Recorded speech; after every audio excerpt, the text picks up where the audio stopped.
The traffic light glowed red, holding back the crowd of pedestrians waiting impatiently for the signal to change. Among them stood a young man absorbed in the screen of his phone, his expression twisted with irritation as he read the messages. Someone reminded him that today was June's birthday. He replied that he already had plans, but they insisted he at least bring a gift. At last, the light flicked green, releasing the crowd across the road. Even as he walked, a nearby chat asked where he was. He told them to go without him. One friend even offered to buy him food, but he refused. Caught in the tide of people, the young man bumped shoulders hard with an older passerby. The man snapped at him to watch where he was going, and the boy apologized quietly. He sighed to himself, thinking the day was already bad enough without strangers crashing into him. He tried to remember what June liked so he could choose a gift, but before he could gather his thoughts, a deafening roar rolled across the area. People stopped and looked around in confusion. Someone wondered out loud if it was an earthquake. Then lightning, massive beyond imagination, tore down from the sky. The crowd froze in disbelief. From the point of impact, a shock wave burst outward, sweeping away everything in its path. Panic erupted, cars exploded, buildings collapsed, and people sprinted forward, leaping over debris. Another colossal bolt struck a nearby building, and it too began to crumble as shattered glass blasted outward. Screams filled the air. People ran in every direction, trying to escape the falling wreckage, but not everyone managed to get away. A man clutching his head called out to a woman who lay unconscious. Smaller bolts of lightning began to rain from the sky, each one carving destruction wherever it fell. People and cars were tossed like toys. Covering his head, the young man ran with all his strength, dodging burning vehicles and the stampede of terrified pedestrians. A girl burst out of the metro station, screaming for help, not knowing where to run. He shouted to her and beckoned her toward him. She rushed forward, but before she could reach him, an ambulance plowed through the street and struck her. He kept running, unable to understand what was happening, desperately hoping this was all a dream. Lost in his thoughts, he reacted too late when a truck came hurtling toward him. His life flashed before his eyes. He threw an arm over his head, a useless gesture but braced for impact. It never came. He slowly opened his eyes, trembling. His fear gave way to confusion as everything around him blurred. His body twisted, his mind spun, as if he had been tossed inside a washing machine. A flash of lightning lit the sky once more, followed by another earth-shattering strike somewhere in the distance. His eyes snapped open fully. He looked around without moving, trying to understand. A moment ago he had been hit by a truck, hadn't he? With effort, he rolled onto his back, and what he saw made his breath catch. Above him hung two moons, one blue and one red. Enormous griffin-like birds soared across the sky. Naked and lying on unfamiliar ground, he could only stare in disbelief. Then came a terrible roar. He scrambled to his feet and turned toward the sound. As he stepped closer, his jaw clenched in shock. A massive bear was roaring furiously, foam flying from its mouth, while a pack of wolves circled it. Two wolves clamped onto its paw, and others crouched, ready to strike. Eyes wide, he watched the violent struggle, until suddenly the scene shattered. Instead of the bear, a doctor in a white coat stood before him, calmly writing in a notebook. The doctor repeated his question. Had the boy really awakened on another planet with two moons and witnessed wolves attacking a bear? Realizing how absurd it sounded, the young man lowered his eyes and said nothing. Jotting down the answer, the doctor asked the next logical question. How had he managed to return from that other world? The boy understood the question perfectly, but he had no idea how to answer.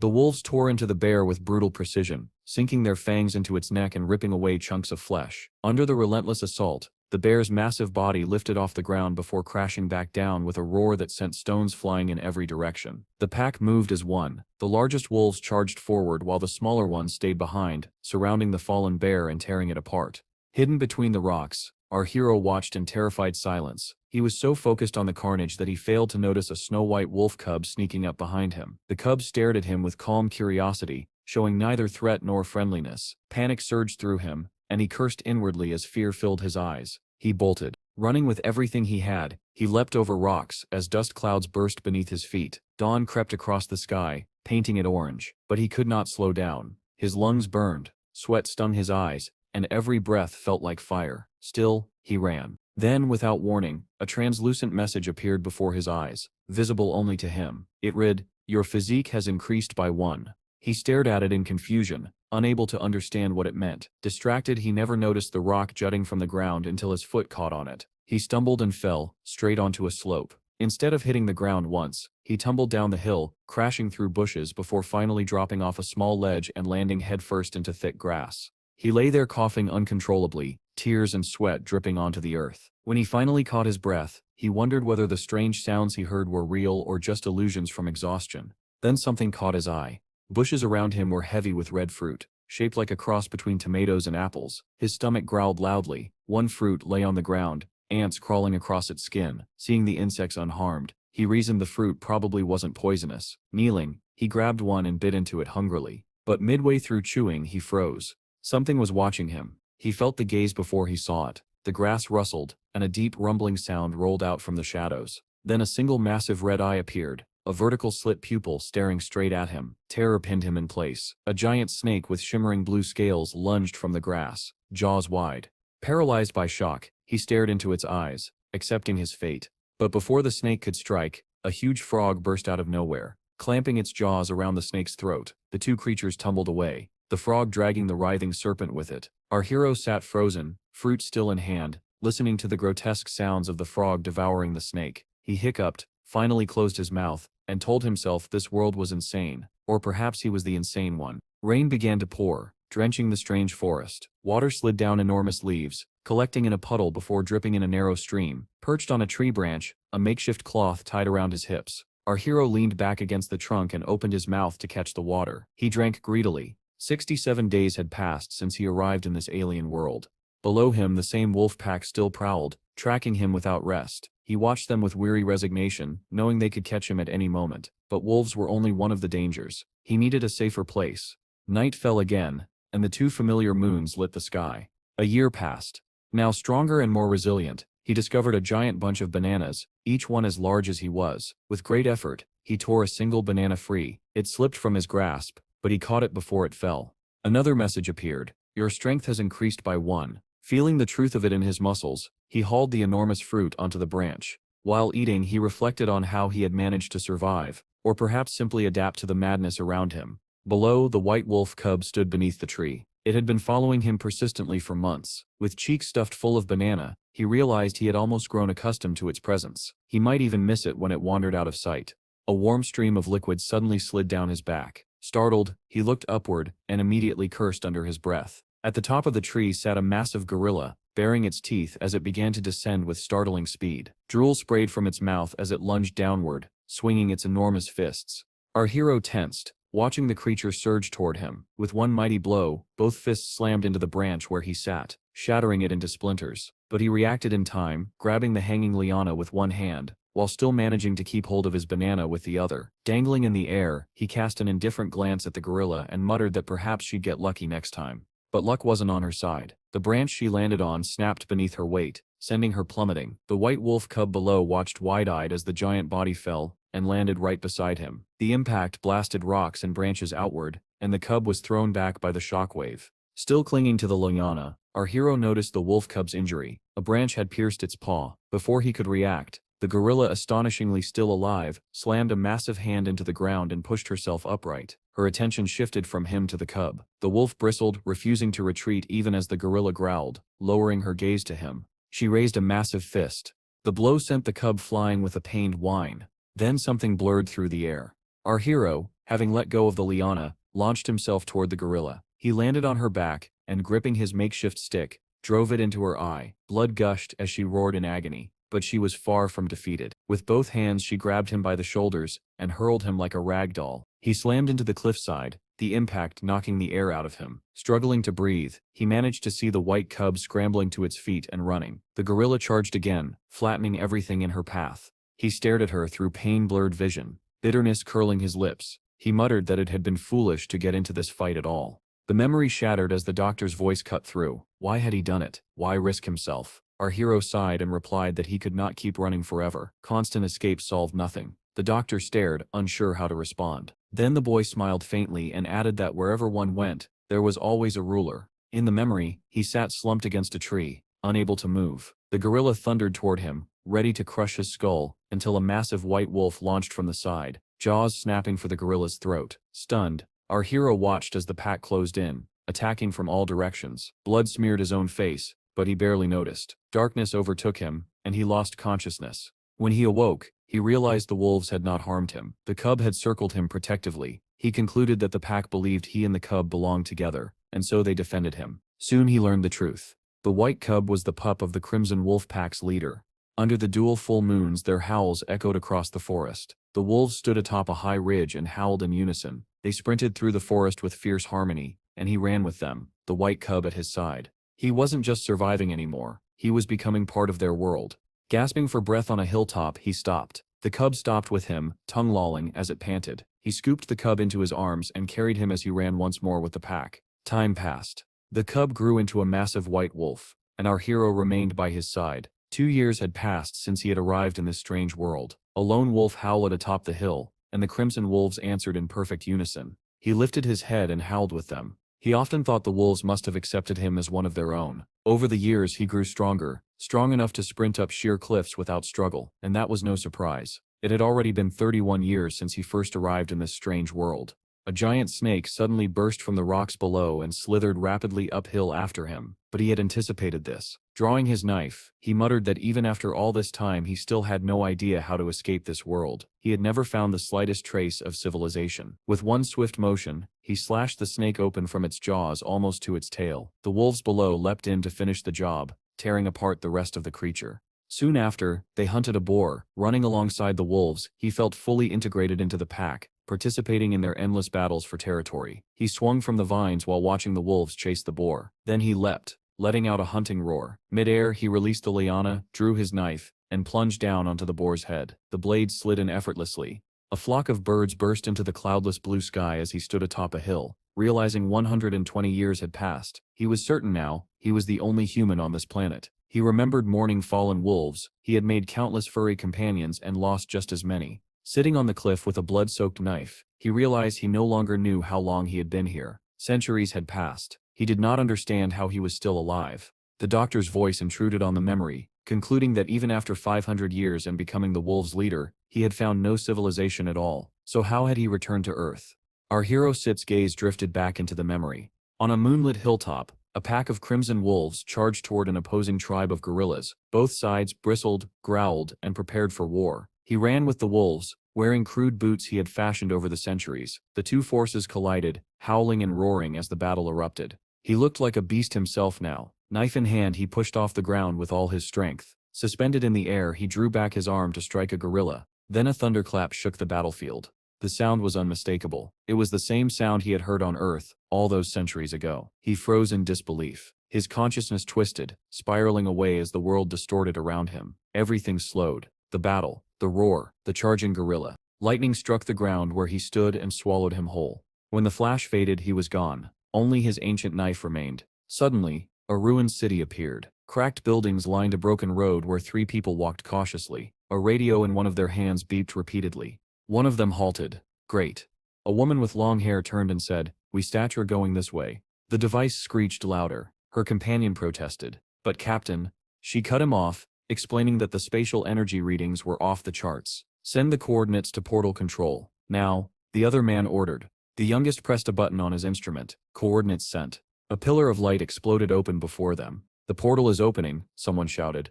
All 3 scrambled back. One muttered that they had no idea what might come out. Another admitted he had a very bad feeling. They sprinted away, but the shockwave blasted outward, throwing them like ragdolls. Coughing, one man screamed in terror that the portal had opened. Another clung to a wall, shouting that he didn't want to die.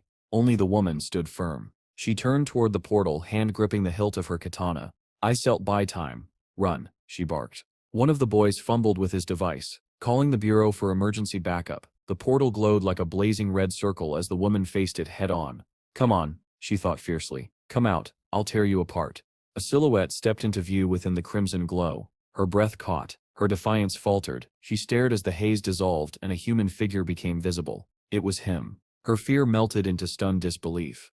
"Is that truly a human?" she whispered, as a tremor ran through her body. Our hero, after centuries living like a beast, stumbled out of the portal in utter confusion. His instincts, sharpened by 1,000 years among predators, lashed out first. He opened his mouth and released a deafening scream. It sounded nothing like a human voice. It was the roar of a wild animal. The girl standing before the portal froze in absolute shock. Her hand gripped the hilt of her katana so tightly that her knuckles turned white. She had prepared herself to face an unknown enemy, but the creature emerging from the portal, this man radiated a primal, suffocating pressure that made her tremble. Steve snarled at her, his eyes sharp and predatory. She could hardly believe he was human at all. Her instincts screamed that this was a beast, not a man, but then the roar abruptly stopped. Steve's strength drained. He sank to his knees, then collapsed entirely as the portal's fading hum quieted behind him. The two men who had called for reinforcements approached cautiously. They stared at the unconscious figure on the ground, astonished that a human had come through. The girl's fear eased,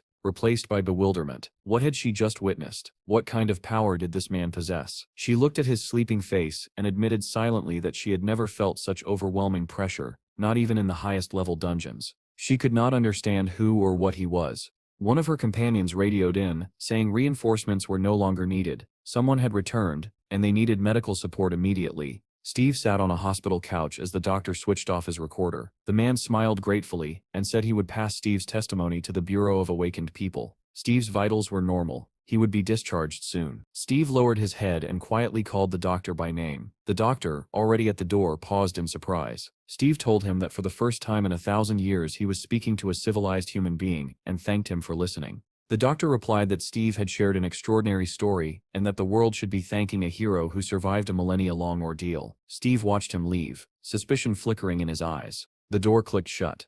Down the hallway, the doctor walked to his office, deep in thought. He found Steve fascinating. His story was so vivid and detailed that he could have been a novelist, but all the same, he had to file the report. The Bureau of Awakened People towered over the city, several high-rises with helipads dotting their roofs. In the captain's office, the girl with the katana, Jean, scanned a file. "Is this information correct?" she asked. The captain blinked. "What step's wrong?" "This says he sits rank F." The captain nodded. "A rare case. If he were rank E, the state would grant us benefits." John frowned. "Rank 5 means he sits basically an ordinary civilian. Someone like that shouldn't sit even be able to cross a portal." "Are you certain this isn't an error?" "Maybe he was lucky," the captain suggested. "Or hiding. He could have stumbled across a return stone by accident." He handed her a tablet. "Here." The Dr. Sip's report from the hospital. The diagnosis listed post-traumatic stress disorder and a prescription for antidepressants. Jean Sip's eyes narrowed at a specific line. "He exhibits wolf-like behavior." She remembered the man emerging from the portal, that overwhelming pressure, those wild eyes. At the time, she had trusted her instincts. Now she wondered if she had imagined it. Everything seemed too surreal. "This is his file," she confirmed. "Yes." Regardless of the details, the captain said, "We still treat him as a returned." Jean requested permission to deliver the documents personally. The captain stared, confused why she insisted, but she simply replied, "I need to see it with my own eyes." Though years had passed, the hospital looked the same as any other. Steve lay on his bed, thinking, 2 weeks since his return. 2 weeks in a world he once belonged to, yet now felt alien. He had long wished for this day, but now that he was here, he didn't know what to do. A nurse entered with a food tray, telling him it was time to eat. His stomach growled loudly. Only now did he realize he was starving. The dishes looked delicious, and he decided survival came first. A knock sounded. The door opened immediately, and Jean stepped inside. She stopped cold. Steve was squatting on the couch, eating like a feral animal. No cutlery, no restraint, just raw instinct guiding his movements. When he glanced at her, it was only briefly, as if assessing a presence near his food.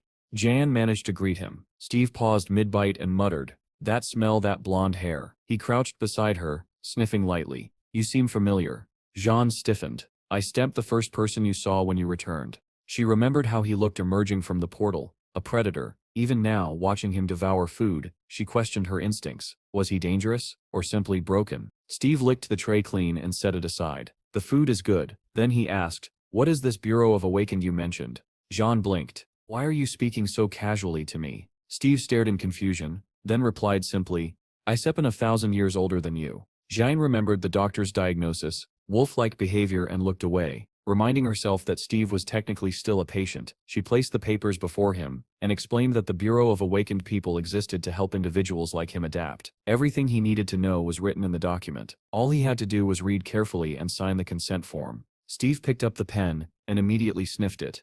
Jean stared at him. "Why do you keep sniffing everything?" He replied, almost offended. 1,000 years have passed, and you still use pens." Jean snapped, "Sign it. Don't draw with it." He apologized softly and added, "Usups is still the same as you were 1,000 years ago." She muttered a curse, called him a Neanderthal, and thinking he really was just an idiot, pointed once again to where he needed to sign. While she waited, she noticed him doodling instead, sketching a wolf on the corner of the page. Slightly embarrassed to interrupt, she asked, "Did you learn to draw there?" "I already knew how," he replied. "And did you learn anything else?" she pressed. Magic, voodoo, martial arts? He blinked at her. I lived in the forest to survive. Jean finished the sentence for him, annoyed. So you spent 10 years running for your life. Steve stopped drawing. 10 years? What are you talking about? To become a real returnee, someone who can pass through the portal, you need to kill monsters and absorb their spatial energy, but you probably just stumbled onto a travel stone. She sighed. I misread the situation. Steve repeated in disbelief. 10? I wasn't set in the jungle for 10 years. I was there for 1,000. John Sepp's voice rose. Stop joking. You Steph been gone since 2015. It's Sepp's 2025. 10 years. Steve snatched the documents, flipping through them frantically. The dates were there. Clear. Undeniable. Only 10 years had passed on Earth. He felt the world tilt beneath him. Jan tossed him a card. Your awakened ID. Half of your medical expenses will be subsidized, so read the documents, and when you recover, go back to your family. She left without waiting for a reply. Steve stared at the closed door. Family. A word he had forgotten. He clutched the documents, trembling as he read. If only 10 years had passed, were they still alive? His eyes widened when he reached the page listing his relatives. His mother, his father, both dead. The words echoed in the empty room. He whispered it again, hollowly. They Sept are gone. Hands shaking, he flipped through the document, until he found his younger brother's name. Chad, alive. Steve surged to his feet and ran from the room. He only had one thought. Find Chad. Nurses called after him, but he didn't stop. He burst into the doctor's office and shouted for Dr. Baldy. The nurse scolded him, but Baldy only looked up, startled. Then he smiled kindly. What Sep's wrong? Steve stood firmly. I need your help. My brother is alive. I have to find him. Please discharge me. The doctor folded his hands calmly. You stir healthy enough to return to society, but why not wait until your brother comes to visit? He stir calm. You don't understand, Steve insisted. I stem not here to ask permission. Baldy chuckled at his defiant tone. Is that so? He paused, running a finger down the crease of his trousers as he considered something. Then he said, all right. Steve blinked. Really? Yes, but on one condition. Moments later, Steve sat in the back seat of a taxi, thanking the doctor repeatedly and promising he would never forget the favor. Baldy stood beside the vehicle, looking rather pleased with himself. He instructed the driver, he hasn't set fully recovered. Make sure he arrives safely. The taxi pulled away, and Steve's journey to find his brother began. The yellow taxi rumbled away into traffic while Dr. Baldy and the nurse watched from the curb. The nurse crossed her arms and scolded him gently. You paid his hospital bill, bought him clothes, even paid for his taxi. Why? We usually just let frank patients take care of themselves. And why does he call you Dr. Baldy like you steer old friends? The doctor chuckled. Why? I stem not even sure myself. Maybe, he thought for a moment, smiling faintly. Maybe I want to keep listening to his story. The nurse blinked in disbelief. Why listen to that nonsense? They returned to the office. The door handle hung mangled, flattened like clay. The nurse sighed. I already called a repairman. I still don't know how it broke like this. A sudden image flashed, Steve gripping the handle in panic, crushing it as easily as a twig. Dr. Baldy didn't answer right away. He sat down slowly, hands on the chair sip's armrests, closing his eyes. This was the second door handle Steve had destroyed, and the doctor realized something unnerving. He hadn't smelled anything strange about Steve, yet the man had monstrous strength. Meanwhile, the taxi crawled through evening traffic. On the tablet mounted to the dashboard, breaking news interrupted the broadcast. A reporter announced that due to miscalculating a portal's appearance time, monsters had emerged into an unprotected field. The screen showed a towering, nightmarish creature with rows of teeth, and a second twisting mouth growing from within the first. The ministry had deployed the army and air force. The situation was contained in 50 minutes, but at a heavy cost. 2 tanks destroyed, 12 soldiers and awakened dead. The broadcast ended, replaced by the flashy intro to a fighting show. League of Zoom, a televised battle club for awakened warriors. 2 C-rank fighters appeared on screen. The commentator said the winner would challenge the world's second-ranked warrior. Steve watched quietly, not understanding any of it. The driver, however, was thrilled. Look at that footwork. If I were awakened, I set quit this taxi job and join a guild. Steve asked calmly. Are there hunting grounds here too? The driver nearly swerved. Hunting grounds? What, did you hit your head that hard? Steve didn't argue. He only said, just explain it without beating around the bush. So the driver did. 10 years ago, the day of the great catastrophe, portals opened all over the world, monsters poured in, helicopters tried to shoot them down, but it didn't matter. 10% of humanity died that day. Steve Sepp's chest tightened. Since then, the driver continued, the military can handle everything, so mercenaries awakened fight the monsters instead. They get licenses, get paid, join guilds. Steve asked, How does one get a mercenary license?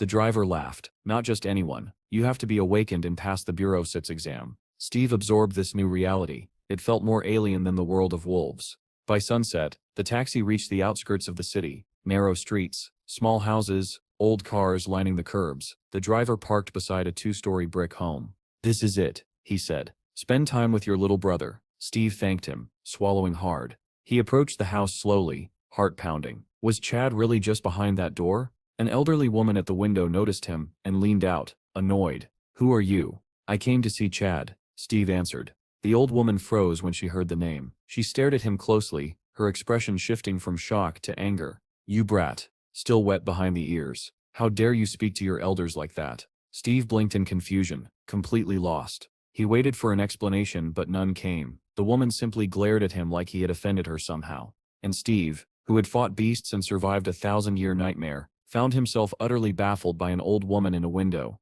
The old woman snapped that no Chad lived here and barked at Steve to leave immediately. She slammed the window shut, leaving him standing on the doorstep in pure confusion. Maybe he was at the wrong house. But then he heard shouting inside. "Those creditors keep coming here. I'm sick of it." And a child Sip's trembling voice answered, "Has that scary man come back?" Steve froze.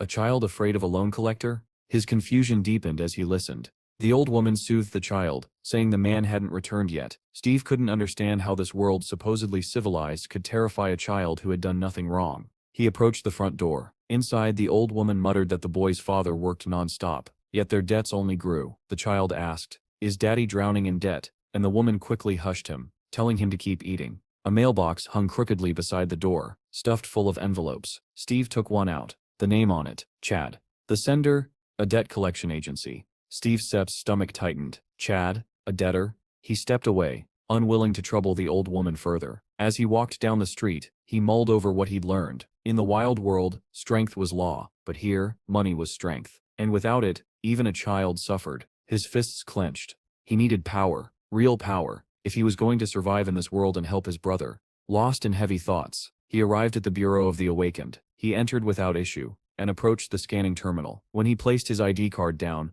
a message appeared. "Does not match." A bored receptionist at the checkpoint looked up. "Your mercenary application was rejected. You don't meet the requirements." Steve frowned. "But I sep an awakened Frank." "Oh, you start rank F, alright," she said, "but you don't have enough awakening points." "I just came out of the portal 2 weeks ago," he insisted. She laughed. "Normal people can go through portals, they be ripped apart." "I felt that pain before," Steve murmured. "Leave the fantasies at home," she sighed. "Go to school or earn points in the field, then come back when you are properly awakened." Steve drifted toward the reward wall, reading the poster, goblins. $500 each. He read it twice, not understanding what goblins they meant. Exhausted, he stared blankly. He needed answers, and money. From above, the city looked divided, tall walls carved through every district. He remembered asking a taxi driver about them earlier. "Oh yeah," the driver said, "they surround the whole city. Check the Maps app." "What app?" Steve had asked, causing the driver to stare at him like he'd grown another head. The driver explained the city's structure, 12 districts, gates separating them, and gates leading out to the fields. Steve realized he absolutely needed a phone. The taxi stopped at a massive gate, marked 27. The driver pointed ahead. "This is the field gate. Good luck, man." Steve thanked him and stepped out, staring at the towering structure. According to what he had learned, crossing through these gates meant entering the hunting grounds, hostile zones filled with monsters. He walked through the checkpoint cautiously, then approached 2 armed soldiers guarding the entrance. "What brings you here?" one soldier asked. Steve replied firmly, "I in here to hunt." The soldier scowled. "License?" Steve lowered his head. "I don't have one." The second soldier stepped forward. "Civilians are banned from entering the field." But before anything else could be said, a loud commotion erupted from the entrance. "Close the gate," someone shouted. "It's too late," another voice yelled. An SUV blasted out of the field, smashing through barriers. A grotesque creature clung to the driver's neck, its fangs buried deep. The vehicle swerved violently, flipping and slamming into a concrete wall with bone-shattering force. A soldier grabbed his radio, screaming, calling Special Squad. "We have a breach." The others advanced slowly toward the overturned vehicle in a tight formation, weapons raised. The commanding officer barked orders to establish a line. Something inside the SUV twitched. The soldiers held their breath. Steve stood behind them watching the scene unfold, yet compared to the horrors he had survived for centuries, he felt a familiar deadly calm settling over him. Something was coming out. The soldiers steadied their rifles as something inside the overturned SUV began to move. "Take aim," the commanding officer shouted. A massive green hand, bleeding, clawed, and inhuman, smashed through the shattered window. Then the creature pulled itself out, its long fangs glinting as it growled. "Fire!" The soldiers unleashed a deafening barrage. Explosions of gunfire echoed through the gate as dozens of bullets tore into the creature. It screeched, shaking under the impact, its body shredded with holes before collapsing atop the wreckage. "Cease fire. All clear. Call an ambulance." Only then did one soldier notice something strange. "Where steps that guy? The one who came in a taxi? The crazy one? He ran away. Must have been scared." But Steve hadn't set run from fear. He had slipped through the gate. He walked slowly down the broken road, whispering to himself, "Is this really a field?" He closed his eyes and let his senses open. He could smell everything, hear everything. The field was alive, and he felt all of it. He climbed a rubble-covered hill, staring at the ruined buildings stretching across the horizon. The sun painted the sky orange as it set behind the shattered silhouettes of a fallen city. Darkness soon followed, and he stood still beneath it, feeling a familiar comfort. Night. A world he understood. He stepped forward off the cliff without hesitation. His body plummeted. His eyes closed. Now, the hunt begins. He landed hard, one knee striking the asphalt. Dust exploded around him. The ground cracked beneath the force, yet he rose smoothly, ignoring the damage. Hand to the ground. Leaning forward, he lunged. The pavement detonated beneath his feet as he surged ahead. So fast he became a blur. The dust trail behind him was the only sign of his passage. He leapt upward, ascending the height of an entire building. But midway, something felt wrong. His breath faltered. His strength dipped. He barely managed to grab the edge of the roof. Panting, he pulled himself up and wondered if returning to Earth had weakened him. Under the full moon's glow, he stood at the rooftop edge, hands tucked in his pockets. Concentrating, he sniffed the air. Something answered. He turned his head toward it. He jumped off the building, landing lightly, then sprinted toward the source of the scent, the same building he had noticed earlier from atop the hill. Inside that crumbling structure, a white wolf, its fur stained crimson with blood, was cornered. 3 monsters surrounded it, their eyes gleaming with triumph. The largest growled deeply, savoring its imminent kill. But the wolf refused to bow. It pressed itself against the wall, snarling defiantly. Steve approached quietly, step by step. The wolf met his gaze. "Do you want help?" he asked silently. And in the wolf's eyes he saw the answer. Yes. The monsters lunged. Steve smirked. He rushed forward with a speed that blurred his outline. "You're all my prey now," he growled. His fist connected with the first monster's skull. Crack.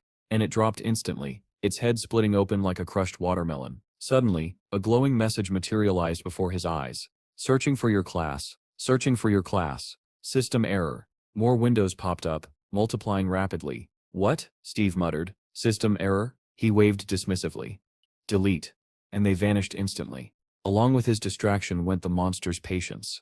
A pack surrounded him, teeth bared. One monster charged. Steve struck once. Its teeth shattered into powder. Another lunged. Steve slammed a fist into its skull and sent it flying. The third tried to flee, scrambling up the wall in terror, but a sound behind it made it turn. Steve was already there. He grabbed its head with one hand, stopping it cold, and hurled it down. The creature hit the ground with a heavy broken gasp. The battlefield fell silent, except for Steve's steady breathing and the soft growl of the white wolf behind him. The hunt had only just begun.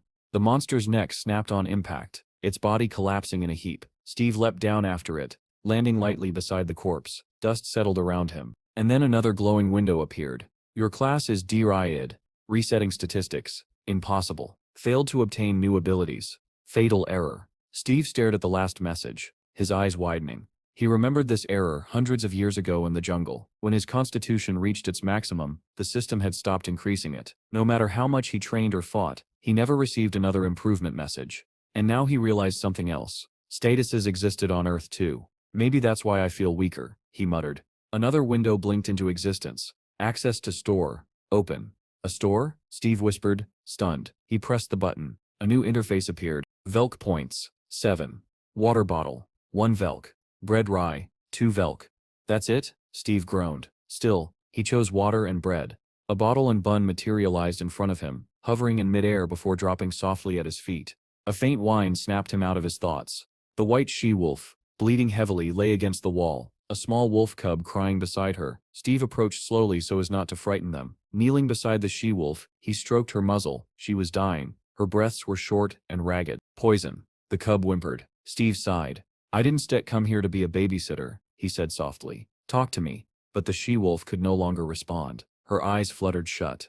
The wolf cub stared at him with impossibly sad eyes. Steve sighed again. Fine, I get it, he muttered. Maybe this meeting was meant to be. Instead of taking the water, he reached into his jacket and pulled out the rye bun. He placed it gently in front of the cub. Eat. While the cub ate, Steve returned to the battlefield. 7 dead monsters. He counted them all. A car would have been useful, he said with a tired exhale. The sun rose over the ruined city, painting the world gold. Steve stood with his eyes closed, soaking in the warmth. Later, he sat beneath a large tree. The cub slept curled in his lap. Before him lay the freshly covered grave of the she-wolf. He stroked the pup's back. It's time to go. At gate 27, chaos erupted. Cars were backed up. Drivers argued with soldiers about quarantine procedures. Suddenly, everyone fell silent. Heads turned. Eyes widened. A soldier whispered, "Is that?" From the gate, Steve walked out, calm, steady, carrying a wolf cub in one arm, and strapped across his back. 7 monster corpses, still dripping blood. A driver gaped. He carried all that by himself? Another choked. Did he kill them alone? The soldier finally recognized him. It's Tim. Steve marched straight into the Bureau of Awakened People and returned to the clerk who had denied him earlier. Her jaw hung open as she calculated his earnings. For 7 goblins, that sips $350,000. 3 heliotrope minerals, $60,000. Quarantine and puppy vaccinations, deducting $200. Total payout, $410,000. Steve blinked. What sips heliotrope? She held up a glowing red stone. This is taken from a goblin sit's heart. Value depends on size and energy. She added, since you don't have a bank account, you get cash, but you should open one. You said we're capable. Steve stared at the thick stack of bills in his hands. If I keep hunting, money won't set to be a problem. Meanwhile, somewhere else in the city, a white van pulled up to a small corner store. The driver greeted the owner. Where's Chad? Haven't seen him lately. Part-time job, the young man replied. Poor kid suffering from debt. Field work is tough, Chad admitted, but the pay worth it. The owner handed him a chocolate bar. Bill likes these. Chad handed over a bottle of beer. Count that too. The van rolled off again. Chad, cheerful and humming to himself, was on his way home, completely unaware that his older brother, whom he thought long dead, was finally back in the world, and getting closer with every step. Suddenly, someone behind Chad called his name. He turned, startled by the familiar voice, but before he could react, a baton struck him brutally from behind. Chad collapsed, the groceries spilling out of his bag across the ground. The man holding the baton grinned cruelly, saying he was glad to see Chad again. He added that they were starting to think Chad had abandoned the child and run away. Blood trickled down Chad's forehead as he stared at the group of men in terror. The quiet neighborhood filled with sobs and the dull sound of blows. The man with the baton looked Chad over and commented mockingly that the boy's face had improved. Then he lowered the baton to his shoulder and began shouting. He complained that he had lost count of how many times he had come here for the money. Chad apologized repeatedly, trying to endure the pain. He held out a wad of cash. Everything he had earned, $240,000. The man counted it aloud, $160 for the month, $120 in interest, gasoline, dry cleaning. He sat down on the steps, unimpressed. Too little. 2 more men stood behind Chad, blocking his escape. Hearing this, Chad trembled violently, tears welled in his eyes. I get the rest, I swear. 3 days, please. I get it in 3 days. The man struck him again. And do you know how much interest builds in 3 days? He raised the baton once more. If you lie to me again, he never finished the sentence. A voice cut through the street like a blade. Hey, freak. Everyone turned. Steve approached with calm, steady steps, and beside him padded a small white wolf cub. The man frowned and demanded to know who he was, but Chad had already recognized him. His breath caught. His eyes widened. His voice broke. Big, brother. Steve's face was carved in stone. No smile, no softness, only a cold, controlled fury burning behind his eyes. He saw only one thing, his little brother on the ground. Chad rose shakily from his knees, unable to believe who stood before him. The bandit stared between them, confused. Steve took one step, then another. He stopped before Chad, knelt down, and looked him directly in the eyes. Chad, he whispered with a tenderness that contradicted his intimidating presence. Is it really you? Chad stared back at him, overwhelmed. The only word he could form was brother, and with that single word old memories resurfaced, memories Chad had buried long ago. He remembered being beaten by 4 bullies at school. One searched his pockets while another mocked him. Chad pleaded that he had nothing left. The boys didn't believe him. He looked up then, and saw Steve walking by holding bags of trash. "Steve," Chad screamed. "Help me." The bullies turned in surprise, but Steve only walked past them toward the dumpsters. He didn't even glance at his brother. He simply threw away the trash and walked back, ignoring Chad as he begged. The bullies resumed beating him, telling him that real friends were supposed to help with money. Chad cried through the pain, watching Steve walk away. His brother had abandoned him once, and Chad never forgot that feeling. Later, when the red domes appeared over the city and monsters began crawling out, Chad was home watching the news. The broadcast was interrupted by a violent knock at the door. Chad ran in fear, thinking, "Mom?" But it wasn't his mother. It was his aunt and uncle. They said they couldn't reach his parents and asked where Steve was. Before anyone could answer, an explosion ripped through the hallway. The blast threw Chad across the room. The wall collapsed, stones flying everywhere. A monster with 3 long snake-like necks rose above the destroyed street. As people screamed in terror, Chad lay bleeding on the floor, paralyzed with fear. Through the broken wall, a giant monstrous eye stared directly inside. He held his breath, certain he would die. But the monster didn't see him and moved on. Sitting in the wreckage, Chad thought bitterly that he no longer cared if Steve vanished from the world entirely. And now, seeing his brother standing before him after 10 years, he realized that these were the exact thoughts he had carried all this time. Steve smiled faintly. "You still gotten older, Chad." Chad still stared at Steve in disbelief. For 10 years he had truly believed his older brother was dead. Now Steve stood before him, alive. Their reunion was interrupted when the bandit crouched beside Chad and mockingly asked if he had hit his head. Pointing at Steve, he sneered, "How could this brat possibly be your older brother?" That was the moment Steve's expression changed. Before anyone could react, Steve grabbed the man's head and slammed him toward the ground. Then, with effortless force, he hurled the bandit backward. The man flipped through the air and crashed against the wall, knocking a stack of wooden rods onto himself. Chad watched, stunned. He had never seen anyone move like that. The 2 other thugs growled at Steve, furious that their leader had been tossed aside so easily, but Steve didn't even acknowledge them. He looked only at Chad. "Are you hurt?" Chad shook his head. "I stamp fine." The bandits took Steve's calmness as disrespect. One rushed forward and kicked Steve in the neck. Steve didn't flinch, didn't react, didn't even look at him. A heartbeat later, the thug screamed as he was launched sideways, his leg twisting into an unnatural shape. He collapsed onto the pavement, clutching his shattered limb. The last thug froze where he stood, trembling. He immediately understood. Steve was awakened. Steve turned his gaze on him. "You, come here." The boy backed away in terror, babbling that he never attacked anyone and had tried to stop the others. Steve wasn't interested in harming him. He pulled a wad of cash from his pocket and dropped it on the ground. "Take it," he said coldly, "and get out." The boy bowed repeatedly, scooped up the money, and fled. Steve helped Chad to his feet. Together they walked home in silence, the wolf cub trotting happily beside them. When they arrived, it was already dark. Stars glittered above the small old house. The same elderly woman who earlier shouted at Steve now stared at the brothers in complete shock. She looked from Steve, to Chad, to the wolf cub, then back to Steve. Is this really your older brother?" she whispered. Chad grinned and nodded. "Yeah, it's Steve." Steve handed her a bag. "This is beef." Suspicious, the woman opened it. Fresh, good quality meat filled the bag. Her eyes widened before she muttered a quiet curse under her breath. She sighed and ushered them inside. "You should have told me sooner you had family." The boy fell asleep waiting. Inside, Bill, the little boy, slept on the floor. The wolf cub immediately padded over, sniffing his hair curiously. Steve knelt beside him. "Is he your son?" "His name is Bill," Chad said softly. "He sets everything to me." "What about his mother?" Chad's smile faded. "She chose a different life." "It's my fault." The wolf cub gently licked Bill's head, comforting him even in sleep. Steve watched them both with sadness. "Let's get a drink," he suggested quietly. Chad accepted. Later, in a small diner, the brothers clinked glasses. Neon lights reflected off the table. Chad still couldn't believe Steve had returned, and returned stronger than any awakened he had ever seen on TV. Steve Sepp's tone shifted seriously. "How much do you still owe?" Chad hesitated. "About $5,000. Steve grinned. That amount didn't worry him anymore. "I can cover that, now that I have a job." Chad blinked. "A job? What job?"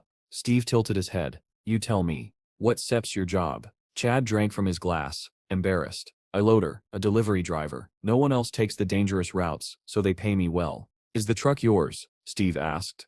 "No, it belonged to the old lady Sepp's son. She lends it to me." "And what does her son do now?" Chad Stett's face darkened. "He died during a delivery. She took care of his boy Bill, like her own. She saved us." Before Steve could respond, Bill woke up back home. The wolf cub licked his face, making him giggle. He ran into the kitchen with the pup in his arms. Daddy. Chad turned, smiling brightly. You. Star awake. Bill stared curiously at Steve. Who sets that? That Sep's your uncle, Chad said proudly. Bill shyly waved. Can I play with the puppy? Steve couldn't help but smile warmly. Of course. Bill Sep's squeals of happiness echoed through the house. As he played with the cub, Chad laughed. He Seps wanted a puppy for years. Yusef made his whole world. Steve didn't respond at first. He simply watched them, his family, with a quiet, unfamiliar warmth growing in his chest. After a moment, he looked at Chad. Why don't we work together? He said. Chad blinked, stunned by the offer. Work together? What do you mean? Steve insisted he would handle everything himself. All Chad had to do was help with the truck. Chad blinked in confusion, asking what job Steve was even talking about. With a dark, confident grin, Steve revealed his plan: monster hunting. Chad was sure he'd misheard and asked again, only to get the same answer. The next day, Steve arrived at the Bureau of the Awakened. The receptionist looked over his documents with clear excitement. She told him he was officially registered as an Awakened, and immediately boosted his level. He received his new identification card, stamped with his class. Druid, rank F. She explained that he would now receive government payments directly to that card. Then she handed him a box containing a phone, a gift for newly awakened hunters. She reminded him to download the mandatory application, which would send him mission details and available hunting locations. If he captured enough monsters, his rank would rise to E, earning him extra bonuses. She added that with persistence like his, people like him could help save the land. Finally, she informed him that the system errors in his status screen had been resolved and told him to try opening it.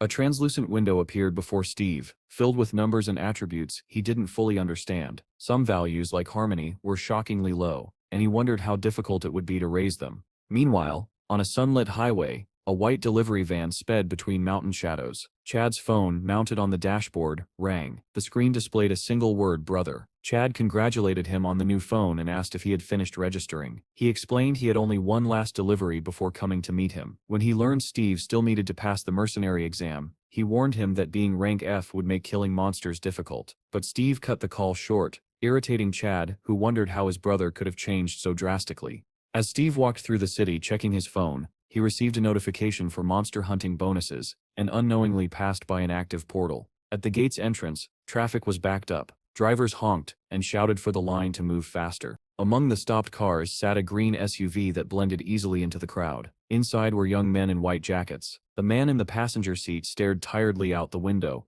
while the three in the back trembled nervously, preparing for their first real battle. The driver tried to calm them, reminding them that as awakened, they had nothing to fear. If they passed this trial, they would be accepted as core members of the Shinra Guild. Determined, they promised to do whatever it took. The man in the passenger seat scowled at their enthusiasm. He believed they had no real ability, and were only present because of their wealthy families. In his mind, they were destined to fail again. At the checkpoint, a soldier reviewed his monitor and called for the next person. When he looked up, he was startled. Steve stood alone in a fresh tracksuit with no visible equipment. The soldier asked if he was entering the gate by himself and requested his pass card. When Steve tapped it to the terminal, it flashed green. The soldier noted his name and rank F status. As Steve approached the entrance, the soldier tried to stop him, asking if he understood how dangerous the gate was.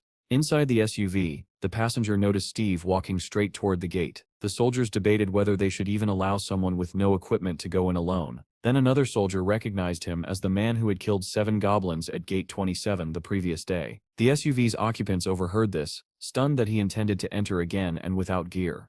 Once the system unfroze, the soldier waved the SUV forward. The man in the passenger seat abruptly ordered the driver to chase Steve, startling him, but the driver obeyed, accelerating through the gate. They turned the same corner Steve had taken, but as the SUV screeched to a stop, the men stared in disbelief. The path ahead was empty. Steve had vanished completely. The driver looked around in confusion, trying to understand how someone they were seconds away from catching had disappeared without a trace. The man watching from the shadows wore a sinister smile, convinced he had found an easy target. But at that very moment, Steve was already sprinting through the forest, kicking up clouds of dust with every long, powerful stride. When he finally slowed to a stop, he planted one foot forward, bent over with his hands on his hips, and tried to catch his breath. The run told him everything he needed to know. His body truly had weakened. Opening his status menu only confirmed it. If he wanted to survive, training was unavoidable. Then he heard something ahead. Steve straightened, focusing on the faint noise. Voices. Human voices. One snarled, "Come on, attack,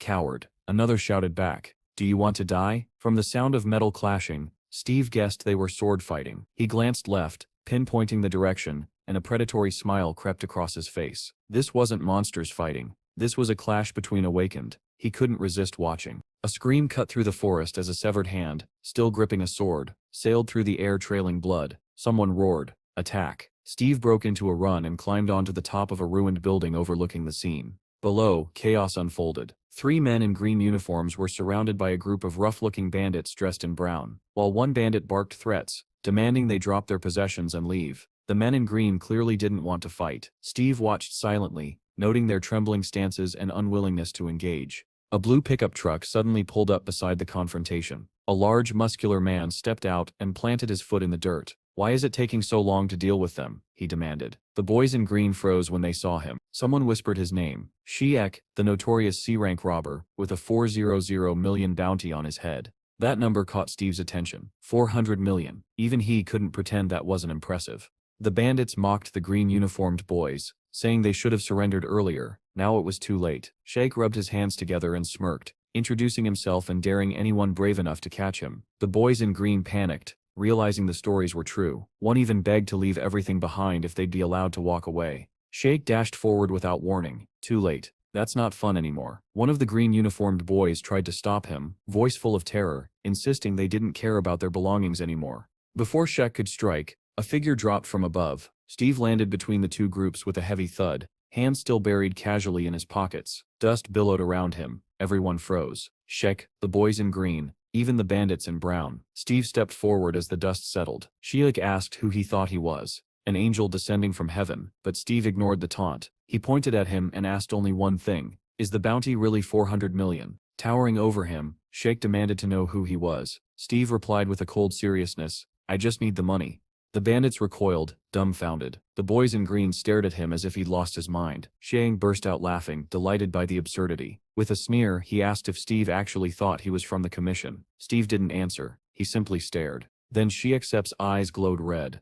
He told Steve that anyone who looked into his eyes for 5 seconds would be unable to move. Steve stood frozen in shock as his own body began to glow a faint shade of red. He couldn't understand what was happening. One of the boys in green recognized the technique and went pale with fear. Sheikh chuckled, confident his ability had worked, and ordered the green uniformed boys to seize Steve. Cautiously, the boys approached him. Why did you interfere? They demanded. Behind them the bandits stood ready, though far less certain. But then something impossible happened. Steve moved. In one swift motion, he struck Sheikh. Everyone froze. The bandits gaped. The boys in green stared wide-eyed. No one understood how Steve had broken the immobilization skill. And the most shocked of all was Sheikh himself, unable to comprehend how this newcomer, this rank theft nobody, had just landed a blow on him. Steve tightened his other fist, preparing to strike again. His lips curled into a feral, animalistic grin. That's just magic, he said, as if dismissing Sheikh's ability entirely. Sheikh flinched at his tone, staring at Steve in disbelief. Teeth clenched. You're funny, Steve added, raising his fist as his eyes glowed bright blue. Sheikh's own red eyes widened in fear. He tried to regain control, roaring, Stop. His eyes flashed red. To everyone's surprise, Steve's body froze. His fist halted mere centimeters from Sheikh's face. With a smug smile, Sheikh taunted him, claiming he wasn't so simple after all. Drawing a knife from his belt, he swung it, and advised Steve never to let his guard down. But before the blade even reached its target, Sheikh's nose smashed against Steve's rising knee. The knife tumbled from his hands. What else can you do besides that pathetic trick? Steve asked, almost disappointed. Anything more interesting? He threw a punch at Sheikh's face. The man tried to trigger his magic again, starting the incantation, but never finished it. Steve silenced him with a brutal hook, knocking out several teeth. A second blow crashed into Sheikh's solar plexus, forcing the air from his lungs. The final kick struck his ribs, folding him over. Steve grabbed Sheikh's jacket, and with a single decisive movement, flipped the large man over his shoulder. Sheikh crashed through a nearby window, shattering the glass and scattering shards across the ground. Breathing evenly, a faint smile on his lips, Steve said, Too easy. The men in green stared in disbelief, unable to comprehend how Steve had taken down Sheikh so effortlessly. With Sheikh unconscious, Steve turned to the brown-clad bandits holding their swords out defensively. Are you planning to attack? He asked. They vigorously shook their heads, insisting it was all a misunderstanding. Steve ordered them to gather together, and they rushed to the spot he pointed to. He then asked the green-uniformed boys if they had any rope. One grinned nervously and said he did. Steve turned back to the bandits and asked how much they would pay for their freedom. They panicked, babbling that there was no bounty on them, that Sheikh was the only wanted man, and that they were victims who had been threatened. Meanwhile, Sheikh regained consciousness and listened in outrage as the men claimed Steve was now rich thanks to capturing him. Tears welled in his eyes as he shouted that they were traitors, leeches who clung to him for their share. Steve looked down at him, surprised he was awake already. The green-uniformed boys spoke up, insisting the brown-clad bandits were lying and that capturing all of them would earn a higher reward, but the bandits objected, insisting they were only servants. Sheikh tried appealing to Steve directly, asking if the government's rules didn't bother him. He said that inside this place, Steve was free to do anything, and if Steve spared him, he would consider Steve a king. Before he could finish, Steve's sneaker slammed into his face. "Sleep a little longer," Steve said. Sheikh collapsed again, unconscious, a clear imprint of Steve's shoe marking his cheek. Steve turned to the bandits. "There's a reward for them too?" he asked. The green-uniformed boy confirmed they were all criminals.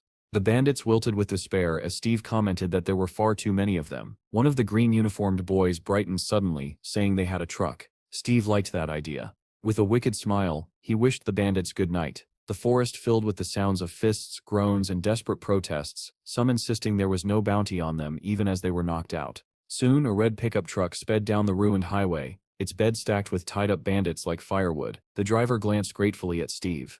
"Thank you for saving us," he said.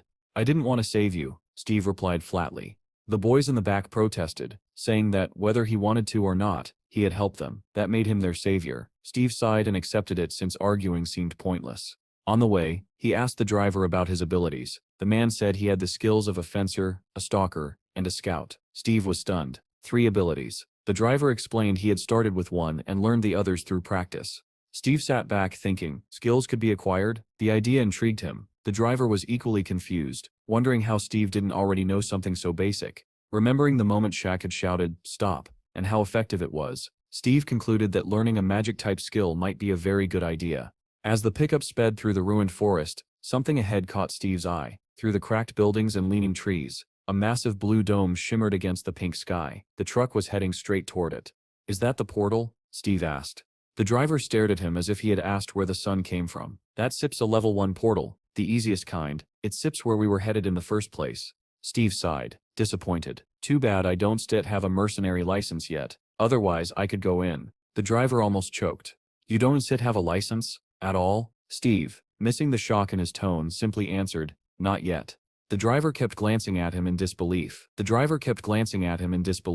He explained that when portals opened, the military would bombard them first. Only a fraction of monsters survived the initial strike. Level 1 portals gave very little experience. To grow stronger, hunters needed level 2 portals, but those were filled with terrifying creatures. That was why the driver couldn't understand how someone who had never cleared even a level 1 portal had managed to defeat a level C criminal like Sheikh. Only now noticing the man's expression, Steve asked, "What SIP's wrong?" The driver struggled for words and finally managed, "What level are you?" "F," Steve said. The driver nearly veered off the cliff. Before he could say more, Steve leaned forward. "I have a request." The driver tensed. Up ahead, the military had set up a perimeter around the portal. Tanks, armored vehicles, and ambulances were stationed nearby. As the haze inside the portal thinned, the first silhouette appeared. One of the boys from the green SUV. 4 others followed him, and one supported a blonde teammate, whose arm had been reduced to a bloody stump. The team hurried toward the medics. The captain, jaw clenched with rage, complained loudly that guilds accepting members like this should be wiped out. Another tried to calm him, saying many younger awakened behaved this way now, but the captain wasn't comforted. He believed rich kids bought monsters through underground brokers, pretended to finish them off, then hired bounty hunters to boost their levels before joining guilds. When monsters were stronger than expected, casualties followed. He was tired of a world ruled by money. As he approached the soldiers, he asked why there was so much noise in the level 1 zone. The soldier replied that 10 robbers had been caught, among them the notorious Sheikh. The captain was stunned. Who captured him? Someone high-ranking? No, the soldier said. A boy, rank F.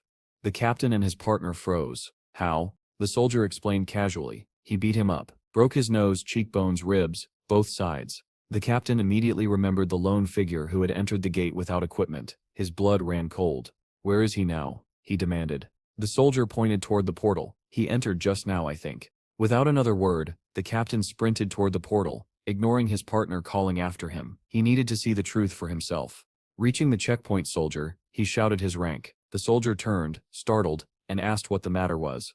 The man who captured Sheikh, the captain said. Did he enter the portal? Right then, Steve stepped out of the portal with one of the rescued boys. That didn't set hurt at all, Steve said, looking down at his clothes, and these didn't set disappear. The boy explained, items made in our world can set pass through portals. These clothes are crafted from otherworld materials. They set are extremely expensive. Steve wasn't listening. Something behind them caught his eye, a glowing doorway suspended in the air. What sets that? That sets the portal gate, the boy said. Inside the portal splits into 38 subportals. We entered number 24. As Steve watched, the glowing door vanished. Why did it disappear? He asked. They need to clear the area first, the boy replied. Then it reappears. Clear it? You mean kill everything inside? No, just the boss. Steve rolled his shoulders, warming up. Wait here. I still be quick. Wait, what? How could I stay here alone? But Steve was already sprinting forward, ignoring him entirely, ready to dive into the next fight. A crater blasted open where Steve had stood, dust rising in thick pillars. The boy he left behind watched him vanish into the portal's interior, stunned. What kind of person was he? Perhaps one of those exceptional fighters, but then he reminded himself, someone who defeated Shikaran Says could surely handle a level 1 dungeon. Suddenly, horror struck him. He had forgotten to tell Steve something vital, the location of the exit door after the boss died. If Steve didn't reach it in time, he would be trapped in the dungeon forever. Panic poured through him as he sprinted forward, praying he could catch up. Meanwhile, at the portal control booth, a soldier stared at his monitor reading door 24 closed. He reported the update to the captain. The captain cursed loudly. Steve was sealed inside. Inside portal number 24. A faint fog drifted through the forest. 3 goblin-like monsters patrolled between the trees, weapons raised. One heard a noise and spun around with a growl, only to have its head crushed by a single punch. The second monster was struck in the gut and flung sideways. The third collapsed when Steve drove a blow into its stomach, dropping its knife. Steve picked the weapon up, examining it with mild interest. Pretty good, he muttered. He crouched beside one corpse and stabbed the knife into its chest. Even behind his bandana, the rot smell of monsters filled his nose. He retrieved a red mana stone from the creature and studied it. 1 stone from 3 monsters. Money isn't a problem anymore. His priorities had shifted, but leveling up is more important. The boy finally reached the battlefield and stared at the heap of slain monsters. How many had Steve already cut down? His eyes glowed white as he activated his tracking skill and located Steve's direction. Steve, meanwhile, was examining his status screen. He had enough points to buy 2 skills, Beast Taming and Tree Spirit Summoning. He opened the description for Beast Taming, but 2 monsters crashed down on him from above. Steve sensed them instantly. He spun, smashing one in the face with his fist and striking the other with his elbow. Both monsters spiraled away through the air. A new notification appeared. Achievements, 545, breaking another monster sip's jaw. Steve grinned. He leveled up again, but then a red error message flashed. Irrecoverable error. Additional synchronization initiated. Again, Steve groaned. But this time, after the glitch, his stats increased. His level rose by 1. He unlocked the skill menu. Tree Spirit Summoning, 100 points. I'll take it. A bright orb appeared before him, glowing softly. Inside floated a tiny winged creature, a fairy-like being Steve vaguely remembered seeing near the jungle before, thinking it was a firefly.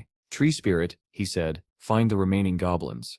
The spirit darted off and hovered, projecting a beam of light into the soil. It read the memories of trees and plants, but slowly, its level was low. Steve browsed the remaining skills and bought reconnaissance with the rest of his points. Kneeling, he placed his hand on the ground. White light filled his eyes. Tracking. The information came, but it was all about the dead. Then, something deeper in the forest caught his attention. Not goblins. Something bigger. Something hostile. He grinned. Without hesitation, he bolted toward the sound. After sprinting across the forest, Steve climbed a small rise and scanned the clearing. Below, the boy who had followed him was pinned against the ground. A massive goblin, twice the size of the others, was about to drive a spear into him. Steve appeared beside him in an instant. "What are you doing here?" he asked calmly, as if they weren't seconds away from disaster. The boy's eyes widened with relief the moment Steve appeared. A massive goblin hovered over him, its knife descending toward his face. Steve frowned. "I told you to wait for me." The boy trembled, clearing his throat. I was attacked." Obviously, he muttered in a helpless plea for help. Steve smiled faintly. "Yeah, I see that."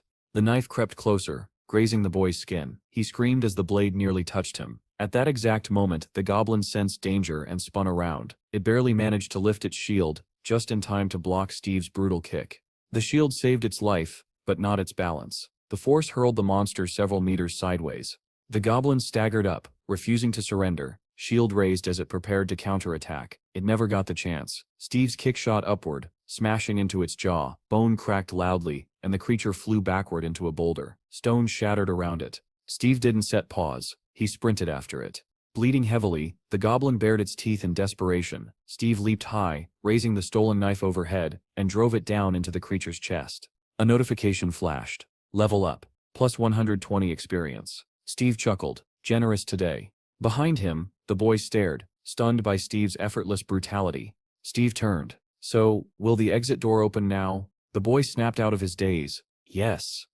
Of course. Right on cue, the door reappeared. The two stepped through and returned to their world. Soldiers noticed them immediately. Hey, isn't that the guy who caught Shiek? One asked. Yeah. The other replied. The captain set's been looking for him. He glanced at the monitor, then laughed in disbelief. No way he cleared it that fast. The rescued boy thanked Steve and returned to his group. Steve simply nodded. Good work. Feeling hungry, he headed toward the storage room to retrieve his belongings. The captain approached him, an imposing man with a sharp expression. Good to meet you, he said. I Stemp Morris, commander of the 27th Attack Squad. Steve blinked. Who? Morris smiled and introduced himself again, handing over a business card for Sillig Guild. Then he invited Steve to talk. They sat in a diner, sipping coffee. Sillig is a top guild, Morris said proudly. You Stet have excellent opportunities to grow. Steve calmly shook his head. Not interested. Morris stared at him, baffled. No one refused invitations from major guilds. He tried again, leaning forward. If you Citra already committed somewhere else, we can offer formal transfer terms, very generous ones. No. Steve took another sip of coffee. Morris sists patience frayed. Sillig is ranked 4th nationally. That is not a low standing. Whatever you want, the guild can match. Steve set his cup down sharply, smiling wearily. I just don't want to work for anybody. Morris froze, unable to respond. He had never met someone so strong yet so uninterested in power or prestige. With the conversation over, Steve stood and left. Steve arrived at his younger brother's house, but no one was inside. He looked around. Guess they steer out. He climbed to the roof, lay back on a table, and basked in the warm sunlight. Maybe Chad and his son were spending time together. The thought made him smile. An elderly woman climbed up with a basket of laundry balanced on her head. What are you doing lazing around in the middle of the day? She scolded. Steve grinned. Perfect weather for a nap, Granny. Wanna join? She huffed. Can sit you see I sit been busy hanging laundry. Steve stood and began helping her. She supervised, occasionally correcting his technique.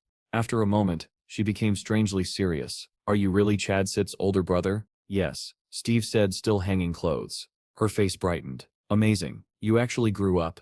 Steve pretended to be offended. I've grown up plenty. You rascal, she laughed. Steve couldn't help smiling back.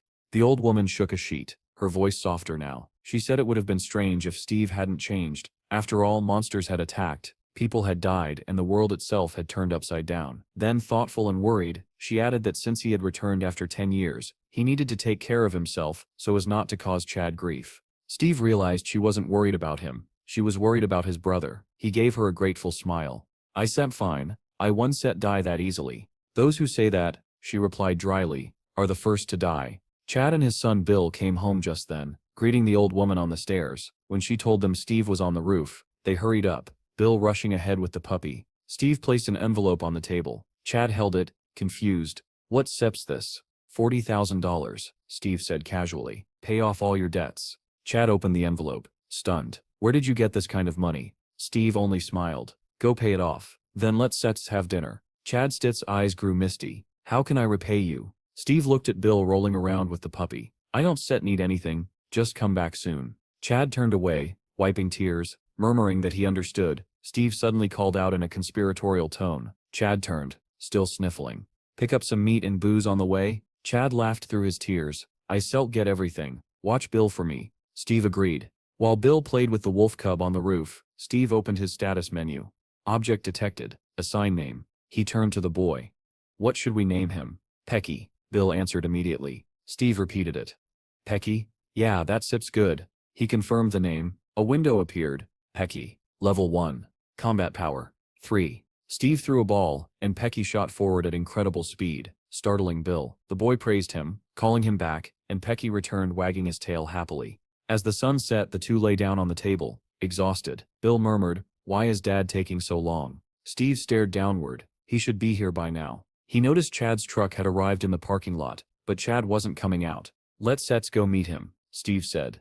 Bill sprinted ahead and called out joyfully to his father's silhouette, but as they got closer, their smiles died. Chad was soaked in blood, it dripped from his head, nose and mouth. Bill froze. Dad? Chad swayed, barely staying upright. He whispered his son's name before collapsing. Bill screamed and ran to him. Steve froze in shock. Then something in him snapped. Bill's desperate cries pulled him back, and anger surged through him like fire. Across the city, in a dim shop on the first floor of an old apartment block, a sign hung, "Trust interest-free loans. Instant approval." Inside, men in suits played cards while another worked at a computer. "How's betting this week?" the computer operator asked. His partner listed numbers. They discussed match results. Male versus Jorans, the insane upset from last time, the guild beyond the horizon, and the gambler's expectations. Then a noise outside. Everyone fell silent. "What's going on out there?" the man at the computer barked. Two men went to check. The door slammed open. A figure stepped in, face covered in blood. They stared at him. "It seems," the man said shakily, "Yusuf got a problem." A hand clamped over his head from behind. He screamed as he was yanked backward. His body vanished from the doorway, flung like a rag doll into the darkness. Panic erupted. "What the hell was that? Is someone attacking us?" "This is an intrusion." Two men rushed forward, only to have the wounded man's body suddenly drop on top of them, smashing them into a table and scattering cards everywhere. The remaining men grabbed weapons, shouting at the unseen attacker to show himself. Then, slowly, a silhouette filled the doorway. Only the eyes were visible. Glowing blue. Steve stepped into the loan office like a storm breaking through a wall. Literally, he tore the front door off its hinges with one hand and lifted it above his head. The suited men stared in terror. "Psycho," one yelled. The door flew at them the next instant, smashing into bodies and furniture alike. Men toppled like toys. Windows shattered. Glass rained across the room and the office dissolved into chaos. Steve didn't slow. He tore through desks, overturned chairs, and slammed anyone who stood into the floor. His foot came down on one man's face, blood pooling from the crushed nose. The man at the computer trembled, unable to look away from the carnage. He and his assistant watched as Steve approached with cold fury. "Who is this guy?" the man whispered. I think he sips awakened," the assistant stammered, "and I think I sip seen him before." He never finished. Steve kicked the table they sat at, sending both men crashing backward with screams. One howled that his leg was pinned under the heavy wood. Steve swept the monitor and keyboard aside, climbed onto the table, crouched down and asked, voice low and dangerous, "Are you Mr. Scott?" Mr. Scott, drenched in sweat, nodded wildly. Yes, I stem Scott. Who are you?" Steve slammed an envelope onto the table. "I sipping here to pay off Chad Sip's debt." Scott Sepp's eyes bulged. He sputtered that Steve must be insane, that awakened ones couldn't just attack innocent civilians. "You once get away with this." Steve Sepp's palm smashed across his face. Teeth flew. "Is that," Steve said calmly, hitting the other cheek, "how you treat someone who comes to pay you?" Another slap. Another. Scott's head snapped from side to side as Steve lectured him. "You could have taken the money and stayed quiet, but no, you had to act tough. You had to cross the line." Blood dripped from Scott's mouth as he begged for mercy. Steve Sepp's eyes glowed. "So what will it be? Accept the payment quietly, or get beaten to death?" "I'll do it. I'll do everything," Scott cried, lisping through broken teeth. Every man in the room dropped to his knees, heads bowed. In trembling unison they shouted, "The debt of Mr. Chad has been paid." "Louder," Steve ordered. They screamed it this time. Steve nodded. "If I ever see you again, you die. Avoid me." They collapsed into deep bows as Steve jumped down from the table. As his footsteps faded, Scott seethed. Rage twisted his swollen face. One of the men peeked up. "He set's gone." Scott grinned despite the blood. "Does Steve really think he has no connections? Those two are dead already." Morris entered another office where two analysts sat. He told the manager it was urgent. The kid at the computer asked what he needed. "Pull up a profile," Morris said. Steve Sepp's information appeared on screen.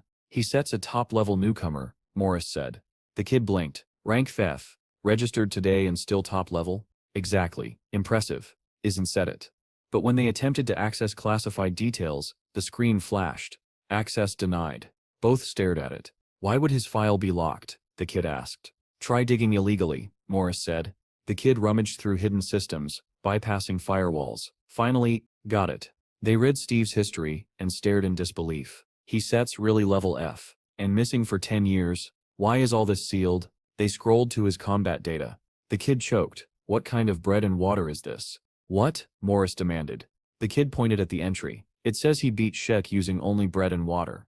They both imagined Steve throwing buns and water bottles at the giant criminal while Sheik begged him to stop. Suspicious, the kid muttered. 10 years gone. Restricted data. Maybe he sips a government agent. Or a hunter, Morris said, eyes narrowing. Either way, Steve Yinning was far from ordinary, and the world was just beginning to notice. The man in the office didn't want to accept the boy's conclusion that Steve might actually be a government agent, but the boy smirked, saying that at this point it was almost guaranteed. He had already dug up everything he could about Steve, and Morris realized that Steve's cold, distant demeanor now made more sense. With a sigh, Morris suggested they go out for coffee, though his mind still churned. Why would an agent get involved in something like this? He didn't have an answer. He merely asked the boy to keep watching Steve. The boy insisted Morris surrender instead, completely misunderstanding the captain's intentions. Morris snapped back that he only wanted Steve monitored for unusual activity, but the boy stubbornly refused to understand, thinking Morris was trying to hide something. Steve arrived at the hospital. Chad sat by the window, head wrapped in bandages, but smiling when he saw him. Steve placed a pile of fast food on the table. "Why did you buy so much again?" Chad asked. "It'll help you recover faster." Steve shrugged. Chad chuckled and said the bandages would come off tomorrow. He asked if Steve's exam was also the next day. "Yeah. If you pass and join a guild, it'll be great," Chad said hopefully. Steve closed his eyes. In the jungle, he had been the king of the forest, living by his own strength, not relying on others. Could he really join a guild and live under someone else's authority again? Chad sensed his hesitation. "Want me to research guilds for you?" "No need," Steve said. "I'm planning to start my own guild." Chad stared at him. "You stared creating one? Not joining?" Steve just nodded. The day of the exam. The exam was held at the Bureau of the Awakened. Jean, the blonde swordswoman with a katana, was walking through the corridor when the department head called her name. He immediately launched into frustration. 2 riots in your district this week. If a portal had opened, the entire city would have been wiped out. Jane wasn't surprised. "Can't you handle anything without me?" His anger turned to pleading. "Please. I am dealing with portals every morning. I am exhausted." "Write a resignation letter," Jean said dryly. The man pretended not to hear her. Then he suddenly snapped again. "Why are you destroying perfectly good swords?" "Again, I just can't focus lately," she answered calmly. "I've had enough of your stories," he shouted, shoving a paper into her hands. She looked at it and scowled. "You sending me out again? I wanted to rest today." "You're not the only one suffering. And it's not your first mission," he complained. Jean sighed heavily and turned away. "I've had enough." "Enough of what?" he yelled after her. "The whole atmosphere is suffocating. And stop firing the new recruits. We need one more in the team." Jane shot back that when they took anyone they died on missions. That only angered him further. Inside the exam hall, crowds filled the hall, buzzing with tension. Some muttered that they had to pass this time. Others groaned that it was already their 4th attempt. A young live streamer talked to his camera. "I set him at the Awakened exam. Wish me luck. If I pass, I'll start filming hunting content. Thanks for the $20 donation. Link is in the bio." Just then, 3 exam instructors in red caps entered. The boy cursed filming was banned. He cut the stream and turned around, only to see Steve standing silently behind him staring at the phone. "You've never seen someone broadcast before?" the boy asked. Steve blinked. "Who were you talking to?" The boy waved him off. "Forget it, old man." "Old man," Steve repeated. "You're interesting," Steve commented. "You're weird," the boy shot back. The show began on the podium as the instructors stepped forward. The lead supervisor addressed the crowd. "I'll be overseeing your 3-day exam. These 21 guards behind me will accompany you for the next 3 days and 2 nights." The hall fell silent. The survival test was about to begin. The hall erupted into movement as examinees formed lines. Everyone prayed not to end up under Jean's supervision. Her squads were notorious. Anyone assigned to her was usually thrown out immediately. The man on the podium announced that all entrants had received numbered tickets. Assignments would be decided by a lottery. As he read off names, each person hurried to their designated overseer. Donnie, the live streamer, heard his name and wilted when he was placed under Warden number 15. Steve Sepp's name followed. He approached Station 15 and froze in pleasant surprise. Standing beneath the sign wasn't just any warden. It was Jean. The blonde swordswoman stared straight ahead, ignoring everyone, until the sense of being watched pulled her attention sideways. Then she saw him. Steve, smiling at her like they were old friends. Her eyes widened. She couldn't believe it. The assignments finished, and examinees were sent to their dormitories. Groups murmured anxiously, complaining loudly if they had drawn the blonde. Others peeked around curiously at the rooms, impressed there was even a training hall. Donnie walked with his head down. He muttered to himself that he must have cursed his luck. Assigned to Jean again, in front of his subscribers he'd bragged, but in reality he felt doomed. Examinees filtered into room 15. Some changed clothes, others sat nervously. Steve noticed Donnie sulking on a bench and sat down across from him. "You were giggling a minute ago," Steve said. "Why so sad now?" Donnie glared. "Why should I be happy?" "What do you mean?" Steve asked genuinely. "Do you even know what that blonde is like?" "They call her a witch," Donnie snapped. Steve frowned. "A witch? Jean?" Donnie groaned. "If she steps in a bad mood, she sets a ruin the whole squad. There goes my $2,000. Steve didn't understand. "If you fail, that means you set her weak. What does the warden have to do with it?" Donnie stared at him as if slapped. "What did you just say?" He decided instantly that he hated Steve. "Why are you talking to me like that?" Donnie barked. "You look younger than me." Steve smiled. "Want to deal with me? This is the perfect place." The locker room went silent. Donnie shot to his feet. "You think I septum weak? Are you serious?" "Yes," Steve answered calmly. The word lit Donnie Sepp's fuse. "You stir dead. Come on." He stormed toward the training room, tearing off his jacket. The others, excited and terrified, followed. Inside the cage, Jean entered the locker room and found it empty. Her irritation flared instantly. Where did everyone go? Meanwhile, her entire squad crowded into the training hall around a massive metal cage. Donnie and Steve stood inside. "If we get caught, we're finished," someone whispered. Another sighed. "We star in the blonde Sips squad. We star if finished anyway." Donnie scowled at Steve. "You jerk, acting all cool. You haven't heard of Stone TV, a Thistuma rising YouTube fighter." "What Sep's a YouTuber?" Steve asked. "Some kind of food?" That nearly made Donnie faint with rage. "You stir mocking me." Behind them, the crowd cheered. "Go Donnie, get him." Donnie threw a series of flashy punches at the air. "Straightening out idiots like you is my hobby. I've got tons of views on my exam videos." Steve listened quietly, expression unreadable, and then said, "Interesting." Donnie Sepp's vein popped. "Stop talking nonsense, you psycho." He lunged. "Take this." He swung at Steve Sepp's face with everything he had, and Steve didn't move an inch. Then, "Enough." The voice cracked through the air like thunder. Everyone turned. Jan stood there, eyes cold as winter. Donnie swallowed hard. "Blonde witch. Out," she barked. Every examinee exploded out of the training room as if chased by demons. "We stir dead. We stir so dead." Jean strode toward the cage, glaring. "Do you idiots want to be eliminated on the first day?" Donnie forced a smile. No, of course not. Just stretching." Jean cut him off. "Then let's get rid of one of you immediately." Both boys froze. A sinister smile curved on her lips. "Whoever loses is expelled. Begin." Silence shattered into panic. The fight, now official, was about to start. Donnie forced a shaky grin. She's insane, he thought. But Steve understood the order perfectly, and had absolutely no objection to carrying it out. Donnie puffed up his chest and glared. "You asked for this." Donnie set cry afterward. Steve smiled warmly. "I actually feel sorry for you." "Shut up and move already," Donnie shouted, swinging a wild punch.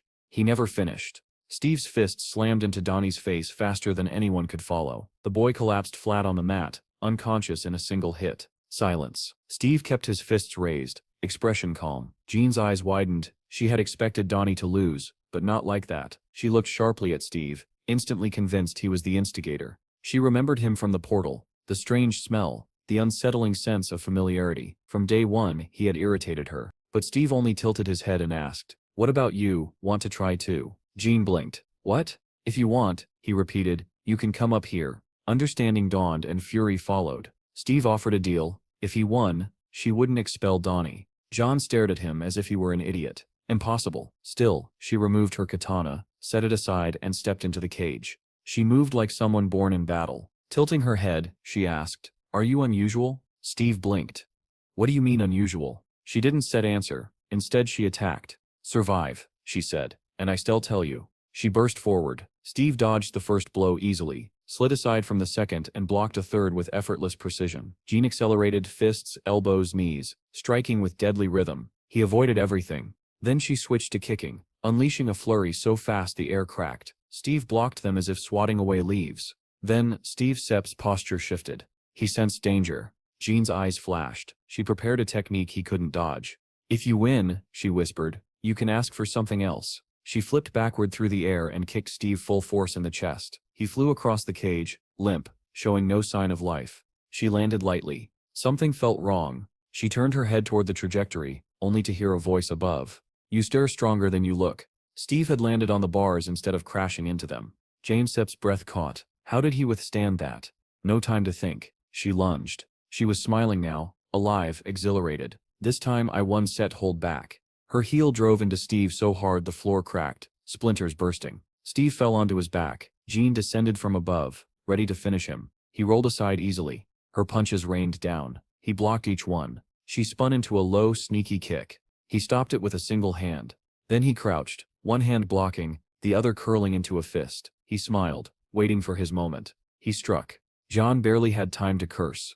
A blue glow erupted around her torso, a barrier formed by her awakened ability. Steve's fist smashed into it. The shield shattered like glass, sparks flying in every direction. She was thrown to the floor. Blue lightning like sparks danced around her as she struggled up, stunned. He broke my shield. Steve was already raising his fist again. My turn. John sat on the ground, staring at him. You Stetcher insane. But Steve only shouted with bright-eyed excitement. This is fun. A mischievous smile tugged at her lips. You really are unusual. My intuition was right. Steve didn't understand. He just blinked at her, confused, fist still raised to attack. She suddenly stood straight, extended her hand toward him, palm out. Her expression was serious. I lose, she said. Steve froze. Why? It was just getting fun. But Jean had made her decision, and the entire squad would soon learn why. Jean let out a long exhale and said the fight had to end. Not because she couldn't continue, but because the room was far too small to use real skills. Next time, she added, we shall fight somewhere with more space. Steve nodded with a sad little smile, genuinely disappointed. He hadn't planned to continue the fight anyway. Jean growled in irritation. Say whatever you want. I already admitted defeat. Steve looked at her curiously. Are there many strong women like you in this world? I don't think so, she answered. Steve Sepp's eyes lit up with satisfaction. Then I choose you, he said. Please bear my child. Jean froze. What did you just say? Steve repeated the offer calmly, as if it were the most natural thing in the world. A slap cracked through the cage so loudly that Donnie woke up on the floor. John marched out, muttering curses, glaring daggers at Steve. Donnie blinked in confusion. Why was Steve getting hit? Why was he lying on the floor? Slowly, memory returned. The first punch, the instant defeat, the threat of expulsion. He collapsed to his knees. How humiliating, thrown out before even taking the exam. Then he noticed Steve walking past and glared at him. You feel better after humiliating me? Donnie snapped through tears. Steve gave him a gentle smile. You didn't lose. Donnie blinked. What? From above, unseen by the students, a surveillance camera quietly recorded everything. In another room, the man with glasses stared at the footage, stunned. Did Jean really lose? Back in the training room, Steve told Donnie, go on, and walked away. But Jean said the loser gets kicked out. How am I supposed to stay? Donnie shouted after him. I asked her not to kick you out. Steve replied simply. Donnie stared blankly, his cheeks still swollen. What? Why did she hit you then? He added. Steve only shrugged. None of your business. He kept walking, leaving Donnie behind in dazed confusion. Then a thought struck Donnie. Did they agree that I could stay if Steve survived her strike? Tears welled up, his face twisted with gratitude. That man, he's a real man. He burst into tears. Brother. Wiping his eyes, he ran after him. Let's go together. Suddenly a voice echoed through the speakers. Awaken Steve Yinin, report to the Warden Sip's office. Both boys froze. Is that your name? Donnie asked. Seems like it, Steve replied. Steve knocked, entered, and sat across from the man who had just witnessed the entire fight footage. The warden placed a recorder on the table. Everything said in this room will be recorded. Steve swallowed nervously. I just saw your sparring session with Jean. She Sep's a B rank awakened. Are you unusual? She asked me the same thing, Steve replied. What does that even mean? The man stared. You really don't know. He began explaining. There were 3 known planets connected to Earth through the bridging portals. Aruka, a peaceful world of elves and dwarves, where Earthlings learned magic, crafting, and artifact making. Kushan, a divided world where the Man tribes and the Chungwan people battled for dominance. If the portal opened in Man territory, war. If it opened elsewhere, exchange. Midul, home to warlike orcs and terrifying monsters. When a portal opened there, battles erupted instantly. People who return with powers from these worlds, he continued, cannot be measured by normal awakened rankings. We call them unusuals. Steve listened with polite boredom. When the explanation ended, he said, that Sep's all pretty complicated. But then he added quietly, actually, it's Sep's not just 3 planets. The warden blinked. What do you mean? His mind raced. He can be from one of those 3. Was he raised in a dungeon? No. That wouldn't make him capable of defeating a B rank. Where did you come from? The man finally asked. Steve answered plainly, I already told that bald doctor everything. I lived 1,000 years with wolves. The warden dropped his pen, and the recorder kept running. The warden stared at Steve in stunned silence, replaying the wolf story in his head. 1,000 years. Wolves. B-rank defeat. None of it made sense, and yet Steve had said it with absolute sincerity. Steve tilted his head. So is the conversation over? The man jolted out of his thoughts. Yes. Yes, you may return to the dormitory. He tried to smile, but his face twitched. Steve thanked him and left. The moment Steve closed the door, the warden slumped back and muttered, so the rumors might be true. Just then, a man entered and saluted. Senior Sergeant Sheldon reporting. The warden instructed Sheldon to take over as Warden 15. Sheldon blinked. Jan isn't set coming? The warden clicked his tongue. She ran away. Ran away? How? The warden adjusted his glasses. Because Steve is in Team 15.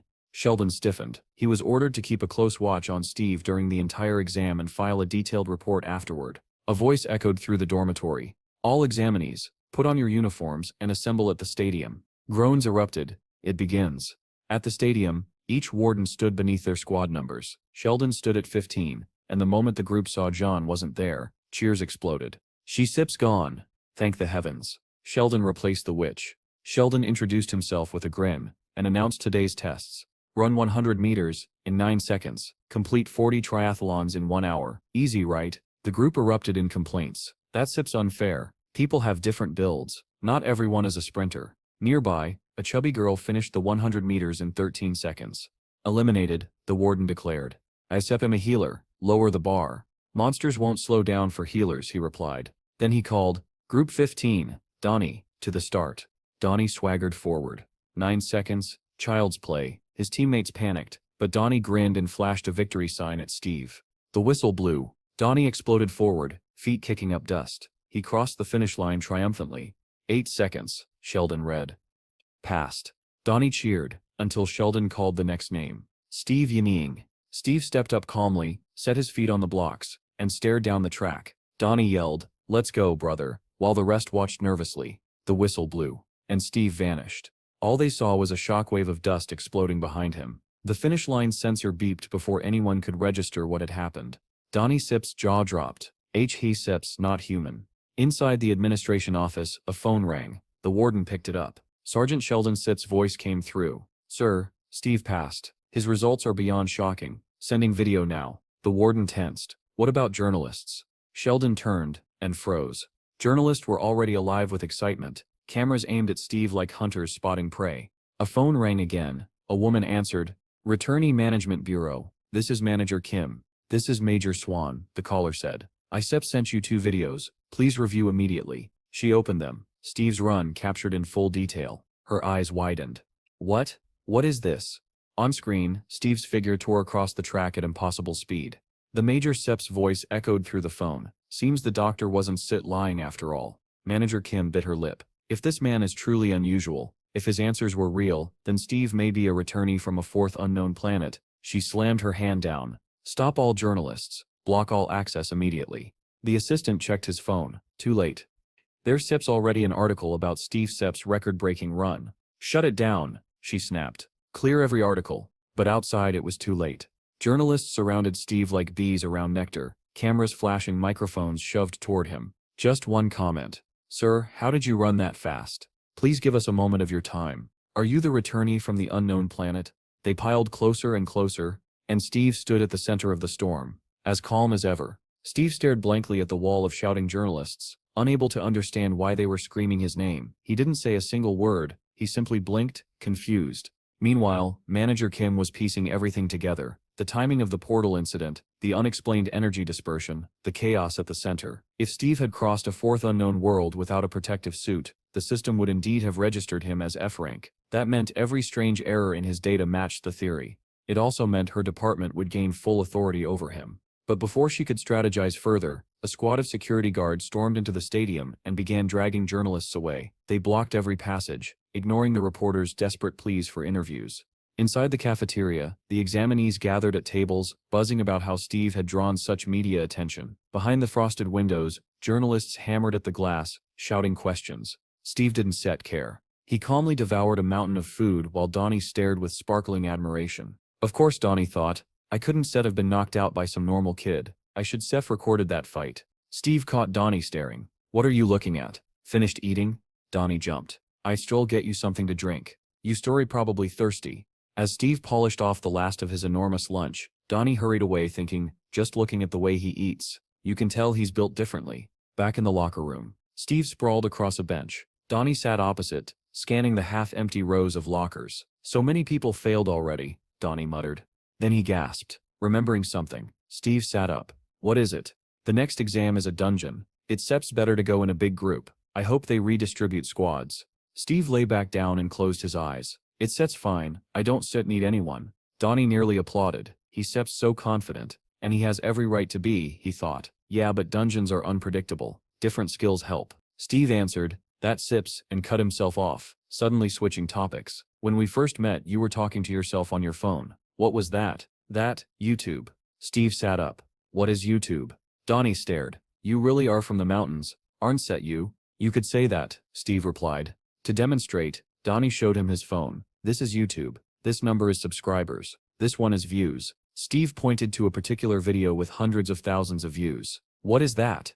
A mukbang. People eat a lot of food on camera. On screen, a woman lifted a huge piece of meat and bit into it. Steve leaned forward, fascinated. Donnie sweated nervously. His appetite really is inhuman. I know a lot of YouTubers like this, Donnie said. I could get you into a collab video. Steve nodded firmly. I remember the promise. Donnie blinked. His enthusiasm, his intensity, it was overwhelming. You're a good guy, Steve said out of nowhere. Donnie flushed, remembering how much attention Steve had drawn from journalists. He really could become a superstar. Strong, handsome, viral potential. Steve added, join my clan. Donnie froze. Your what? My clan, Steve repeated calmly. I am creating one. You can join. Donnie stared speechlessly. His mind stalled. His childhood flashed before his eyes. The cheap boxing gloves, the endless sparring, the constant failures in the license exam, the friends who told him awakening was his only way out. Now that boxing couldn't feed a family. And now, this. The most talked about awakened of the year, asking him to join his clan. Donnie Sip's breath hitched. His eyes trembled. Steve waited patiently for his answer. Donnie had clung to YouTube like a lifeline back when none of his friends believed he could succeed. And now, watching Steve, he felt as if luck had finally started favoring him. This was the kind of content people loved, and he was thrilled. With absolute sincerity, he declared that he'd follow Steve to the ends of the world. Steve said he appreciated that, then gently reminded Donnie about the mukbang video. Tears welled up in Donnie's eyes as he promised he wouldn't forget. In his heart, he whispered to himself that success was built on connections. Steve noticed the sudden tears and asked why Donnie was crying, but Donnie brushed it off and asked him not to pay attention. Then he composed himself and explained something important. You could only start your own clan with 3 members. Before Steve could reply, the locker room door burst open. Someone stepped inside. The boys turned around, confused, studying the figure in the doorway. It was a bald man dressed like a monk, a weapon strapped across his back. The boys eyed him warily, waiting for him to speak. Donnie broke the silence first, asking where the monk had come from. The man introduced himself as Munch from Team 15, ending his sentence with a calm Muma Buddha. The boys exchanged surprised looks. Donnie asked how a Buddhist monk could possibly be a hunter, but Munch didn't answer. He simply stared at them in silence. Before the tension could settle, a voice echoed through the speakers. Everyone was ordered to assemble in the briefing room after changing into their combat suits. The boys were stunned. Donnie grumbled that not only were they being dragged out at night, but they also had to show up in combat gear. Steve wondered aloud if the dungeon raid wasn't supposed to happen tomorrow. Munch quietly explained that depending on the situation, the raid could be moved up. Mumata Buddha, he added again. Donnie was horrified. How could they start a raid without proper warning? In the briefing room, the head warden announced that it was time to begin. The major stepped forward and explained that their test would take place inside a dungeon located at the 5th station, currently under the supervision of the Phoenix Guild. When Steve asked about the guild, Donnie explained that although the Phoenix Guild wasn't among the top elites, it was still quite respectable. But Steve focused on something else. He asked what under surveillance meant. Donnie was baffled by the question and finally became convinced that Steve truly wasn't from around here. He explained that the state couldn't manage all the portals that appeared and disappeared daily, so it hired private clans to guard them. When a clan signed a contract with the government, it became a guild. The more dungeons a guild managed, the more people it attracted. Steve summarized it simply. It was like a hunting game where the state earned money. Donnie confirmed it. Hearing this, Steve thought about his own desire to form a clan. He missed the feeling of being part of a pack. He even joked that maybe he could rule an entire state someday. Donnie continued explaining that owning a dungeon was great, but only if you had the proper permissions. Steve barely reacted. He was already fixated on their real goal, creating their own guild. Donnie laughed nervously and reminded him they had to pass this exam first. Steve stared blankly, and Donnie wondered if he was dealing with an idiot. The Major resumed the briefing. On the screen appeared an image of the dungeon abandoned for 15 days, level 1, and structured like a labyrinth. He explained that weaker monsters meant less danger, but also meant a greater abundance of spatial energy. The raid briefing officially began. Donnie swallowed hard. The problem with labyrinth dungeons wasn't the monsters, it was getting lost. One wrong move and you were trapped. Clutching his head, he muttered that he could really use an intelligence-type skill right about now. Steve overheard and casually revealed that he had such a skill. Donnie was thrilled for a moment, then froze. The exam hadn't even begun, and Steve already had a skill worth more than 20,000. A dangerous thought crossed his mind. What if Steve was actually rich? Meanwhile, Munch sat quietly, lost in his own thoughts. Donnie turned to him next and asked what his awakened skill was. Munch hesitated, debating whether he should speak. Finally, he answered with just a single word, but that one word drew him deep into his own memory. He remembered the temple, the Buddha statue, and the Tibetan bowl in his hands. He had been meditating, producing a resonant sound that echoed through the hall, but the sound had drawn something else. Monsters began gathering outside, dozens, then hundreds. Another monk had rushed in, shouting for him to stop immediately. Confused, Munch had asked what was happening, but the man only yelled for him and the other monks to escape. Behind the monk, a monstrous creature emerged, ready to strike. Munch's mind snapped back to the present when the Major announced that the briefing was over. Donnie whispered to Steve that something was seriously wrong with this guy. The Major laid out the final instructions. They would proceed to the target point, engage the monsters under guard supervision, and read the manual carefully. He wished them luck, and the buses rolled out.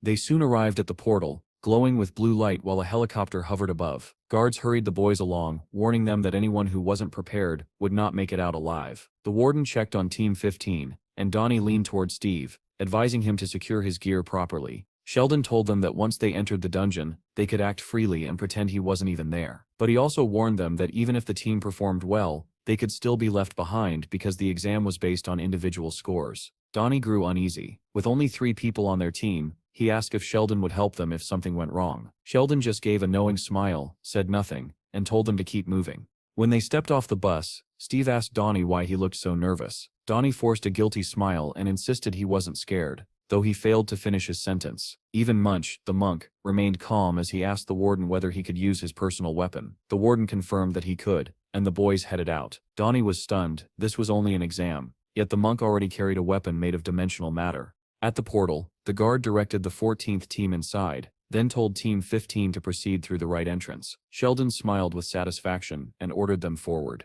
As they stepped into the portal, the warden announced that their team had officially entered. Steve took the lead, which made Donnie panic. Why was he walking in front? It was dangerous. Donnie hurried to warn him but instantly regretted speaking. Making noise before reaching the safe zone would lower his score. Suddenly, a skeletal monster in a robe lunged out from the side. Steve didn't flinch. With a single blow, he shattered the monster's skull. Donnie said the creature must have been attracted by his own scream, but at least they took it down. Impressed, he declared Steve perfect. As expected, Donnie then asked if Steve would use his recon skill if anything else went wrong. Before Steve could answer, a soft click echoed through the hall. A tile under Munch's foot began glowing. Donnie recognized it instantly. He opened his mouth to explain, but he didn't even finish the word trap before a storm of arrows came raining down. Munch reacted immediately. He reached behind him, grabbed his weapon, and began deflecting arrows with incredible speed. The moment triggered another memory back at the temple, when his meditative chant had drawn a horde of monsters. The military had responded with missiles, and his mentor, badly wounded, had fought desperately to protect him. Munch had begged for forgiveness, believing the catastrophe was his fault. The missiles wiped out the monsters, and the temple along with them. Back in the present, Munch continued deflecting arrows with that same weapon he had carried ever since. Donnie watched in awe, praising his skill. Then another click sounded. A second tile lit up bright white. The floor beneath the boys dissolved, sending all 3 plummeting downward. They hit the bottom hard. Steve and Munch landed on their feet, but Donnie lay in a heap of rubble, groaning loudly. He stared blankly at the ceiling, mourning the fate of his ambitions, but then a growl echoed from deeper within the tunnel. Donnie jumped up, horrified, and declared that they must be cursed magnets for monsters. Munch apologized, explaining that his monk abilities naturally attracted them. Donnie froze. His skill attracted monsters? Steve, on the other hand, was delighted. To him, this was perfect. Now he wouldn't even have to go looking for enemies. He stared ahead with a calm smile and said it was even better this way. He was too lazy to hunt them one by one. Munch stared at him, stunned. Steve suddenly leapt upward, flipping effortlessly through the air as though weightless. Donnie gasped and wondered aloud if Steve was even human. Standing atop the rocks, Steve told Munch that he liked him and invited him to join the clan. Munch blinked, unsure he'd heard correctly. Meanwhile, the sound of dozens of approaching monsters filled the tunnel. Steve turned to face them, eyes narrowing. He activated his reconnaissance skill, and a blue glow flickered across his pupils. Instantly he located the primary target, a skeleton draped in a red robe. In a single burst of inhuman speed, Steve sprinted toward it. Donnie stared at the horde in horror, convinced they were doomed. Just then, a long staff crashed down in front of him. It was Munch's. From above, the monk shouted for Donnie to grab it. Donnie seized the staff without hesitation. Setting aside all fear, he suggested they lure the monsters into the pit, and then hunt them from above. Groaning, he hauled himself out of the hole with Munch's help. Once they climbed out, they stared at the battlefield in disbelief. Dozens of monsters lay dead. They could hardly speak. Donnie whispered that it was insane. Up ahead, Steve calmly told them to clean up the monsters along the route and follow him. Inspired by his confidence, Munch and Donnie charged forward. Donnie grinned and said with absolute conviction that Steve was definitely crazy, and somehow, that made him the perfect leader. Munch effortlessly scattered the attacking monsters with sweeping strikes of his weapon, sending them tumbling in every direction. As he fought, he wondered if Steve had detected the trap using his reconnaissance skill. The monk was impressed, both by the speed of the reaction and by Steve's overwhelming strength. One of the monsters crept toward Steve from behind, crawling along the wall. Steve defeated the creature in front of him, then turned toward the faint sound behind him. The skeletal monster didn't get the chance to reach him. Munch's staff shot through the air and buried itself in the creature's neck, all while Donnie shouted encouragement. Steve finished the job with a single kick that sent bones flying across the stone floor. Far away, at the observation headquarters, a soldier suddenly reported that a team was exiting the dungeon. His partner was confused. Only 30 minutes had passed. Major Swan approached, explaining that teams were usually allotted 5 hours. He asked which team it was. Watching the footage of the boys walking out of the portal, the soldier replied that it was Team 15 and that their vitals looked normal. Swan immediately called Sergeant Sheldon, demanding to know why the boys were already returning. Sheldon, who had been monitoring them, casually explained that they were done. He added that it was hard to gauge level 1 stats from the footage, but even so, Steve's performance was exceptional. Meanwhile, the city street buzzed with activity. People strolled, rushed, talked,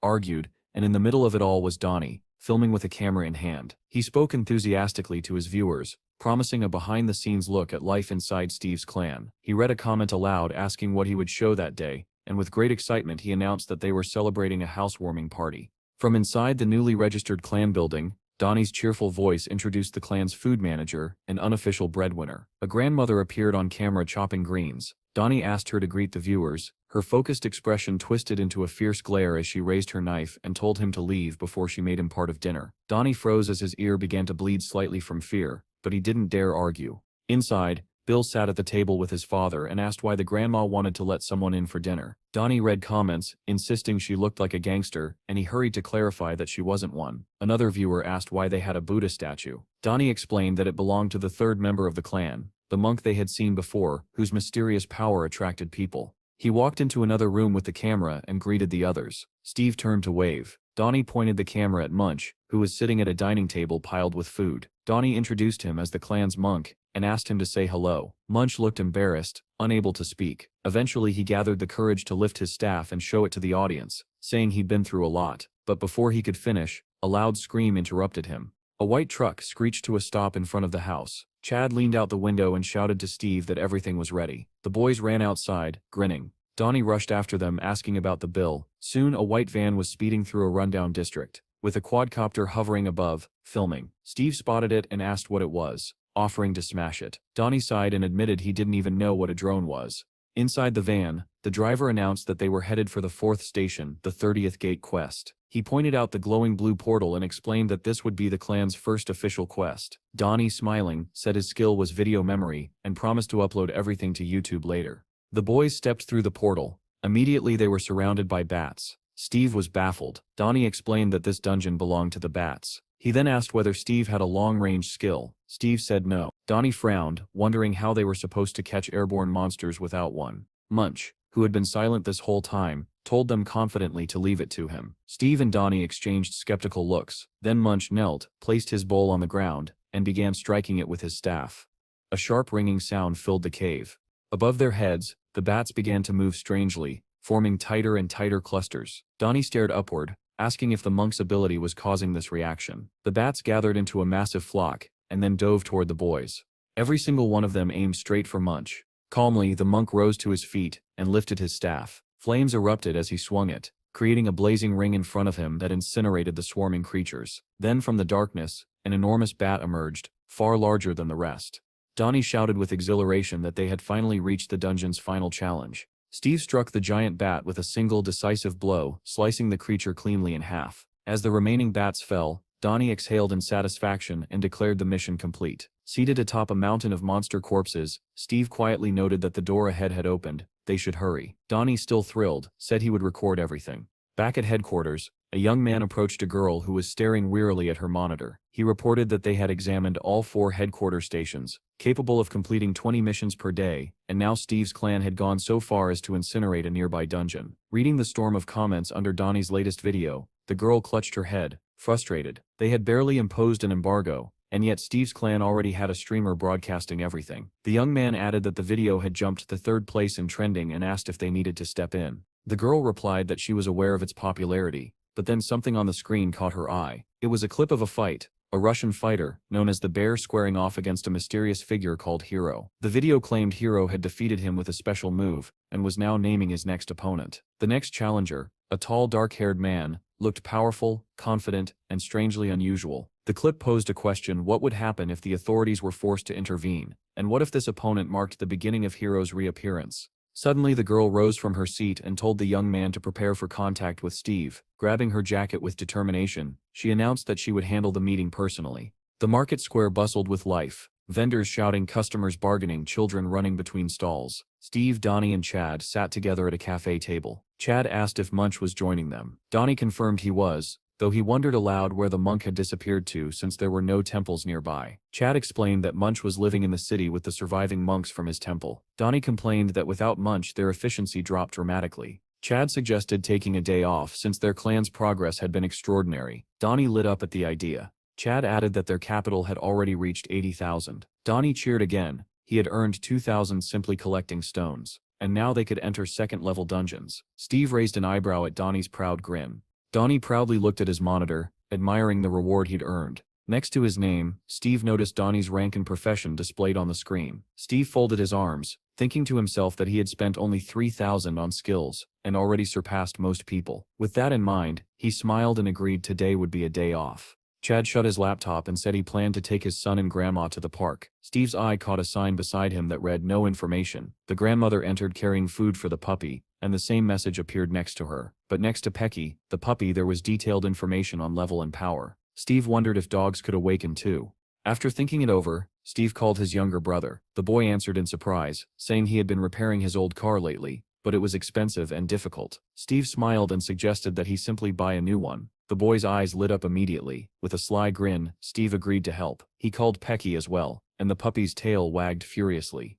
At the dealership, the manager presented a blue Hyundai Dragon. Chad's face glowed with excitement. Every mercenary dreamed of owning one. The manager explained that it ran on heliotrope fuel and cost 80 million, making it the best machine on the market. Steve asked his brother if he liked it. The answer was immediate. Of course, Steve told the manager he would pay in cash, and asked if they could take the car immediately. Soon the brand new blue car shot through the ruins of the city. Chad was ecstatic, declaring that the vehicle was incomparable to his old van. Steve agreed, saying even the passenger seat felt incredible. He added that he should have bought something like this sooner. Chad finally asked why they were headed toward the 4th station, entrance 23, an area that had been closed for a long time. Steve grew serious. He explained that a long time ago Chell had told him he couldn't awaken because he had no money. Chad's smile faded. He looked at Steve, confused, not understanding where the conversation was headed. With that same steady seriousness, Steve replied, "He sets'll awaken today." Chad froze when he heard Steve's words. Sweat broke across his face as the blue car continued down the ruined road, passing collapsed buildings overgrown with grass. His hands trembled on the steering wheel, fear and panic rising in waves, but he kept driving. He didn't dare say anything. Suddenly, Pecky, who had been quiet in the back seat,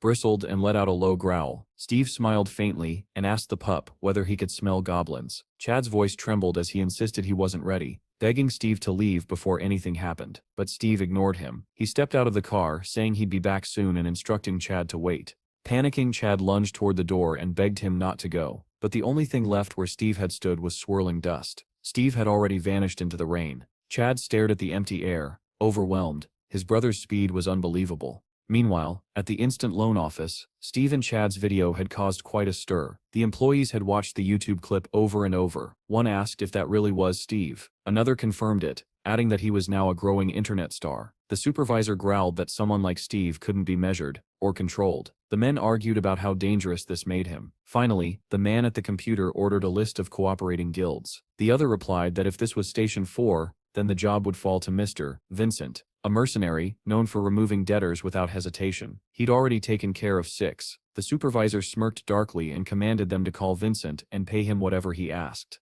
Thunderclouds rolled across the sky, gathering into a storm that promised violence. Rain caught Chad's grandmother as she shopped with his son. She urged the child to hurry. Then a black car slid to a stop in front of her, blocking the road. 3 people in black suits stepped out, 2 men and a woman. The woman approached, flashed an ID, introduced herself as part of the bureau, and asked where they could find Steve.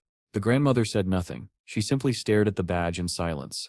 The same storm hammered down on Chad, still waiting in the new car while rain smeared the windows. He muttered that he couldn't see anything, and that Steve had been gone for 30 minutes. Once again, Pecky growled at something ahead. Then the head of a giant goblin slammed into the car door window, shocking Chad into a scream. The monster's body slid down the glass, leaving only a clawed hand and harsh breathing visible. The car door suddenly swung open. It was Steve, telling Chad to get out.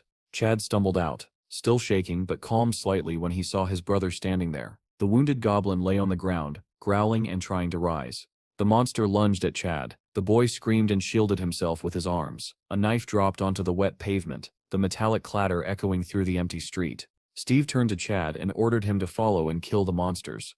Chad picked up the knife with trembling hands and begged Steve to stop. Steve turned sharply and demanded to know what was wrong. Stammering, Chad asked if he truly had to awaken now. But Steve was unyielding. "If you are weak," he said, "and you one set survive, then kill." Chad lowered his head in despair. There was no arguing with him. Suddenly the goblin sprang upward again, jaws wide. Little Pecky stood between them, baring his teeth and ready to fight. Before Chad could react, Steve commanded, "Pecky, bite."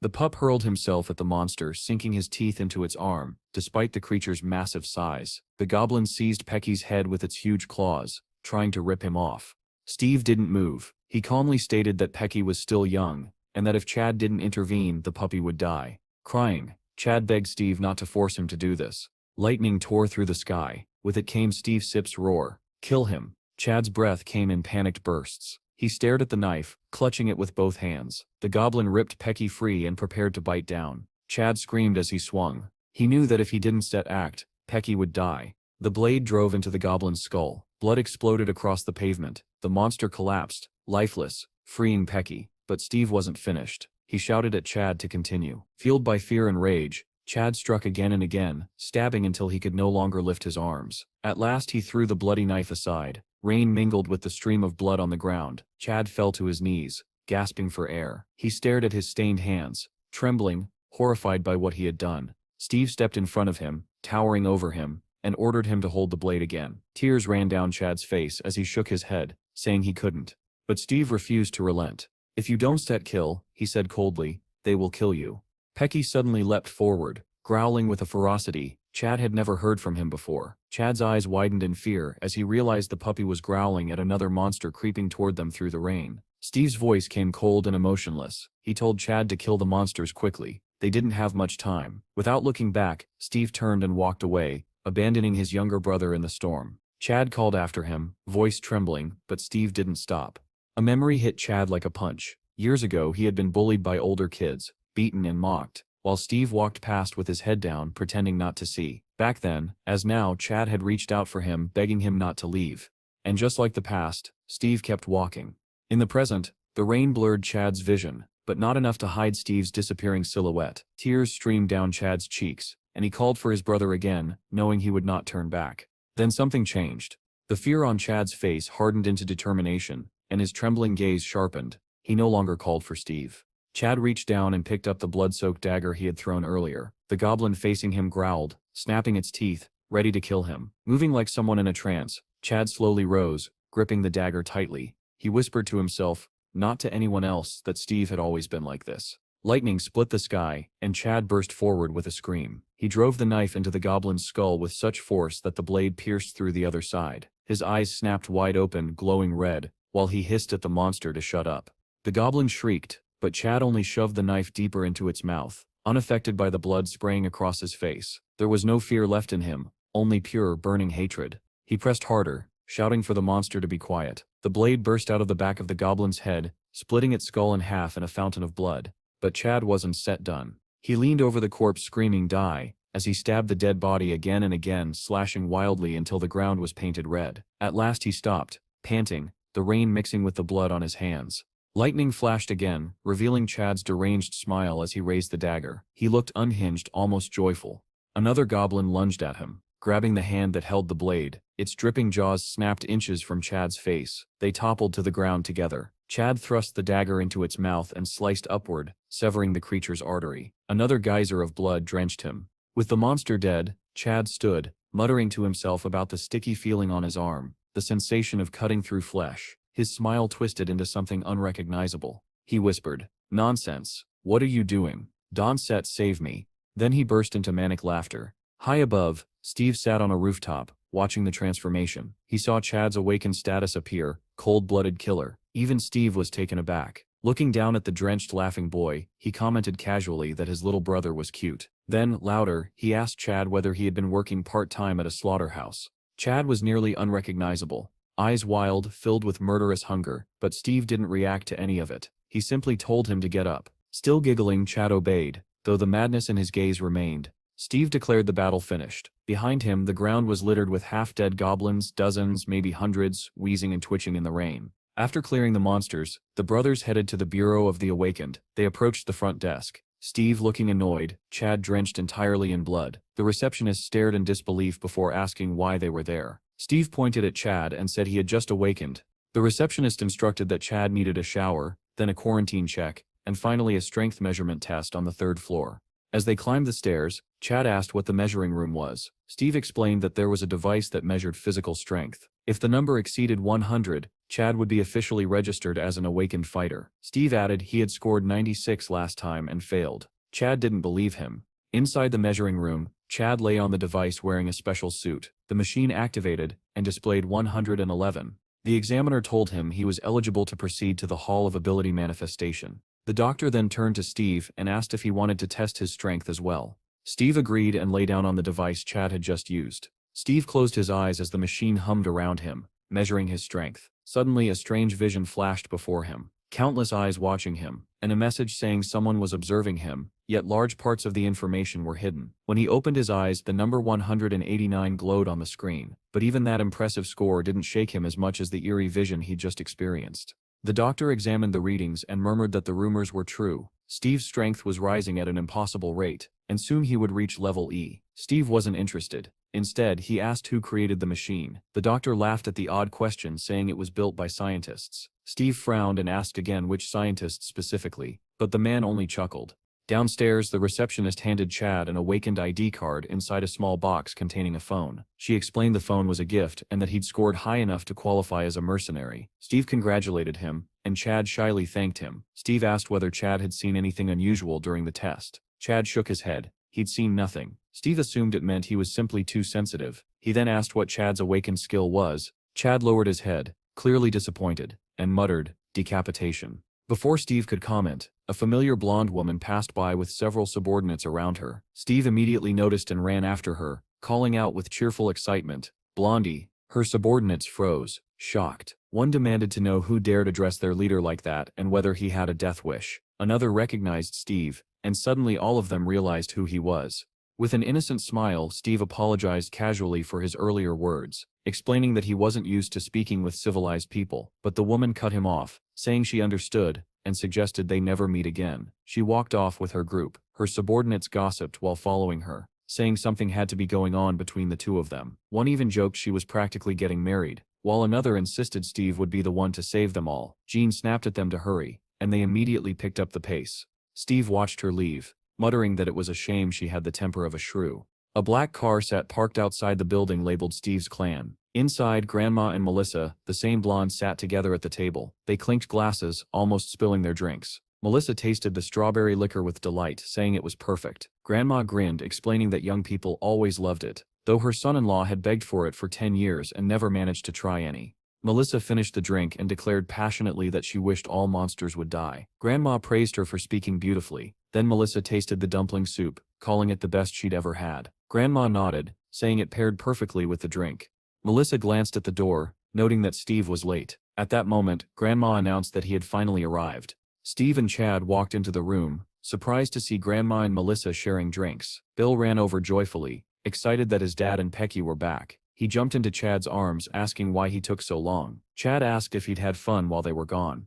While father and son talked, Melissa approached Steve. He tensed and asked who she was, but he already saw her name and rank displayed above her, rank A2. She introduced herself as Melissa, a manager from the Bureau of Awakened Repatriate Administration. Steve asked why she had come, and she said she wanted to make a deal with him. Steve blinked, unprepared for that answer, and asked what she meant.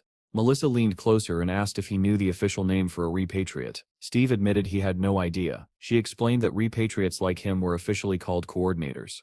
The title surprised him, yet it intrigued him. She then asked whether he had returned through a red portal. Steve said he had. Melissa explained that a red portal meant the repatriate had fulfilled the condition for safe return. Steve didn't understand, so she continued a portal that turned red would appear again and would work both ways. Steve asked where it would appear. Melissa raised her finger and pointed directly at him. Steve stared back, confused. Melissa clarified, the portal appears next to the coordinator. In this case, next to you. Steve rubbed his chin thoughtfully. Memories of the wolf pack he had lived with for 10,000 years flickered through his mind. He wondered if he could see them again. Melissa continued, their administration believed Steve's portal led to what they were calling a fourth new planet. If their theory was correct, their country would possess the only planetary portal to this fourth world. Steve didn't care about politics. He only cared about one thing. When will the portal appear? Melissa answered calmly, in 99 days. Steve asked Melissa directly what she wanted from him. She replied calmly that until the portal opened, Steve would be forbidden from leaving the country. Steve wasn't expecting such a restriction, and demanded to know why. Melissa didn't sugarcoat it. She said they couldn't allow him to become the second hero. Steve frowned. He didn't recognize the name. He asked who Hero was. Melissa stared at him, surprised he didn't know the story. She explained that Hero was the strongest awakened in the world, rank 1, and he had once been a citizen of their country. Steve asked what that meant. Melissa explained that in the early days of the disaster, the government had detained many repatriates due to the unknown risks. Hero, who had returned as a rank B, escaped confinement. The portal to planet Kachun, now located in another country, was created by him. If Steve activated a portal while abroad, the dimensional industry could collapse, and their country would face catastrophic losses. Steve quietly processed everything. Then, with typical bluntness, he asked the only thing that mattered to him, so what do I get in return?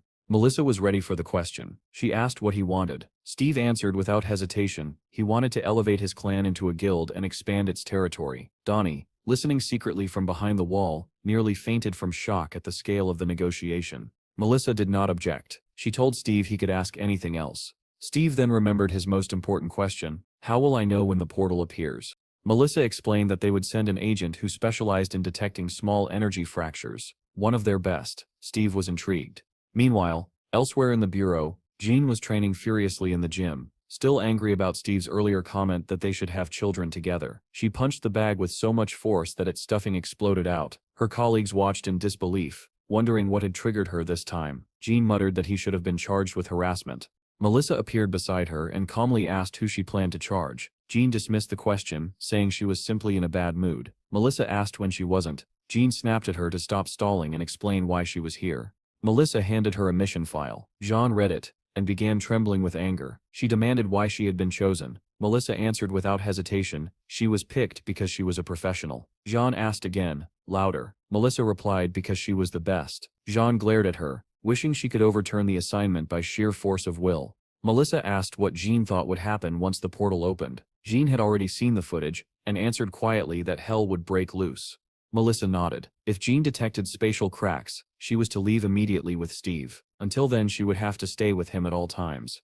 With a mischievous grin, Melissa repeated, always, emphasizing every syllable. Then she walked out laughing, leaving Jean fuming and threatening to file her resignation. Elsewhere, Chad sat in his room, clutching his head as obsessive thoughts circled through his mind. Don't leave, they'll kill you. Don't leave, they'll kill you. His son's voice finally snapped him out of it, calling him to dinner. Later, the clan gathered at a cafe beneath the newly hung wall clan sign. Someone inside shouted in excitement. Chad asked what was going on, and Donnie proudly announced that their clan was thriving, now eligible for second-level dungeons. Steve was pleased by the progress, but Chad pointed out they needed rank D to enter those areas and didn't yet have enough fighters. He suggested they farm first-level dungeons for a while. Donnie agreed, but added that with Steve around, second-level dungeons weren't a problem. Steve decided they would build up funds and strength in first-level dungeons first, then recruit new members. Everyone agreed. Footsteps approached their table. Donnie turned. Munch stood beside them, greeting everyone with folded hands and saying, "Save us, great Buddha." Donnie asked if he had eaten. Bill waved in excitement. Munch replied that he had and suggested they depart. His level indicator showed F5.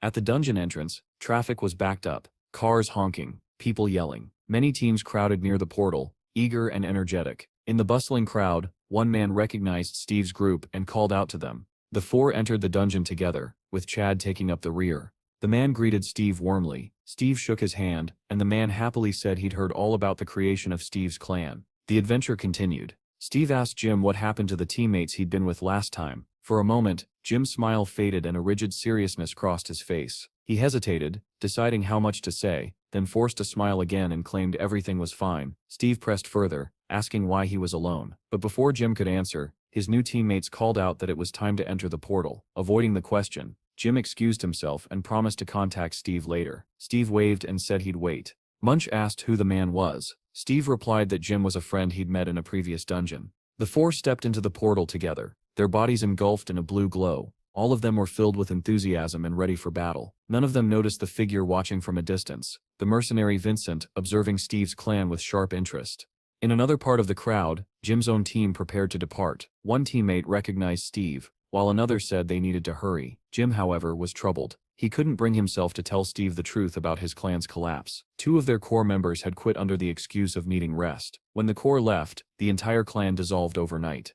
Null clans were easy to form, but just as easy to break. The stress of killing and nearly being killed had shattered his former partners. They might never return to mercenary work at all. Entering the portal, Jim's captain called him to the vanguard, hoping he could carry the team. In this world, clanless mercenaries formed temporary one-day parties to clear dungeons. Some of them forged bonds and eventually rebuilt new clans. Jim hadn't given up. He vowed to start again. Meanwhile, a motorcycle sped through the city. Jean rode it, crimson suit gleaming in the wind. She reported that she had left Steve's clan headquarters and heard they went into a dungeon in the morning. Melissa replied that she would send the coordinates to her. When Jean received the location on her helmet display, she accelerated toward the site, her long hair whipping behind her. Inside the dungeon, Steve's team fought fiercely. Monsters flew in all directions, as Munch unleashed a powerful spell. A dragon, glowing blue, surged across the battlefield, his brand new summoned spell Dragon Chase. Nearby, Chad slashed through enemies with his knife. Donnie narrated proudly, explaining that he recently earned a clan nickname, Bounty Hunter, and his new skill, Chase. Donnie warned Chad to look behind him. A monster dove at Chad from above. Chad reacted instantly, thrusting his blade upward and tearing open the creature's belly. A feral smile spread across Chad's face, one dangerously close to a beast's grin. Donnie saw it and wondered in fear if Chad actually enjoyed the killing. Up above, Steve watched the battlefield with satisfaction as his teammates handled the monster horde together. Not far away, another team wasn't so lucky. A series of explosions ripped through the forest. One reckless mage hurled fireballs at a swarm of frogs, giant monsters with long red tongues, without caring that his own teammates were caught in the blast. Jin fell, injured, cursing the mage for nearly killing him. Before he could get back up, a frog monster wrapped its tongue around the mage's waist and dragged him away. The rest of the team was devoured as they screamed for help. Jen, barely conscious, thought of Steve's clan and felt a painful twist of jealousy. Surely they wouldn't accept a washed-up E-class mercenary like him. By then Steve's team had already finished and stepped out of the portal, glowing in blue light. Donnie said happily that this run saved them time and spared them exhaustion. Munch added that he had tested skills he didn't even know he possessed. Steve praised them and said they would begin splitting into groups to attack more efficiently. At that moment, a stranger approached them and asked if they were Steve's clan. Steve immediately asked who he was, eyeing him with suspicion. The man introduced himself as Vincent from the BDG guild and handed over his business card. Donnie nearly choked. BDG was a rank 5 guild. They owned 4 stations and even possessed a personal portal. They ranked 20th on the national list. Steve examined the business card and asked what Vincent wanted. Vincent smiled politely. He said that since BDG shared territory with Steve's rising clan, they wanted to give them a welcome gift. Everyone was stunned. Vincent explained that he'd heard the clan leveled up recently, and wanted to congratulate them by offering tickets to a second-level dungeon under BDG's direct jurisdiction. Donnie's eyes sparkled. Second-level tickets were extremely valuable. Vincent asked if they wanted to go immediately. Chad hesitated, pointing out they should probably prepare first. Vincent waved the concern away, saying BDG would provide everything they needed as part of the gift. Donnie was amazed. Such support guaranteed success. But Steve declined. He said they would farm first-level dungeons to train teamwork. He alone would handle the second-level descent for now. It would be more efficient. Vincent smiled, a little too satisfied, before hiding it. The clan agreed with Steve's plan. Vincent gestured toward a brown SUV and invited them into his vehicle. Their next challenge was about to begin. The SUV rumbled toward the dungeon entrance, passing destroyed buildings tangled with overgrown vines. Vincent radioed ahead, saying they would use entrance #47. The operator confirmed they were cleared to enter immediately. Steve noticed the empty surroundings and commented that there were no mercenaries nearby. Vincent agreed, explaining that this portal had appeared only recently. He had taken care of all the arrangements, so Steve could step inside without delay. Steve said it was very kind. Vincent smiled and replied that if Steve's clan continued using BDG portals in the future, they would consider it a favor repaid. Steve, after a moment of thought, said the two guilds were indeed neighbors. When they arrived, Vincent asked a worker if everything was ready. The worker nodded and handed Steve a backpack filled with supplies. Steve slung it over his shoulder, turned to Vincent, and said that if he came back alive, they'd have lunch together. Vincent waved and promised they would share a drink when he returned. Steve pressed a switch on his suit. A helmet materialized around his head. With steady confidence, he stepped into the portal, swallowed by blue light. Vincent's expression twisted into a satisfied whistle. The smile froze when he heard the roar of a motorcycle behind him. A woman in a red suit skidded to a stop. She yanked off her helmet. Sheen. She demanded to know whether the person who entered the portal was Steve. Vincent confirmed it and asked who she was. Jean didn't bother answering. She sprinted toward the portal and declared she was going in after him as a member of Steve's clan. Vincent shrugged and told her to go ahead. As she disappeared into the blue glow, Vincent remembered a conversation with a creditor. He had quoted a fee of $2 billion to handle both Steve and the girl. The creditor complained it was too expensive. It wasn't even murder. Vincent argued that killing Steve wasn't simple work. A public figure brought public consequences, risks, costs. Jean, unaware of any of this, entered the portal boldly. Earlier that day, she had arrived at Steve's headquarters and asked the others where Steve was. Chad explained that he'd gone into a dungeon. Jan jumped on her motorcycle immediately and followed the SUV. Melissa watched everything remotely via monitor feeds. When Jan asked why she had to chase after him, Melissa said she needed to observe Steve's skills personally. Jan protested. She wasn't even suited up, but Melissa reminded her about the bracelet. Jan snarled that she treasured her equipment. Melissa coolly said she'd double her bonus. Jan cursed and stormed into the portal. Inside, Steve had already arrived. He stood still, noting how different the atmosphere felt here. The portal flashed again behind him. Before he could turn, Jean Sepp's furious voice pierced the cavern. Dawn Sepp, turn around. Stay still. Steve obeyed, facing forward while glancing sideways at the portal. Jean pressed her bracelet. A dark substance spread across her hand, forming a combat suit over her body. She muttered angrily about her terrible mood. She swore she'd demand triple pay for this assignment. Then she noticed Steve staring directly at her the entire time. Outraged, she screamed that she told him not to look, and called him a pervert. Steve flushed and insisted he was just admiring her bracelet. Did it have inventory functions? Jean's face turned red. She demanded to know how long he had been looking. Her rank, B8, appeared beside her. Steve suddenly remembered something. On the day he returned from the other world, she had seen him naked too. He grinned smugly and said they were even now. Jean snapped that she hadn't seen him by choice back then. Steve changed the subject and asked why she had come. His first guess was, "Did you want to fight me?" Jean said Melissa had sent someone to monitor him. Steve remembered and said Melissa promised to send a professional. Jean, flustered, admitted that she was that professional. Steve raised an eyebrow and said, "It doesn't seem like it." John bristled and said she rushed here in casual clothes because she didn't want to be late. Steve told her seriously. Dawn Sepp interfere. Jan replied she wouldn't. She was only an observer. Then, something pulsed through her nerves. A warning. She said they had company. Steve turned and a lumbering monster came into view. A giant orc in a loincloth, holding an axe. Its aura alone was far stronger than any creature from earlier dungeons. It didn't charge immediately. It watched. Jan whispered that this orc was incredibly strong. She said Steve was extremely unlucky to meet an orc boss at the very start of a second-level dungeon. But Steve remained unfazed. "There are 4 of them," he said. Jan Sepp's head whipped toward him. "What?"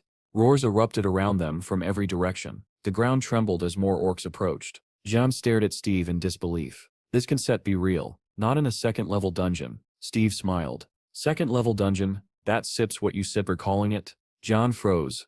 What? What do you mean? Their situation was about to become much worse. Steve asked Jean if she hadn't felt the abnormality when passing through the portal. Was she truly a pro? Jean bristled with irritation and tried to excuse herself, saying the disruption was because of the bracelet. Steve stepped forward, preparing to sprint. He told her to stay out of his hunt. The next instant, he shot forward with such explosive speed that the ground cracked apart beneath him. The shockwave knocked Jean off balance. Shielding her face, she stared in disbelief. What kind of insane speed is that? Steve appeared in front of the nearest orc, and struck its chest with a powerful blow. As the orc staggered back, dazed, Steve spun, seized the axe from its hands, and prepared his next strike. The creature dropped to one knee, rubbing its head. But the echoes of approaching orcs grew louder from every direction. Steve swung the axe. The orc's skull split cleanly in half. Another orc charged forward, enraged by the death of its kin. Steve swung again, driving the axe through its body and unleashing a fountain of blood. Yet another orc barreled toward him. Steve leapt onto a rock, sprinted along its edge, and the monster ran below, searching for him. After a short sprint, Steve launched himself off the cliff toward a tangle of vines. Grabbing them mid-air, he watched the orc scanning around in confusion below. Steve released the vine and dropped straight behind the creature, unseen. Meanwhile, far away, Vincent called the client. He said they should transfer the remaining payment. Even a sea-level mercenary would struggle to survive a dungeon like this. The client grinned when asked what level this dungeon actually was. Inside the dungeon, Steve plunged a dagger into another orc's skull. Jean watched from a distance, stunned at what she was seeing. Steve crouched beside the corpse, completely ignoring the next orc running at full speed toward him. Steve muttered with excitement that the dungeon's level didn't matter as long as he could kill everything inside. The new orc swung its axe inches from Steve's head, but Steve dodged effortlessly and struck its chest with enough force to send it flying. A second strike crushed its skull. Helmet soaked in blood, Steve stared at the dying orc and saw a notification plus 32 points. He grinned. This dungeon was a treasure trove. Without looking, he tossed Jean the backpack he'd received earlier. She caught it. Startled, Steve asked her to help collect bloodstones. Then he walked off toward another corpse, leaving her baffled. Jane watched him with a mixture of confusion and growing horror. He was just an F rank, yet he was massacring the battlefield. The conclusion formed itself: Steve was completely insane. A twitch ran up Jane's spine. She sensed something and turned her head sharply, activating her reconnaissance skill. Her eyes glowed blue. Steve, meanwhile, pried a massive bloodstone from a corpse and proudly showed her its size. Jane ground her teeth. Not now. Steve blinked, confused, and asked why. Jean threw the backpack to the ground and said that even if he killed 4 orc bosses, the portal still wouldn't open. The bag only contained stones. Steve began stuffing bloodstones inside, saying that in that case, he'd put them all there. Jean rubbed her head in frustration, wondering what exactly was wrong with this man. Unable to take it anymore, she snapped. This is a 4th level dungeon. If the difficulty were any higher, even together we wouldn't get out alive. Steve froze. So Vincent had sent him into a 4th level dungeon for free. Jane watched him, horrified. Half of what she'd said had flown over his head. Steve, delighted, shouted that if he survived, he would definitely pay for Vincent's dinner. Jane stared at him like he was out of his mind. Are we actually idiots? A sudden pressure hit her senses. Jean spun around just as a monster lunged at her with a weapon. She reached instinctively for her sword, but the sheath at her hip was empty. She'd forgotten it on her motorcycle in her rush. Before she could react, Steve slashed the monster's head clean off. The corpse collapsed beside her, splattering blood everywhere. Steve smiled and told her he was strong, though he'd been stronger before. Jean stared at him skeptically. Another pulse. Jean's eyes widened. She and Steve turned simultaneously. Jean activated her clairvoyant skill. Her eyes shone blue. Through infrared vision, she saw dozens of monsters rushing toward them. She cursed. A mob of orcs was closing in, and fast. Their path was sealed. Jean asked in panic if there truly was an entire army of them. Steve only smiled. Even without Munch here, the monsters were coming straight to him. Jean snapped at him to be quiet. The first wave arrived, orc riders mounted on snarling wolves. Jean shouted that it looked like nothing but orcs. But Steve wasn't listening. His eyes sparkled. He was thrilled by the sight of the harnessed wolves. The ogre drew closer, raising its massive weapon. Steve dashed forward, telling Jan not to touch his monsters. Jan snapped back that he should be worried about other things, but still activated her shield skill, successfully blocking an incoming strike. Steve didn't stop. He rushed past her, splitting the next orc's skull cleanly in two. Before its body even hit the ground, Steve was already charging another target. Jean summoned her sword from her inventory and struck the orc attacking her, but the monster merely stared at the shallow cuts on its body, confused. Jean clicked her tongue. She had grabbed only the blade, not the heavier weapon she usually carried. Before she could finish the thought, Steve bounded toward them shouting, "I told you. Don't touch mine." He leapt from above and kicked the orc off its wolf mount. The beast crashed to the ground, rolling across the dirt. Steve landed lightly behind Jean and launched himself forward again, cutting through the approaching monsters like a falling meteor. But then, everything shook. A colossal club slammed into Steve's side, sending him skidding violently across the ground. The attacker was enormous, even compared to the other orcs, draped in a fur mantle with ornaments hanging from his neck. He looked every bit like a commander, if not the orc general himself. Steve hit the ground hard. His dagger slipped from his hand. The ogre general loomed over him. But Steve sprang up, grinning in excitement. "So you stir the boss of all of them?" The orc general didn't answer. He simply stomped, sending dust exploding upward, and swung his club again. Jane sprinted toward Steve, shouting that they had to eliminate the general first. The club crashed down, but Steve dodged. The second strike barely missed him as he vaulted upward, ending up above the giant Sip's head. He plunged his dagger down with every bit of strength, and it lodged deep into the monster Sip's skull. Sean gasped. He actually did it? Steve yanked the blade free, and saw it had snapped in half. The orc general, still alive, finally connected a blow. The club smashed into Steve's stomach, launching him backward like a rag doll. Jane froze. Steve had actually been struck. Meanwhile, at the Bureau of the Awakened, Melissa received a call. Her subordinate hesitated.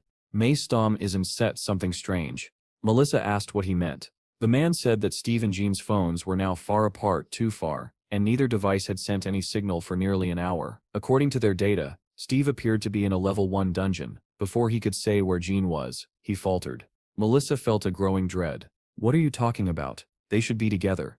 Elsewhere, Steve's clan returned to their truck to rest. Donnie peeked into the SUV and saw Steve's phone still lying on the seat. Jean's phone, still on her motorcycle, rang endlessly. Melissa, unable to reach her, ordered her subordinate to check again. Where were they? He swallowed and answered. "I found Jean in a 5th-level dungeon." Melissa's stomach dropped. She remembered Jean forcing her way into the portal. Was it worth risking so much for this mission? She steadied herself and demanded to know who managed that dungeon. The subordinate replied, "It belonged to the DGB Guild," and sent their details. Melissa immediately ordered a full history of all entries into 5th-level dungeons, then told him to connect her to the guild leader immediately.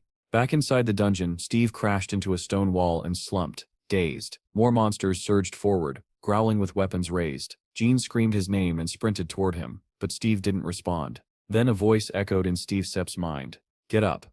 His eyes snapped open. He saw the mob of monsters rushing at him, and his grin returned. This is getting fun. He dug his hands into the ground, sprung upward, and grabbed the nearest monster. With a twist of his body, he hurled it into another orc. Both tumbled away. Steve snatched 2 axes from the ground and leapt into the air, hurling them with immense force. They spun through the air and buried themselves in 2 orc skulls. Those 2 fell instantly. But the rest kept advancing, undeterred.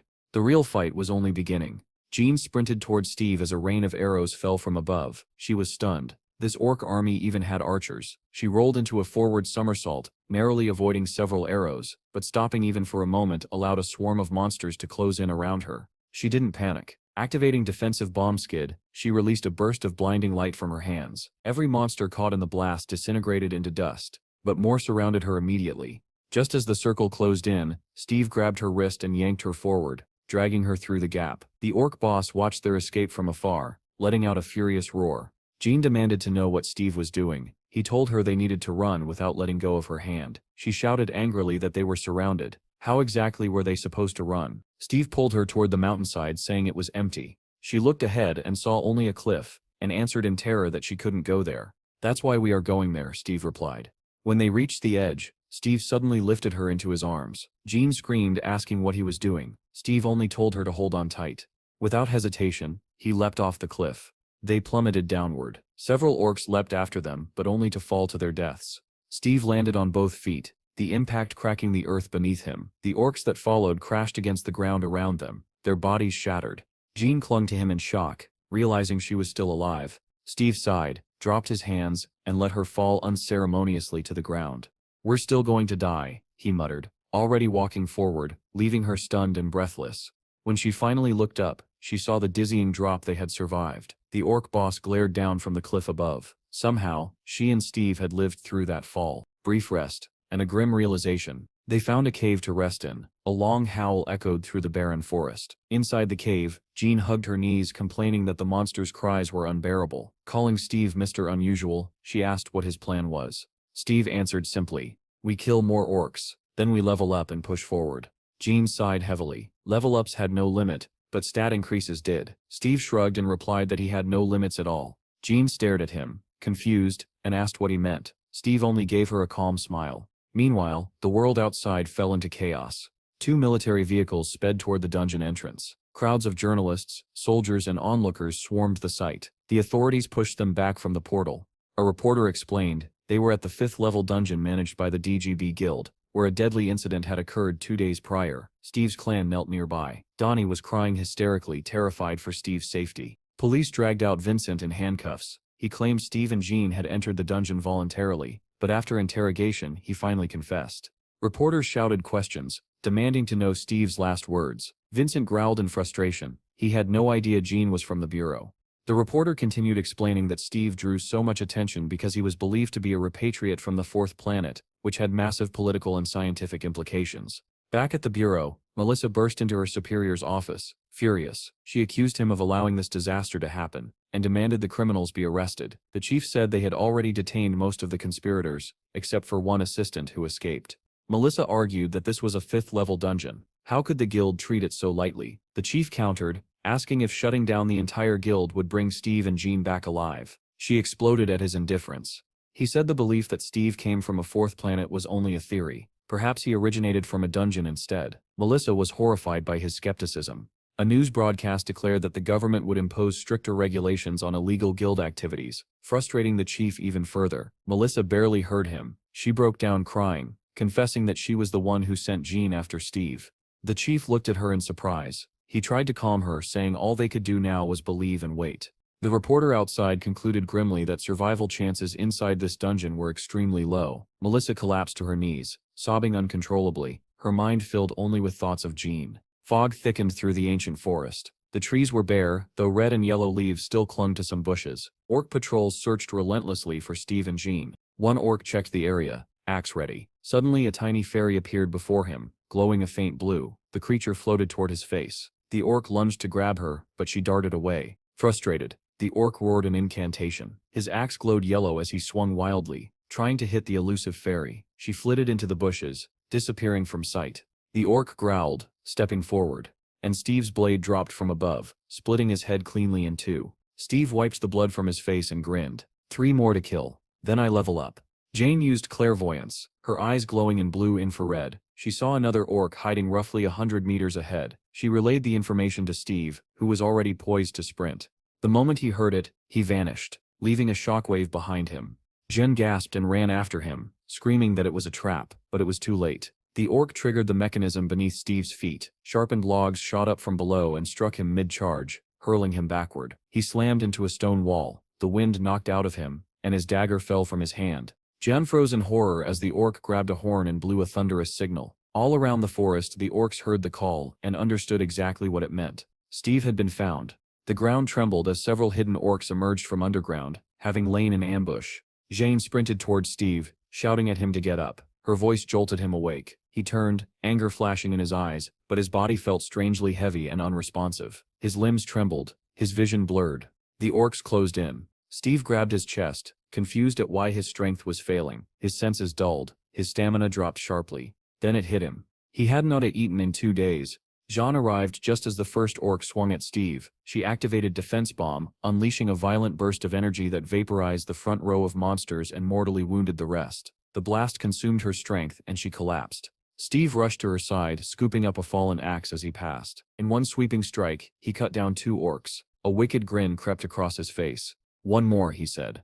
"Just one more." He leapt toward the final target, but a massive blur struck him mid-air. The orc boss sits club.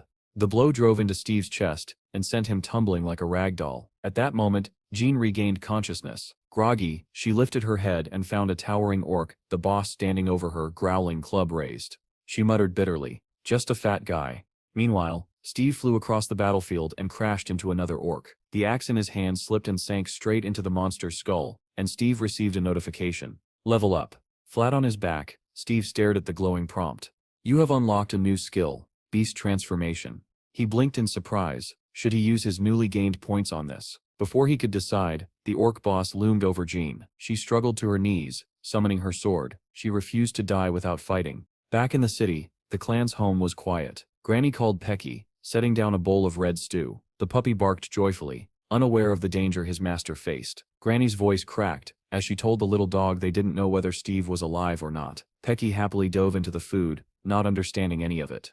In the dungeon, Jean parried the orc boss's attacks with the last of her strength. Steve activated beast transformation. Pecky, still eating, suddenly floated upward, glowing blue. Granny backed away in shock. Black smoke poured from Steve's back. Jean dodged a massive swing by leaping into the air. Steve's face distorted, elongating into a snarling fanged shape. Smoke wrapped around his body. John desperately tried to buy time, but the orc boss held overwhelming power. His swings were effortless. The smoke cleared. Steve Sepp's black fur changed to snow white. Jean misstepped. The orc boss struck her full force, sending her flying. Her sword clattered across the stone floor as she hit the ground helplessly. The orc boss charged toward her. She curled up, bracing for death. Something massive landed between them. A white-furred half-wolf clad in black armor slammed its claw into the orc boss, pinning him to the ground. Jean stared, stunned. The creature was as large as the orc boss, and effortlessly overpowering him. Steve unleashed a barrage of strikes, pounding the orc's head until it was nothing but pulp. Even after the monster stopped moving, Steve kept hammering, driving the corpse deeper into the earth. Jan could only watch in horrified awe. Steve then tore into the orc boss's body, devouring chunks of flesh. A notification appeared before his eyes, plus 45 points. When he finally looked toward Jean, the girl met his gaze in terrified silence. She studied the enormous werewolf. "Steve," she whispered. The beast opened its blood-stained jaws, barked. Once, then again, then several more times. Jean blinked. "He sits barking, so he sits not a wolf. He sits a dog?" The beast barked again, as if confirming it. A reporter announced that 3 days had passed since Steve and Jean fell into the dungeon, and neither had emerged. A lone motorcycle stood abandoned at the entrance. The reporter questioned the head of the Awakened Bureau. He explained to the audience, "This place is known as Orc Castle. It is recommended that at least a 30-man party, including no fewer than 10 A-rank mercenaries, enter." Yet Steve and Jean had entered alone, and no one knew if they were still alive. The broadcast continued. As the reporter explained the dangers of the dungeon, the camera operator muttered under his breath that this entire situation was a circus. He claimed the government had practically sent Steve to die just to get rid of troublesome guilds. He grumbled about how long he still had to film this interview. The host asked how many people Steve might disrupt if he somehow survived and returned. The operator scoffed. How could Steve return? He was no hero. He was only level F. By tomorrow, headlines would write about how their country had lost its standing in the rankings. Back at Steve Sepp's clan house, Pecky suddenly reverted into an ordinary puppy again, barking happily. Granny recoiled in fear, asking what on earth had just happened. Jean, like Granny, was shaken by what she had witnessed. Steve shifted back into human form and explained calmly that he could merge with the animals he tamed. It wasn't transformation, it was unification. He turned toward Jean, who stood frozen in disbelief, and asked why she was still staring. They had to collect everything they could and escape. But Jean answered in a trembling voice that it was useless. Steve frowned, unable to understand. Jean said quietly that this place would be their grave. Rain began to fall, drenching the sky in a cold gray haze. Steve asked what she meant. Jean pointed out that they had already killed the boss, yet the portal remained closed. What did he think that meant? Realization struck Steve.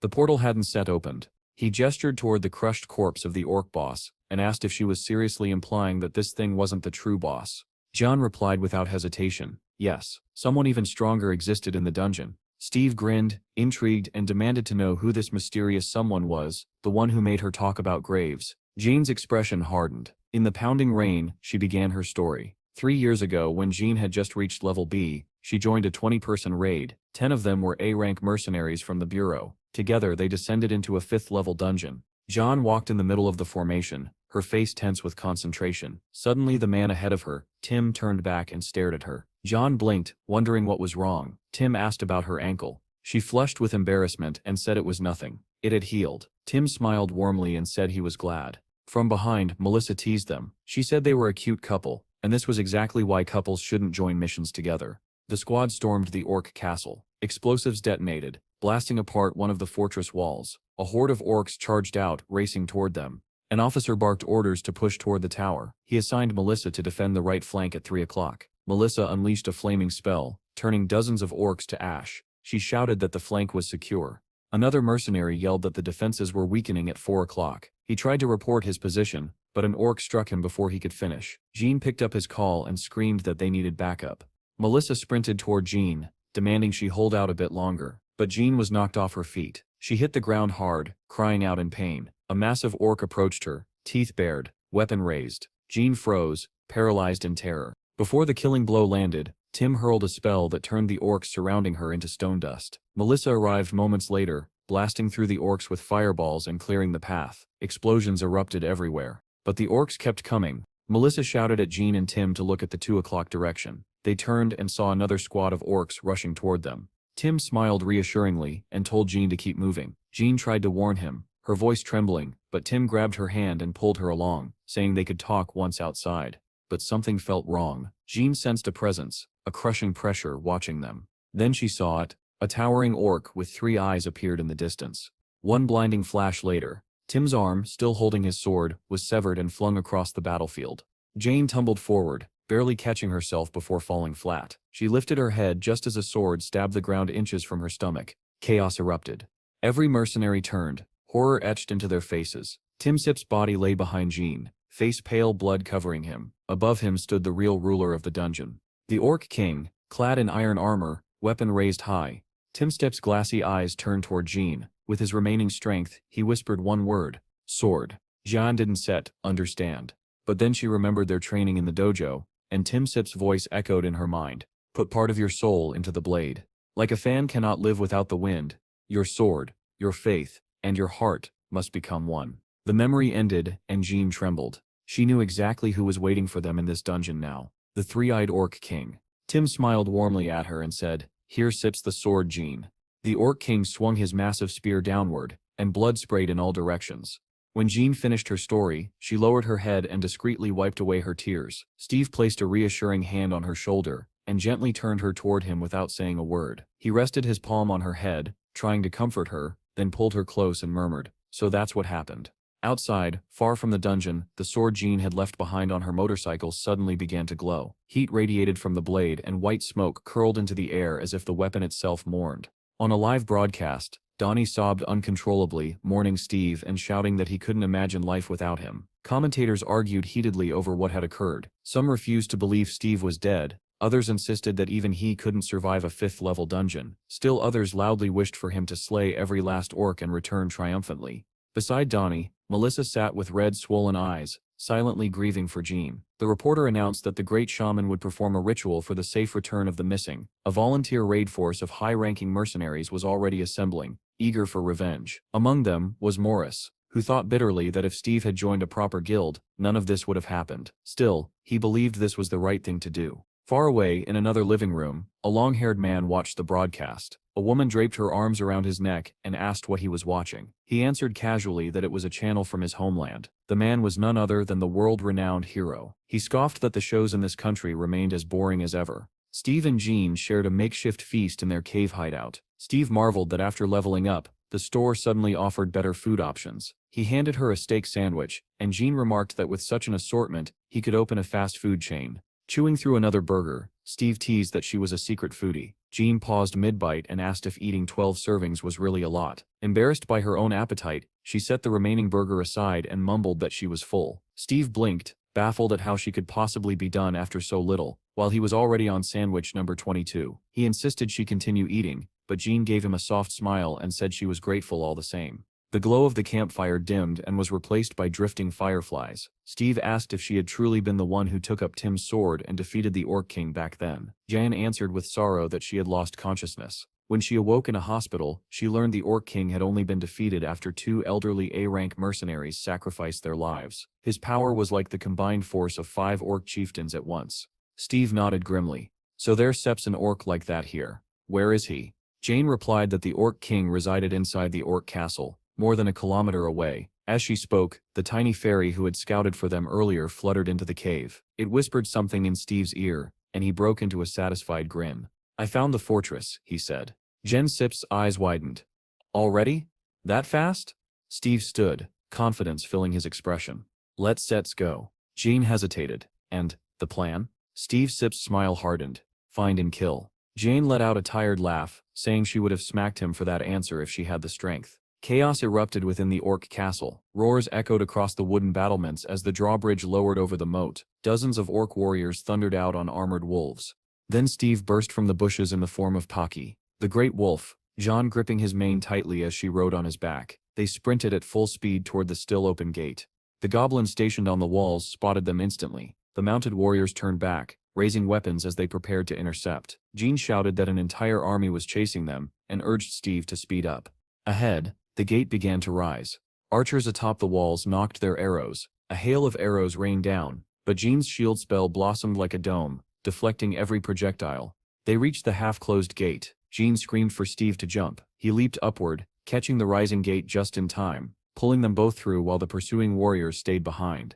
But inside the walls, another battalion waited. Jan hurled a defensive bomb spell. A burst of light exploded outward, blowing apart the front line of orcs and clearing a path. Steve dashed through, dodging the survivors. Straight to the center, Jean shouted. Hold on tight, Steve told her silently. He surged forward, the shockwave knocking aside any orcs behind them. Running parallel to the wall, he used the stone as a ramp. Jean tightened her grip on his mane as several orcs leaped down from above. One collided with her, knocking her off Steve's back. Jean plummeted but twisted midair and grabbed hold of a nearby platform's edge. She hauled herself onto it just as a mob of orcs charged toward her. She didn't hesitate. Her sword materialized in a burst of blue lightning, illuminating her stance as she prepared to fight again. Steve continued running up the wall, while the orcs below could only watch and snarl helplessly. At the very top of the spire stood a solitary throne, exposed to the open air, with no walls surrounding it. Seated upon it was the three-eyed orc king. His eyes, once closed, snapped open as he sensed an approaching presence. Rising from his throne with regal menace, the monster strode toward the edge to see what had disturbed him. At that instant, Steve burst forth. With jaws spread wide and fangs gleaming, he lunged at the orc king, clamping down on his throat and savagely tearing at his neck. The impact sent both of them tumbling from the tower. As they fell, the massive body of the orc king was impaled upon a towering spire below, his chest pierced clean through. A message flashed before Steve's eyes, informing him that his level had increased. Fragments of stone broke loose from the shattered tower and rained down like hail upon the orcs gathered beneath. Suddenly, a violent explosion erupted from another tower. The orcs turned in alarm as bodies were flung into the air. Orcs and Jin were hurled toward the ground, and amid the chaos, the girl thought in despair that this might truly be how she died. Then, without warning, a white paw tipped with sharp claws seized her hand. She looked up in shock to see Steve. He yanked her toward him just before they struck the ground, then surged forward at full speed as the orcs gave chase. After they had gained some distance, the girl asked what had happened to the king. Steve answered calmly that he had killed him. He tossed her onto his back and told her it was time to leave. As he prepared to sprint, Jean grabbed his mane and demanded to know if he had truly slain the king. Steve told her to scan the area. Activating her clairvoyance skill, Jean stared in disbelief and announced that the portal had opened. She could hardly believe that Steve had defeated the Orc King and done so in such a short time. Meanwhile, far below, one of the monitoring devices began to beep, and a timer appeared on its screen. A member of the DGB guild could only groan in shock as he realized what he was seeing. He managed to mutter that this was the 127th dungeon. His partner, equally stunned, demanded to know what that meant. Donnie noticed the countdown hovering above the dungeon and asked in confusion what it signified. When Melissa heard the announcement that the portal explosion countdown had begun in dungeon number 127, tears filled her eyes as she realized that Jean might still be alive. Around the portal, the crowd erupted into thunderous shouts as the countdown began. Steve asked Jean if she had located the portal. Slightly disoriented, she replied that she had. Regaining her focus, she reported that it was at 11 o'clock, 700 meters from the castle, with only 10 minutes remaining before the explosion. They surged forward at once, but the orcs were relentless and quickly closed the distance. Suddenly, Steve veered around a corner, catching a familiar scent. Jean demanded to know where he was going and warned that they did not have time for detours. Steve did not answer. He charged into a pen where a pack of wolves was confined and activated his taming skill, a sharp grin spreading across his fanged face. Jean cried out in disbelief, asking what he was doing and why he was taming them. At the command, the wolves froze, staring at him in stunned obedience. Steve turned and sprinted back toward the portal, ordering the wolves to follow. They leapt over the pens and ran after him without hesitation. Glancing back, Jean asked if he truly intended to take them along. Steve replied that he did, because from now on they were one family. This maneuver allowed the orcs to cut ahead, blocking their path. Jean observed that they were surrounded, as she had anticipated. Just then, a fairy fluttered up to Steve and whispered urgently into his ear. Steve relayed that there was a hidden passage nearby. Jean, surprised, immediately activated her clairvoyance and spotted a right-hand turn. She shouted for them to turn immediately, and Steve plunged into the passage, followed closely by the pack of wolves. The orcs stormed after them, roaring with fury. Ahead, Jean pointed to a massive gate and said they needed to reach it. Steve felt a surge of hope and declared that they were getting out. Accelerating even more, together with the wolves, they burst through the gate and raced across a bridge. Jean warned that there was only 1 minute left before the portal exploded. At that moment, a glowing blue door appeared before them. Overjoyed, Jean cried out that the portal was right there. She then shouted that only 23 seconds remained before it closed. From behind, one of the pursuers hurled a spear. Jean sensed the danger and turned just as Steve charged forward, unaware that the spear struck her squarely in the back. The impact sent her tumbling to the ground as the orcs rushed closer. The wolves had already vanished into the portal when Steve turned and realized that Jean had fallen. The spear had pierced her backpack, spilling stones that scattered across the ground and struck the approaching monsters as she struggled to rise. Steve wheeled around and sprinted toward her, rising onto his hind legs as he ran. Jean tried to stand, but her strength failed her. She lowered her head, accepting what she believed to be the end. Seeing Steve charging toward her, she shouted for him to stay away, but he did not slow down. He only ran faster, closing the distance with every stride. Jean screamed once more, desperately begging Steve to stay away. Instead, Steve seized the spear that had struck her down. An orc had already reached Jean and raised its weapon, preparing to deliver the final blow. Steve was faster. With a powerful throw, he drove the spear straight into the orc's chest, knocking it violently off its mount. On the other side of the portal, a reporter announced that only 8 seconds remained before the explosion. The crowd gathered around the portal began counting down together. Donnie and Melissa continued to cry as they waited, while an operator muttered that the situation looked grim. He added that the audience rating had reached 60%, and if the pair returned alive, it would become an unprecedented sensation. Steve rushed to Jean's side and lifted her up, carefully supporting her head. Weakly, she told him that only 4 seconds remained before the explosion, calling out to him by name. Steve's body seemed to glow faintly as he mentally urged her to hold on tighter. Another orc charged toward them and swung its axe. In the very next instant, the space where Steve and Jean had been was empty. A violent shockwave burst outward, hurling the attacking orc backward.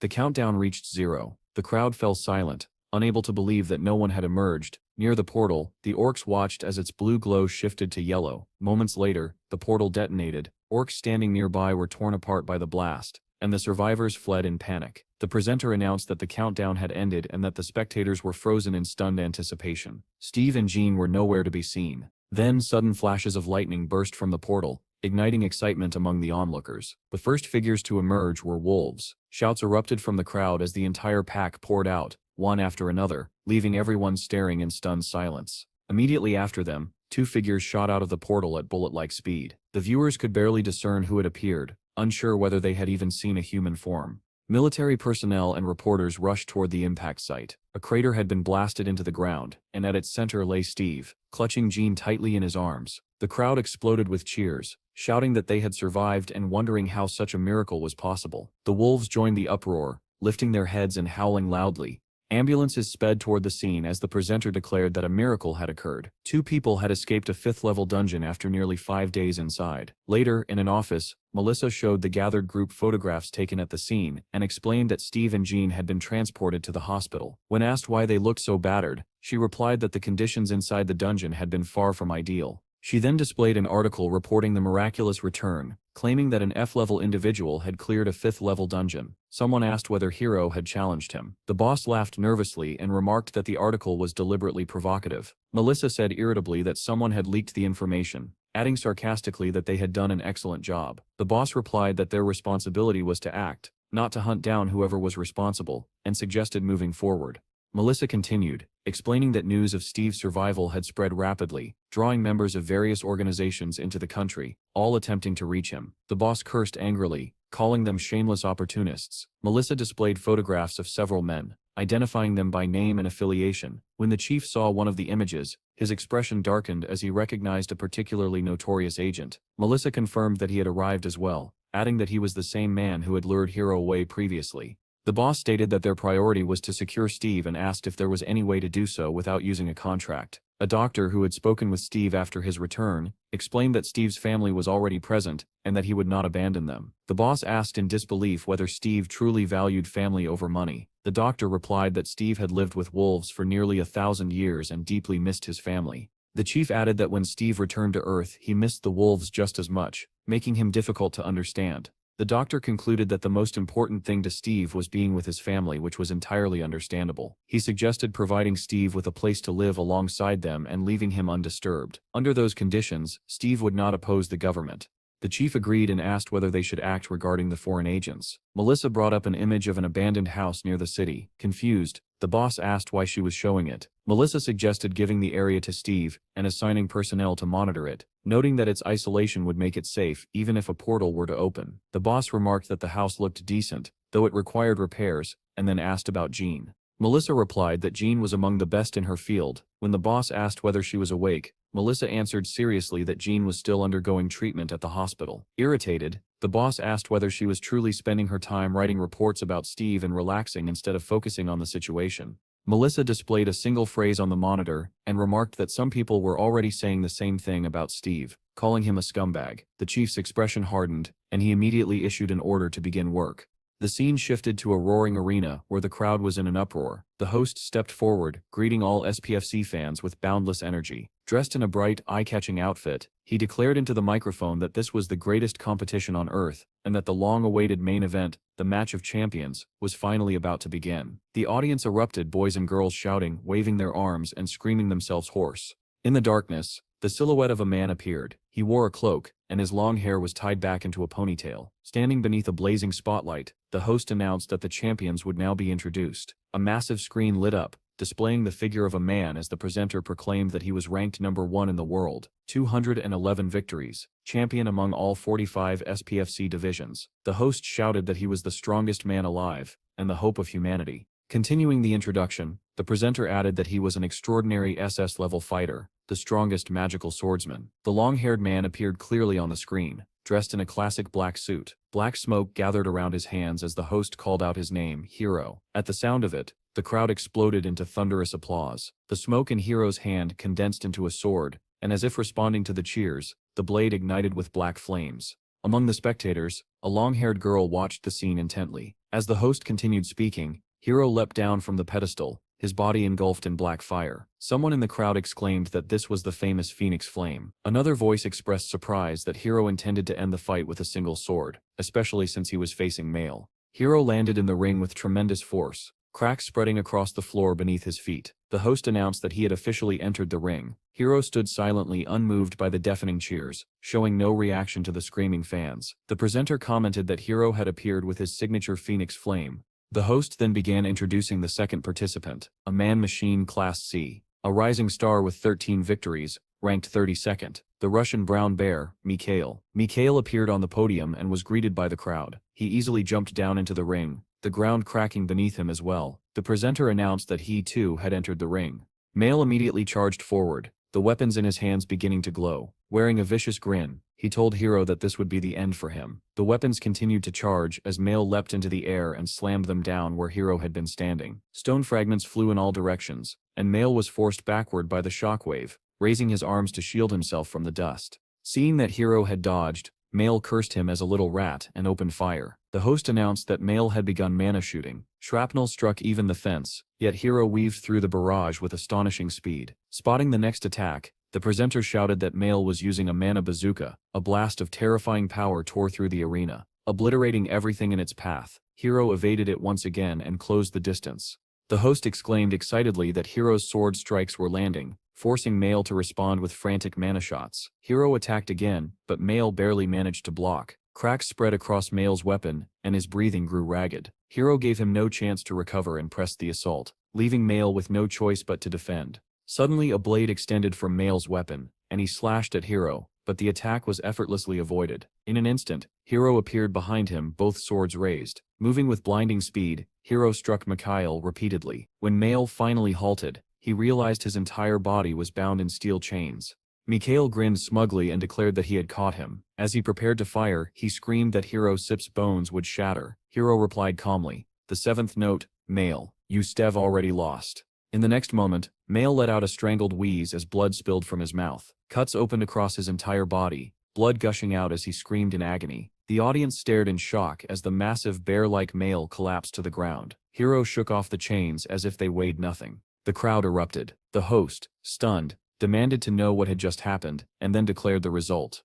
Male had lost. The host announced that Male, who had been determined to win, had lost and could no longer get up. The match was immediately halted, and medical personnel rushed into the ring. Several men surrounded Male, attempting emergency treatment, but he showed no signs of life. One of the experts eventually shook his head, signaling that regeneration was impossible. The screen lit up with the result, declaring Hiro the winner, and the host confirmed that this marked his 202nd victory. After leaving the stage, one of Hiro's attendants quietly asked whether he had used a new method. Hiro replied calmly that he had struck with nothing more than an ordinary sword. He thanked everyone for their efforts and promised to have a drink with them later. However, the moment he entered the waiting room, a girl who had been watching the match threw her arms around him. Sadness filled her eyes as she asked if he had killed his opponent. Hiro answered just as quietly that Mikhail was one of the 7 evils of the future. The girl told him that he should not carry all the burden alone. Taking him by the arm, she asked if something else had happened. Hiro questioned her in return, and she said that nothing unusual had occurred,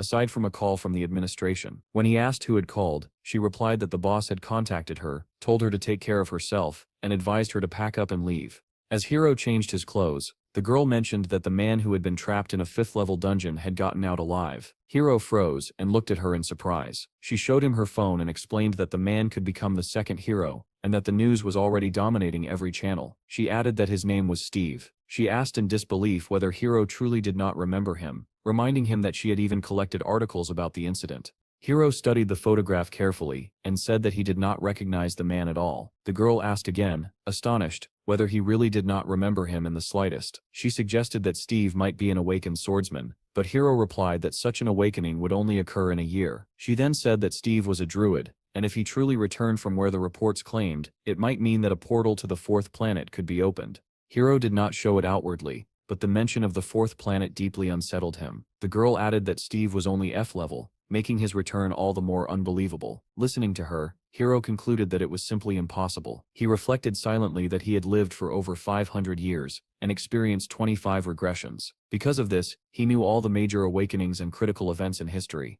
Yet Steve's name was absent from all of them. In all that time he had never heard it once. History could change slightly, he admitted, but the butterfly effect had limits. Mikhail was supposed to die 10 years later. Anna being alive, despite her destined death 2 years earlier, could still be attributed to that effect. However, the major events, such as the appearance of the 7th-level dungeon or the connection to the 4th planet, had never changed. This meant that the 4th planet would not appear within the next 5 years. The girl asked whether it would not be better to draw Steve to their side. Hiro thought for a moment and answered honestly that he did not know. She added that, for the moment, Steve was the most talked about man in the country. Hiro replied that they should simply observe him for now. As terrifying memories of giant monsters surfaced in his mind, Hiro felt that the end was approaching. Monsters devoured humans like snacks, and humanity, which had survived the initial cataclysm, began to collapse under the endless assault of dungeons. Enormous red wyverns filled the skies, attacking people and breathing fire. As monsters overwhelmed both land and air, mercenaries fought desperately, but for the awakened, survival often depended on the country they chose to flee to.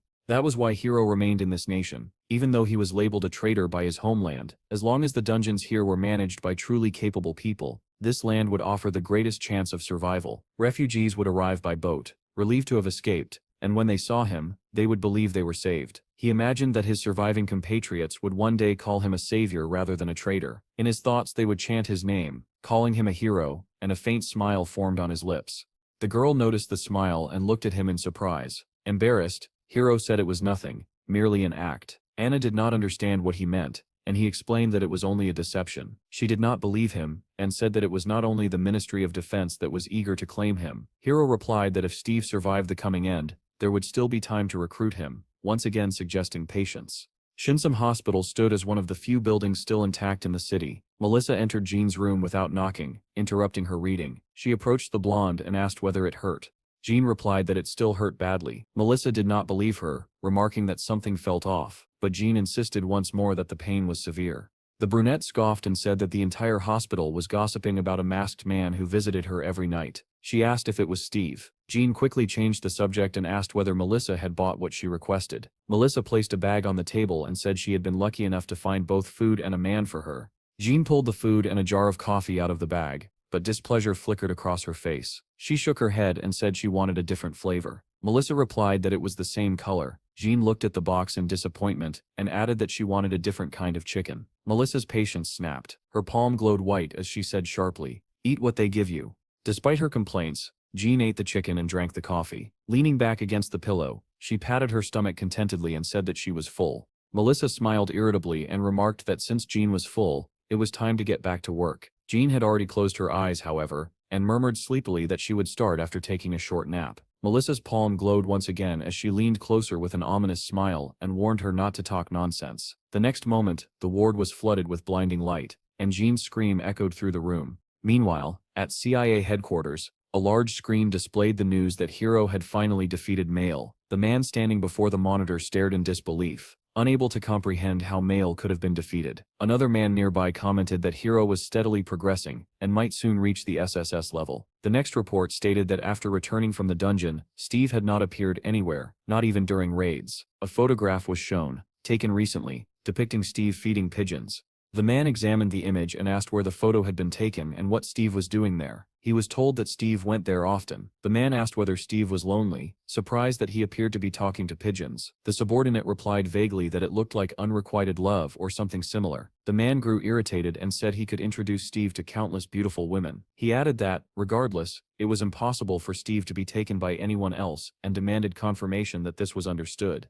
The subordinate replied that earlier that morning, a special group had already been dispatched to the country where Steve lived. He hesitated and added uneasily that the sky was currently unstable. The man frowned, not understanding what he meant, and asked him to explain. High above, a massive airliner cut through the clouds beneath an azure sky. Inside, a girl sat beside her mother, staring eagerly out the window. Suddenly, she tugged at her mother's sleeve and pointed, saying a beautiful bird was flying outside. The woman looked up from her reading and peered through the window. Curiosity quickly turned to terror as she saw a red monster with a fanged maw gliding alongside the plane. It was a small wyvern, circling the aircraft as if playing. Other passengers noticed it as well, and gathered near the windows, murmuring in confusion at the strange sight. Two men among them immediately recognized the danger. One whispered that it was a wyvern, and the other added that even a small one was deadly. One of them said that this meant the wyvern dungeon had opened, and that it needed to be reported as soon as they landed. His words cut off abruptly when an enormous wyvern, larger than the airplane itself, appeared outside the window. It rose alongside the aircraft,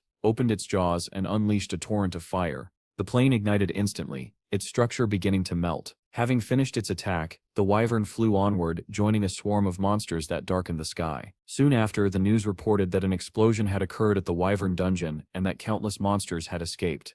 At the same time, two SUVs drove along a dirt road. Someone asked whether they had truly entered the wilderness. Chad, who was driving, replied that they had, but Donnie sounded doubtful, and soon others began to question it as well. Donnie stared ahead nervously and asked Steve whether the building in front of them was a cursed house. Steve saw nothing unusual. Donnie pointed at the two-story structure ahead, and Munch let out a heavy sigh. As they approached, someone exclaimed that the house really did look cursed. Ivy covered its walls, the windows were cracked, and a raven perched ominously on the roof. After getting out of the vehicles, everyone complained loudly, saying the place did not even look suitable for spending a single night. Donnie asked whether there was any internet reception, while Jean said in fear that she thought she had seen a ghost on the second floor. The group groaned at the idea of sleeping there, convinced the building would collapse the moment they stepped inside. Jean continued insisting that there was a ghost, prompting Jean to angrily tell Melissa that she could not live in a place like this. Melissa told her to quiet down and then turned to Steve, asking whether they were disappointed because they had expected something better. She smiled broadly and said that restoration work would begin the next day. Steve replied calmly that he did not need any repairs. He said he liked everything just the way it was, and asked if he could move in immediately. Jean grabbed him by the jacket and tugged him closer,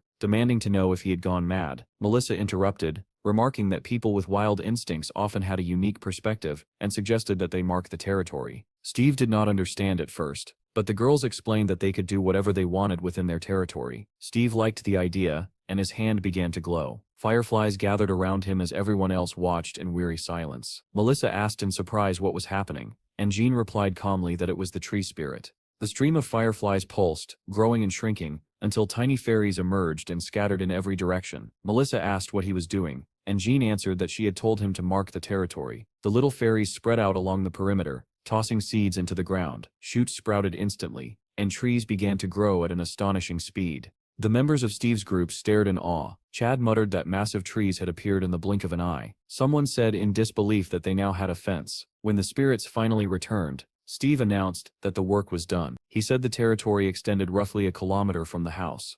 Melissa laughed nervously and said it was wonderful. Stepping closer, she declared that the area would be designated as Steve's guild territory, and that everything within it belonged to them. Steve replied that aside from the restriction on traveling abroad, everything sounded fine. Melissa immediately stated that the restriction was non-negotiable. She added that their first priority was Steve's family. Jean snorted quietly at the remark, though Steve did not notice and said he was satisfied. Melissa nodded and said that in that case he needed to sign a contract. She handed him a stack of papers and a pen. Jean stepped in and warned that it needed to be read carefully, but Melissa pushed her aside and pointed to where Steve should sign.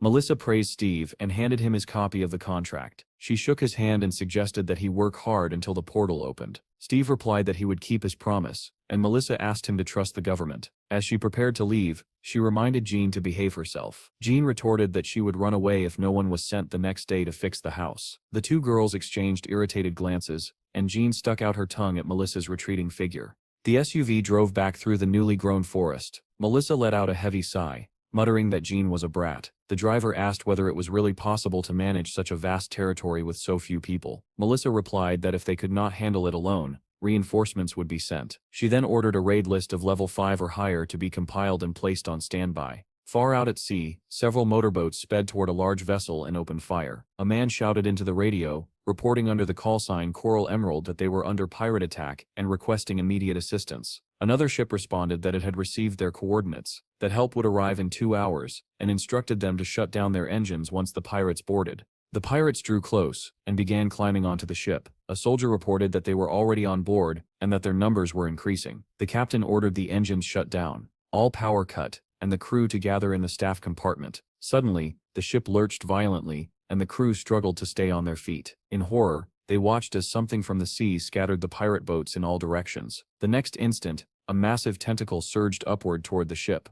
Red tentacles wrapped around the vessel, crushing the deck as if it were made of paper. Crew members were flung through the air as glass shattered around them. Within seconds, the monster tightened its grip, tearing the ship apart. Survivors fell into the water, only to find an enormous open mouth waiting beneath the surface. Compared to it, a human was no more than a grain of sand, with no chance of escape.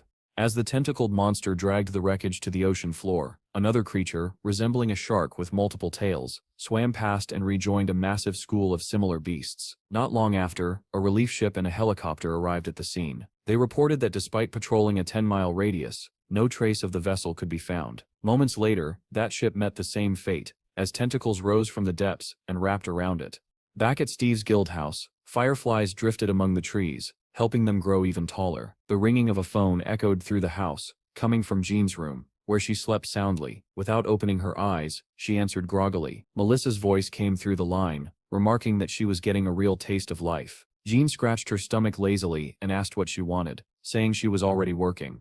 Melissa demanded to know whether Jean was with Steve or not. Jean murmured that she did not know, still half asleep. Melissa lost her temper and shouted that the sun was already up, and Jean still refused to get out of bed. Jean glared at the phone as if her annoyance could travel through it, then hung up. After making herself some coffee, Jean stepped out onto the balcony and looked at the towering trees. Sipping from her mug, she thought about how much Steve had planted. Overnight, the tree nearest the house had grown several times taller than the building itself, surrounded by drifting fireflies. Nearby, Steve watched over the pack of wolves while opening his system interface. He assigned names to them, choosing food-related titles. Each wolf displayed an energy level and information about where it had been tamed. Reading one status warning that excessive energy could lead to a loss of sanity, Steve paused thoughtfully, realizing that reckless leveling could be dangerous.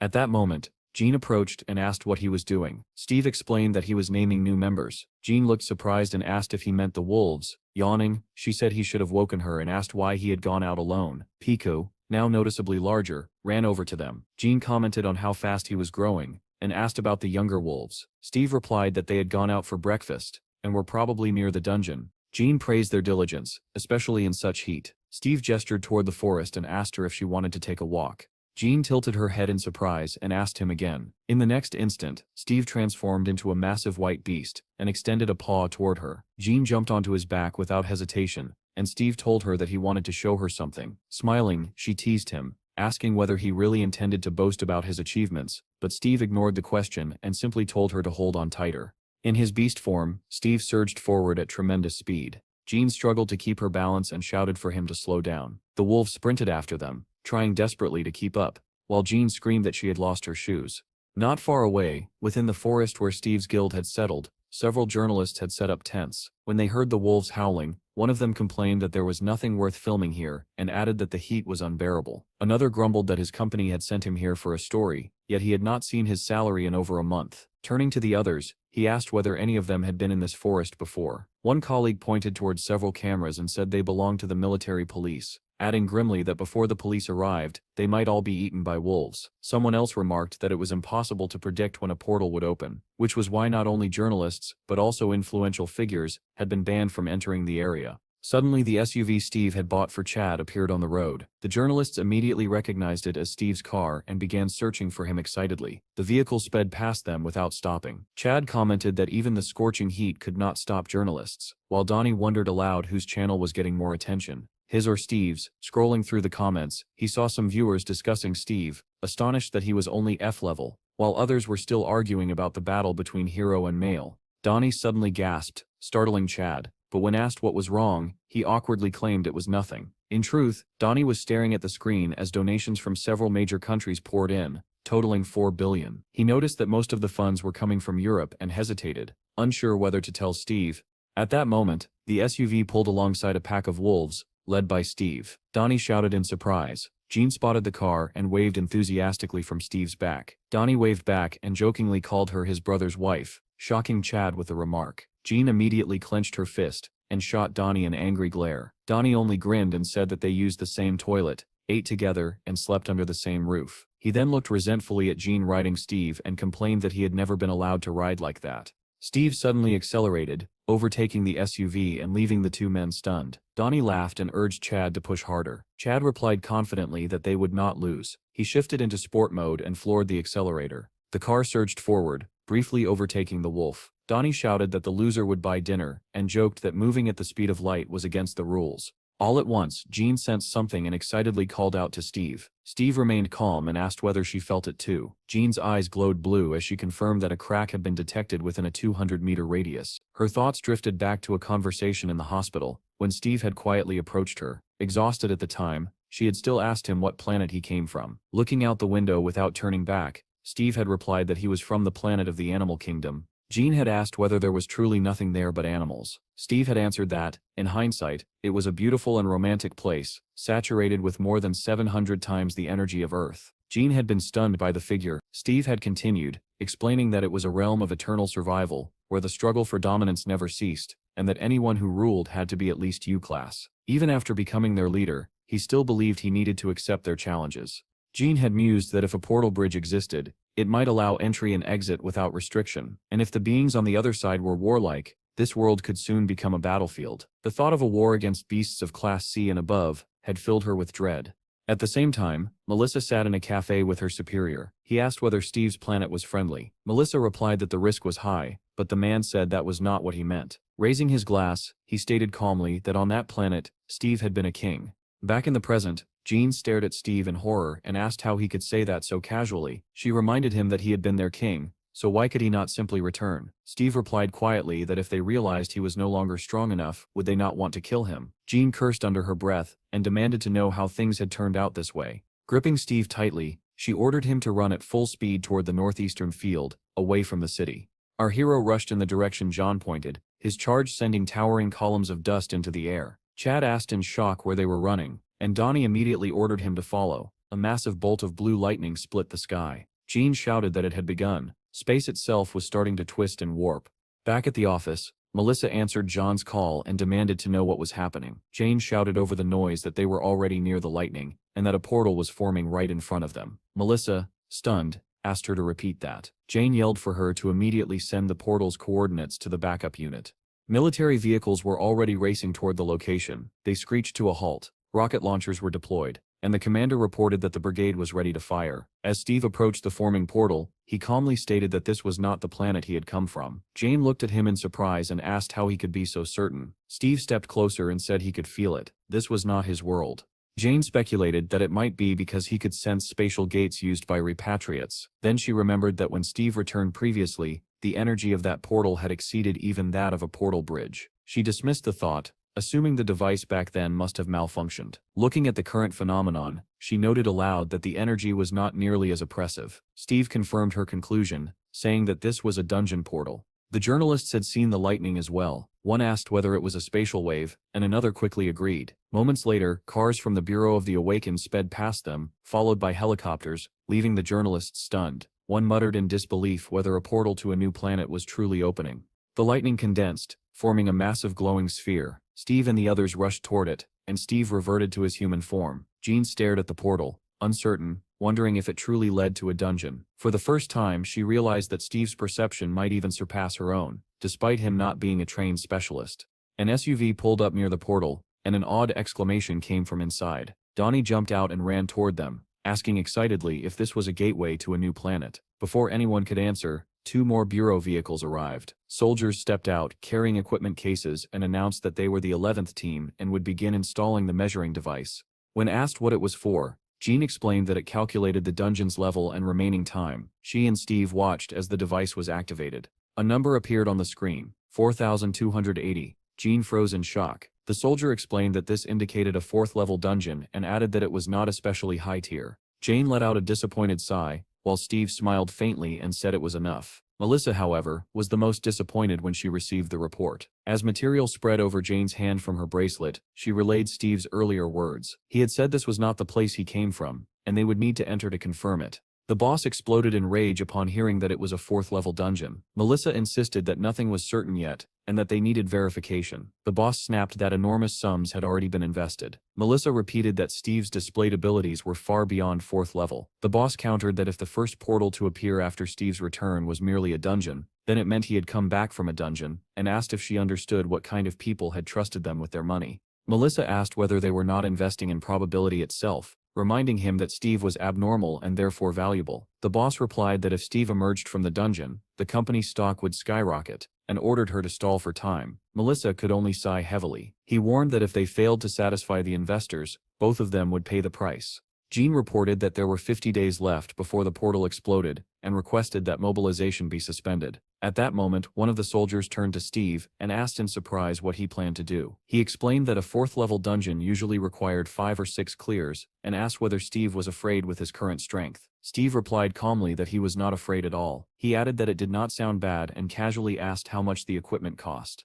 The soldier blinked and asked if he meant the measuring device. He explained that each guild had one, and that a new unit cost around 30 million. Steve remarked that it was expensive, and the soldier agreed. He then produced a contract, explaining that he had recently received approval to gift permanent equipment, and asked Steve to sign. Steve looked at him in surprise and asked why he was being given such a gift so easily. The soldier smiled awkwardly and chose his words carefully. He said that even if Steve never returned from a new planet, the government would never abandon him, and that foreign powers were already interested in him as well. Steve looked even more surprised. The soldier spoke with enthusiasm, saying that his country considered Steve family, calling him a priceless gem. The remark made Jean feel slightly sick. Steve replied that no one from abroad had contacted him, which shocked the soldier. At that moment, Donnie stepped into the conversation, his face glowing with excitement. Pulling Steve aside, he said that an actual war was raging overseas. Steve had no idea, since he rarely used the internet, but Donnie had been collecting donations sent by fans. Before Donnie could finish, Steve interrupted him calmly and asked a single question. How much had he collected? Donnie replied sheepishly that he had collected around 500 million. Steve placed a hand on Donnie's shoulder and turned to face him. He advised him not to become a slave to money, adding that a day would come when he would choose something far more valuable than 500 million. Donnie lowered his head and said he understood, then smiled awkwardly, and admitted that he should have shown Steve the proposal 3 months earlier. Steve looked at him in confusion. Donnie asked nervously whether the hitman would kill him for failing to show the offer. Steve suggested that Donnie simply say he had shown it, and that Steve had not responded. Donnie's face lit up at once. As he left, Steve told him to get ready together with Chad. Donnie replied that he would spend a little of the money and deposit the rest into the guild's account. Steve agreed and then walked toward the portal. Donnie watched him go with a bright smile, thinking how terrifying Steve was, and how merely staying close to him brought profit. He skipped back toward the car, already calculating how much he would keep for himself. Steve's suit nearly enveloped his body as he announced that if everyone was ready, they could proceed. A soldier shouted that a team from the bureau was on its way, and suggested entering together. Steve replied that it would not be possible, surprising the soldier. He explained that the contract allowed only 2 people from the mobilized personnel to enter, and the same rule applied to hunting. Jean nodded and said everything was clear, urging them to move. The soldier turned to Jean and asked whether there would be enough personnel for the dungeon. She replied calmly that he could simply record the operation. Pico ran up to Steve, and Steve asked if he wanted to warm up as well. Giving the order to advance, Steve stepped into the portal. On the other side, the group paused to take in their surroundings. Jean asked what he thought, and whether this was the same world. Steve replied thoughtfully that he could not tell yet. Jean activated her clairvoyance skill while Steve studied the bare trees around them, saying that the place felt familiar. The soldier asked Donnie anxiously whether they could just keep walking without forming up. Donnie answered calmly that as long as Steve was in front, they only needed to follow. Suddenly Jean raised her fist and shouted for everyone to stop. The group tensed and stared into the forest ahead. She reported that a monster had appeared 70 meters away, or rather 3 of them. Donnie stepped forward, drawing his dagger and preparing for combat. The soldier also drew his sword and asked whether that was enough. Donnie snapped at him irritably, telling him to stop pestering. A monstrous howl echoed from the forest. Chad pulled out his sword as well, giggling as he advanced, which startled the soldier. He asked in fear what had come over Chad, but Donnie said nothing. Still laughing, Chad hurried after Steve. Seeing his younger brother's state, Steve struck him sharply on the neck with the edge of his hand. Chad collapsed face first onto the ground. The soldier stared in shock as Donnie stepped forward. Steve ordered Donnie to revive Chad and administer a sedative. When the soldier demanded an explanation, Jean replied that Chad had a mental illness. Whenever he held a sword, he became a psychopath. Donnie struggled to give Chad the medicine and bring him back to his senses. Meanwhile, Steve continued forward, eyes fixed ahead. He told everyone to stay behind him and drew his dagger. At that moment, a monster burst from the forest with a deafening roar. 3 lizard-like creatures wielding spears emerged from the trees. Donnie shouted that they were lizardmen, and Jean ordered everyone to defend themselves. Steve charged forward, his dagger glowing brightly. The soldier's eyes glowed red as he announced that he had begun recording. The 3 monsters attacked at once. Steve severed the first monster's head with a single strike. He sliced the second cleanly in half, as though it were paper. The third was stabbed through the stomach. Steve stopped, having finished them all, and received a message informing him that he had gained 84 experience points. The rest of the group formed a defensive circle, staring in disbelief at Steve, who had already ended the fight. The soldier wondered in shock whether such speed could really exist. Steve instructed Donnie and Chad to collect the trophies. Donnie obeyed immediately, while Chad continued to chuckle. He butchered the corpses with savage enthusiasm, splattering blood everywhere, including onto Donnie. The soldier remarked in disbelief that Chad had seemed normal until he picked up a weapon. Jean snapped at him to move faster. Steve warned the 2 of them that next time they would need to manage themselves and told them to focus. As they extracted blood crystals from the monsters, the boys nodded in agreement. The soldier was deeply unsettled, wondering whether Steve truly intended to leave a fool and a psychopath alone among mid-level monsters. Steve then called Piku over, and the creature happily bounded to him. Steve ordered the little beast to head into the forest and lure more monsters back. The soldier could hardly believe his ears, but Piku understood perfectly and barked excitedly. In the next instant, he rushed into the forest, barking loudly and drawing attention. The soldier asked nervously whether this could be considered animal cruelty, and questioned Jean about what would happen if Piku brought back an entire army of monsters. Jean replied calmly that he should focus on filming. Donnie suddenly grew serious and shouted that the monsters were coming. From deep within the forest came groans and distorted, incomprehensible sounds. Hearing the sounds from the forest, Chad began to giggle even louder, baring his teeth in a crazed grin. The soldier was horrified and thought Chad was having another seizure. Donnie rushed toward him, offering another sedative, but Chad no longer heard him. Laughing wildly, he charged straight toward the approaching monsters. Steve turned back and shouted to Donnie, warning him that the monsters were closing in. Donnie immediately understood and sprinted forward. At the same time, Pecky burst out of the forest. While the growls of the monsters grew louder, Chad suddenly hurled his dagger forward, startling Steve. A spear flew right after the puppy. It slammed into the ground beside Pecky, making him bark furiously, while Chad's dagger struck one of the charging monsters squarely in the head. The lizard creature collapsed instantly. Another monster shouted something in its own language as it prepared to strike, but Chad was already rushing toward it, gripping 2 shining daggers. He closed the distance in a blink, slashing as the monster raised its spear. Steve arrived at that moment, knocking aside the arm holding the weapon. While Steve restrained it, Chad delivered a clean blow to the lizard's head. Beside them, Pecky sank his teeth into the monster, his jaws strengthening as his level rose. Suddenly, the soldier shouted in terror, warning of danger nearby. A massive tooth-filled maw opened beside Chad as he focused on killing yet another monster. Steve and Chad turned just in time to see lightning tear through the creature's head. Donnie stood in the distance, holding a sniper rifle and providing cover. He fired again, piercing the monster with multiple shots. Chad screamed and slashed twice, carving deep wounds into its body. The next second, the monster collapsed into 3 pieces, and Chad's level rose to E1. Chad continued to grin madly as blood poured from the corpse. Donnie also leveled up to E9 and laughed in delight. The soldier asked in disbelief whether this was truly a 4th level dungeon. Gene shot back, asking if he seriously thought it was 3rd level. Donnie exclaimed cheerfully that he was not worried at all, while Chad kept chuckling to himself. Gene cut them off, telling the soldier to stop talking and keep recording. Pecky suddenly bristled and growled, then rushed off again. Gene shouted to Steve that they were being attacked from all sides. Steve spun around and saw one monster charging at him with its mouth wide open, another rushing in from the opposite side, and a third leaping down from above with a long spear raised high. Steve was already prepared, dagger poised in his hand.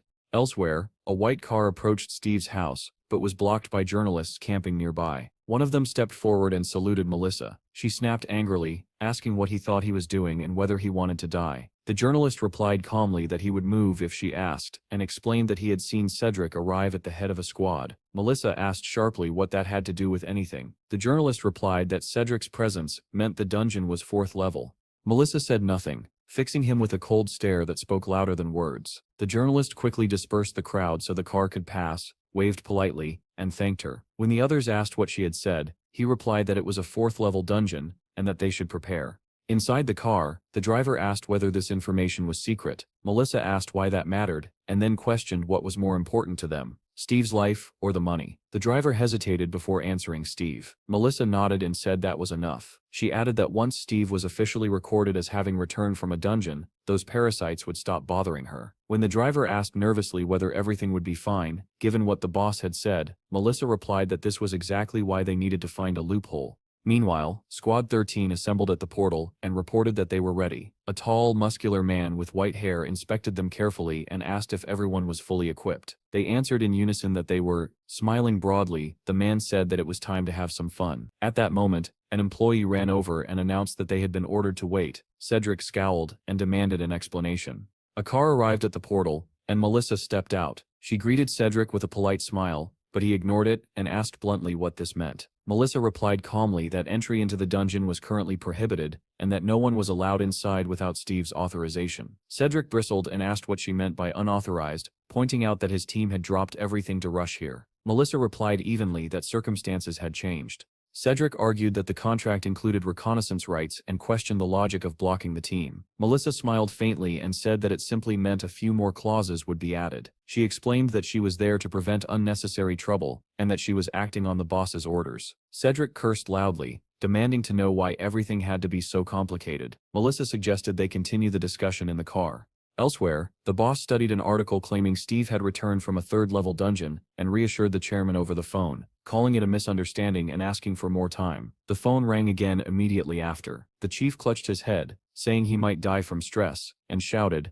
asking whether anyone had managed to contact Melissa. Despite the chaos surrounding the portal, the city remained bathed in bright sunlight under a clear blue sky. In his office, the doctor scrolled through an article about Steve's return and the shattered dream of a new planet. He frowned at the mention of a 4th-level dungeon and wondered whether this was sabotage. As he read, he muttered that Steve's life was not some television drama. He recalled Steve's story of hiding on a beach, finding fruit trees, and surviving on abundant sea life. Steve had been attacked by monsters from the sea, which was unmistakably an ocean. The doctor frowned, thinking it impossible for a 4th-level dungeon to contain a sea. He considered the theory that dungeons could form from fractures within the planet itself. He remembered the day Steve burst into his office, breaking the door handle, and begged him to find his brother. The doctor had agreed on one condition, that Steve tell him the story of how he became king of the wolves and later went to war with the gorillas. An ordinary F-level repatriate, claiming to have ruled a planet for 500 years. Who would believe that? The doctor realized he might have dismissed something extraordinary too quickly. Meanwhile, Steve was cutting through monsters with terrifying efficiency, leaping high into the air and slaughtering them mid-flight. Heads flew, necks were severed, and bodies were torn open. By the time he landed, every monster lay dead. The soldier was stunned by the speed and coordination, noting that all the attackers had been neutralized almost instantly. Steve turned to the others and asked why they were still standing there, ordering them to gather the loot. After collecting the spoils, the group moved on, carefully surveying the area. Jean remarked that the place was strangely beautiful. Donnie added that the rocks glittered like diamonds, though the atmosphere felt heavy. Steve said this was definitely a new location, yet it felt oddly familiar. As they approached a large stone, they noticed an inscription carved into it, written in their own language. It read, "No way back. Leopard territory." Steve stared around in shock, as if trying to recall a distant memory. Jean asked whether Donnie was joking, but he denied it emphatically. She narrowed her eyes in disbelief, then turned to the soldier and asked whether he was still recording. He replied that the recording had ended. Jean demanded to know where their language had come from. Turning around, she realized Steve had already climbed ahead among the rocks. She ordered the others to move. The group followed Steve upward until they reached a cave entrance. Steve stood frozen there, confusion etched across his face. The others were stunned to find a cave in such a place, and the soldier grew tense. Fearing an ambush, Steve summoned the spirit of the tree and thousands of fireflies poured from his body. Everyone froze in shock as Donnie exclaimed in disbelief. The fireflies illuminated the cave walls, revealing that they were completely covered in inscriptions, all written in their language. The group stared in astonishment, realizing that someone like them had once lived here. Donnie read aloud, "I want to eat chicken. I want to eat soup," and asked whether some underground Robinson Crusoe had lived here. The soldier read another line slowly and intently, "I want to see a person." Suddenly, everyone went silent as they noticed another inscription carved nearby. "How I want a woman. I really want affection." The soldier muttered that this pervert had written an entire novel on the cave walls. Everyone studied the inscriptions and agreed that the author had been overflowing with desire. The soldier waved his hand and said he could not read any more of it. They laughed, and Donnie pointed at one of the drawings, asking what those burning mushrooms were supposed to be. Another inscription caught their attention. It read, "I want to see the faces of even those I hate. I want to see my hated father and mother, and my little brother Chad." Donnie froze and exclaimed in shock that Chad's name was written there. At that moment, the younger brother read the next line carved into the stone. Steve was here. The realization hit them instantly. The soldier and Donnie understood who the author was, and the smiles vanished from their faces. Jean, who had been quietly observing, turned with a composed expression. She looked at Steve, who had remained silent the entire time, staring at the inscriptions as if transfixed.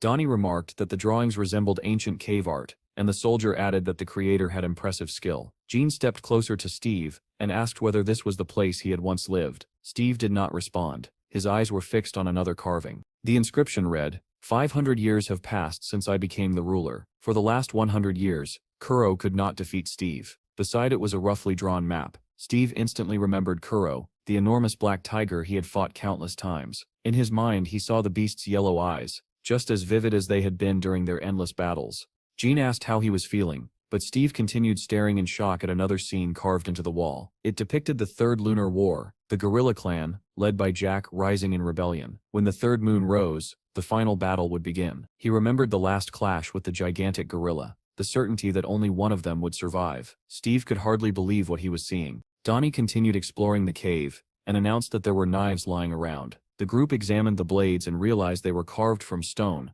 not artifacts. Suddenly Steve turned and sprinted toward the cave entrance, startling everyone. Donnie shouted after him, asking where he was going. Jean immediately chased after him, trying to stop him or at least keep up. Donnie yelled that Steve must be offended because the soldier had laughed at the drawings, but the soldier protested that they had all laughed together. Steve ran straight up the steep cliff, moving with impossible speed. He reached the mountain's peak and looked around, stunned. He could not believe his eyes and struggled to understand what had happened to the land. Jane climbed up after him and called his name. Catching her breath, she asked what he saw and whether this was the place he once lived. Steve answered slowly that it seemed to be, but something was terribly wrong. Jane pressed him to explain. Steve pointed in one direction and said there used to be a snow-covered mountain there. He pointed another way and said fruit trees once stood there. Then he gestured toward the fog-shrouded distance and said that there had been a sea there. Jean was genuinely shocked at the mention of a sea existing inside a dungeon. Steve explained that it was called the Sea of Roar, and that it was extremely dangerous. Jean could not believe that such a thing could exist in a fourth-level dungeon. She asked about the writing on the walls, whether he had left it himself. Steve nodded and said they were his notes, his attempts to remember civilization. He had written them while hiding from beasts, and even after changing habitats, he always returned to this cave to write more. Jean asked whether the lizardmen had existed back then. Steve replied that they had not. She then asked about his animal companions. Steve stared into the distance and quietly repeated her words. My friends. He said this was leopard territory and that they would never abandon it because of some lizardmen. Jean pointed toward the fog beyond the mountains and said that past that point was the end of the dungeon, an ordinary dead end. Steve was deeply shaken. He could not believe that where a vast sea once existed, there was now nothing. Suddenly, a noise echoed from below. Jean shouted that lizardmen were approaching. She activated her clairvoyant skill and reported that they were closing in. Counting quickly, she said there were more than 80 of them. The others climbed up toward the peak where Steve and Jean stood. Donnie said that if they were not together, they would all die. Jean shouted that 102 lizardmen were advancing. Furious that they were attacking all at once, she drew her sword. At the very bottom stood an enormous red lizard. Jean shouted that it was the Lizard King. The creature snarled, baring its teeth, and on its head was something like an animal skull mask. When Steve looked closely, his heart sank. The skull looked unmistakably like that of a leopard. Without warning, Steve told Jean to stay with the others. Before she could respond, he leapt from the mountaintop, shocking everyone. Jean screamed down at him, asking what he was doing, but there was no reply. At the same moment, far away in the city, an old woman fed a pigeon, smiling as she asked whether it was enjoying the food. Suddenly, the bird began to glow blue, lightning crackling around it, leaving the woman frozen in astonishment.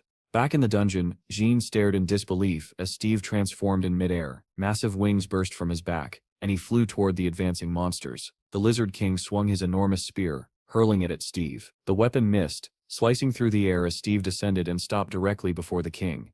Pecky began to glow as well, lightning dancing around him just as it had around the pigeon. In the next instant, Steve transformed into a massive white beast, baring his fangs. He seized the Lizard King by the throat, and together they plummeted down the mountainside. They crashed into the forest below with an impact like an explosion. Jean watched in shock and muttered that Steve was a psychopath. The others reached the peak moments later. Donnie said awkwardly that no matter how embarrassing it was, Steve should not have jumped like that. Chad stared in disbelief and asked whether that had really been his brother. Donnie added that it looked like Steve had taken a hard fall, which made Jean snap at him, shouting that Steve was fine. While they argued, the horde of lizardmen drew closer. Jean shouted that the enemies were only 30 meters away, and ordered everyone to prepare for battle. The soldier hefted a massive rock and yelled that he was ready. Donnie raised his rifle, aimed it at the advancing monsters, and shouted for them to come on. Chad picked up a rock as well, but his attention remained fixed on his brother and the reckless leap he had taken. Donnie opened fire, cutting down the advancing lizardmen and sending several tumbling off the cliff. Below, Steve was locked in battle with the Lizard King. He smashed his elbow into the creature's jaw, followed by a crushing punch that made the monster's eyes bulge. Steve unleashed a relentless barrage of blows, beating the Lizard King into a bloody wreck. He bared his fangs and let out a furious growl. Grabbing the half-dead monster by the neck, Steve shook him violently, trying to force him back to consciousness. He tore the mask from the creature's face and flung it aside. Digging his claws deep into the lizard's flesh, Steve demanded to know where the leopards had gone. The monster did not answer. Instead, with what little strength remained, it clenched its fist and weakly struck Steve on the head. That feeble blow only enraged him further. Steve snarled, baring his teeth as the ground around them began to tremble. Wind howled violently as he rose onto his hind legs. Without releasing his grip on the Lizard King, Steve shot into the sky, leaving a streak of blue light behind him. On the mountain above, the others continued hurling stones at the lizardmen scrambling upward. There seemed to be no end to them. One boulder knocked a monster down, but two more immediately took its place. Donnie kept firing, screaming for them all to die. Under the combined barrage of bullets and rocks, some enemies fell, but it was impossible to stop them all.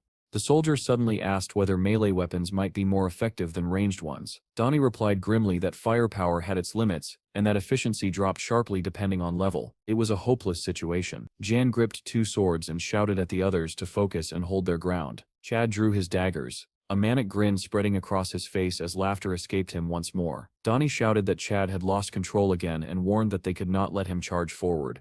Someone suddenly cried out. Steve appeared in midair beside them, holding the Lizard King by the throat. Blue light wrapped around his legs as he swung the monster's body back, preparing to throw it. The group stared in stunned silence as the horde of lizardmen closed in. Steve hurled the Lizard King with all his might. The soldier realized what was about to happen and screamed for everyone to run. The body smashed into the mass of lizardmen, obliterating them and tearing the mountainside apart. Steve received a level-up notification and deactivated his wind control. The impact sent monsters flying in every direction as the mountain itself began to collapse. Cracks spread beneath their feet. Donnie screamed that they were falling. Jean lost her footing and only managed to shout for everyone to take care of themselves. The soldier fell as well, tears of terror filling his eyes. With a thunderous roar, the mountain split apart. Rocks and boulders cascaded downward as the peak broke in two. Jean managed to land safely on a remaining ledge, dust billowing around her. She rose quickly and searched for survivors. Spotting a hand sticking out from the rubble, she rushed over, asking if everything was all right. The soldier was buried under stones but managed to raise his hand and say his name was Henry and that he was alive.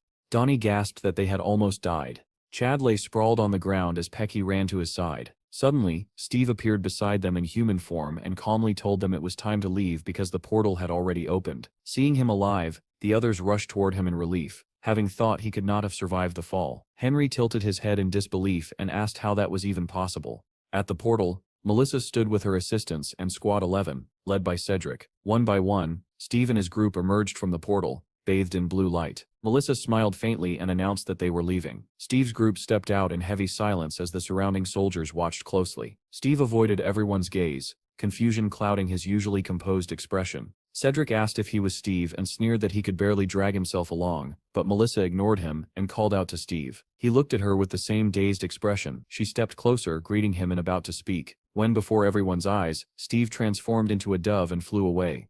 The soldiers stared in disbelief. One asked if Steve had really turned into a dove. Another said he thought he was hallucinating, and Cedric joked that it would probably taste good fried. Melissa asked whether Steve had ever turned into a dog. Jean only let out a long sigh. Melissa asked Jean what had happened. Jean replied that if Melissa had come to negotiate, it was better to leave. The brunette frowned and asked about the video. Jean called Henry and told him to escort Melissa back to headquarters. She then added that the blonde should go as well. Melissa explained that surveillance on Steve had ended and that an order for Jean's transfer had already been issued. Jan exploded in anger, demanding to know where she was being sent this time. Melissa replied calmly that Jean was being reassigned to a frontline offensive near the middle line, where the situation was serious. Jean clenched her teeth but did not argue. Henry told the group that 4 people would remain behind to operate the portal and that it would be sufficient. Chad shook his hand and said he would treat them as guests. Henry suggested hiring staff soon. Chad thanked him and smiled warmly. Henry returned the smile though uneasily, wondering what Chad was truly like beneath the surface.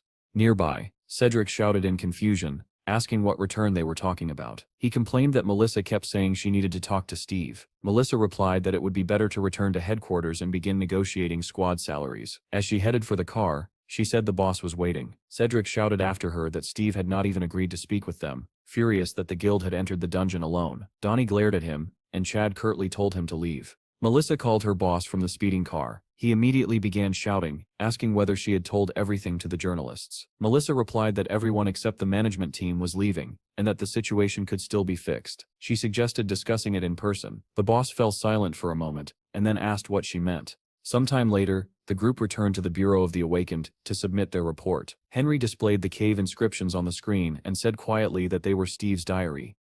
Back at Steve's guild, the tree nearby had grown larger and larger, deer roamed freely, and even elephants had begun appearing in the forest. Refugees had set up camp near the guild, along with orphans sheltered by Munch. Everyone was astonished to see elephants wandering around, as well as an abundance of fruits and vegetables growing everywhere. The children stared at apples forming on branches, and asked excitedly whether they could really eat them. Munch calmly ordered that they would also need to dig a pond. The children cheered joyfully, running around and shouting at everything they discovered. Some pointed out clusters of grapes, while others yelled that they were going to eat all the bananas.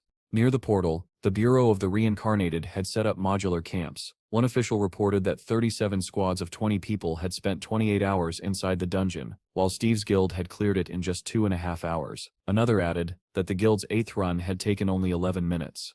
Melissa was furious. She calculated that if they ran the dungeon 10 hours a day, they would clear it entirely in 4 days. What angered her most was that she knew they had agreed too quickly. There should have been limits on the number of raids.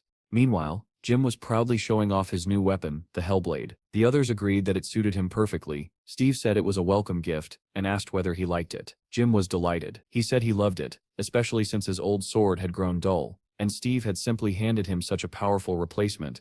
Donnie added that the blade's true power would only be unlocked at rank B. Until then it would not reveal everything it was capable of. Jim smiled and said he would work hard to reach that level as soon as possible, thanking Steve sincerely. Munch then turned to Steve and said he wanted to ask for something as well. He complained that his staff did not deal enough damage, and that he wanted a weapon with a higher critical hit rate. Jim quietly asked Donnie whether Munch was really a monk. Donnie replied that he had once thought the man was a nun. Chad continued taking his medicine in silence. Munch explained that he wanted a winged spear, but his level was too low to afford one. Steve asked whether he meant the spear that cost 120 million and automatically upgraded with rank. A gleaming spear suddenly appeared in Steve's hand, shining brilliantly. The others gasped and excitedly confirmed that it really was a winged spear. Steve handed it to Munch, who immediately tested its balance with a few swings. Loudly, Munch declared his gratitude and swore to repay it with endless curses and the blood of his enemies. Jim quietly asked Donnie what kind of curses he meant. Donnie replied that Munch specialized in powerful debuffs. Steve then asked Donnie whether he needed anything. Donnie shook his head, lifted the rifle in his hands, and said he had already bought what he wanted and needed nothing else.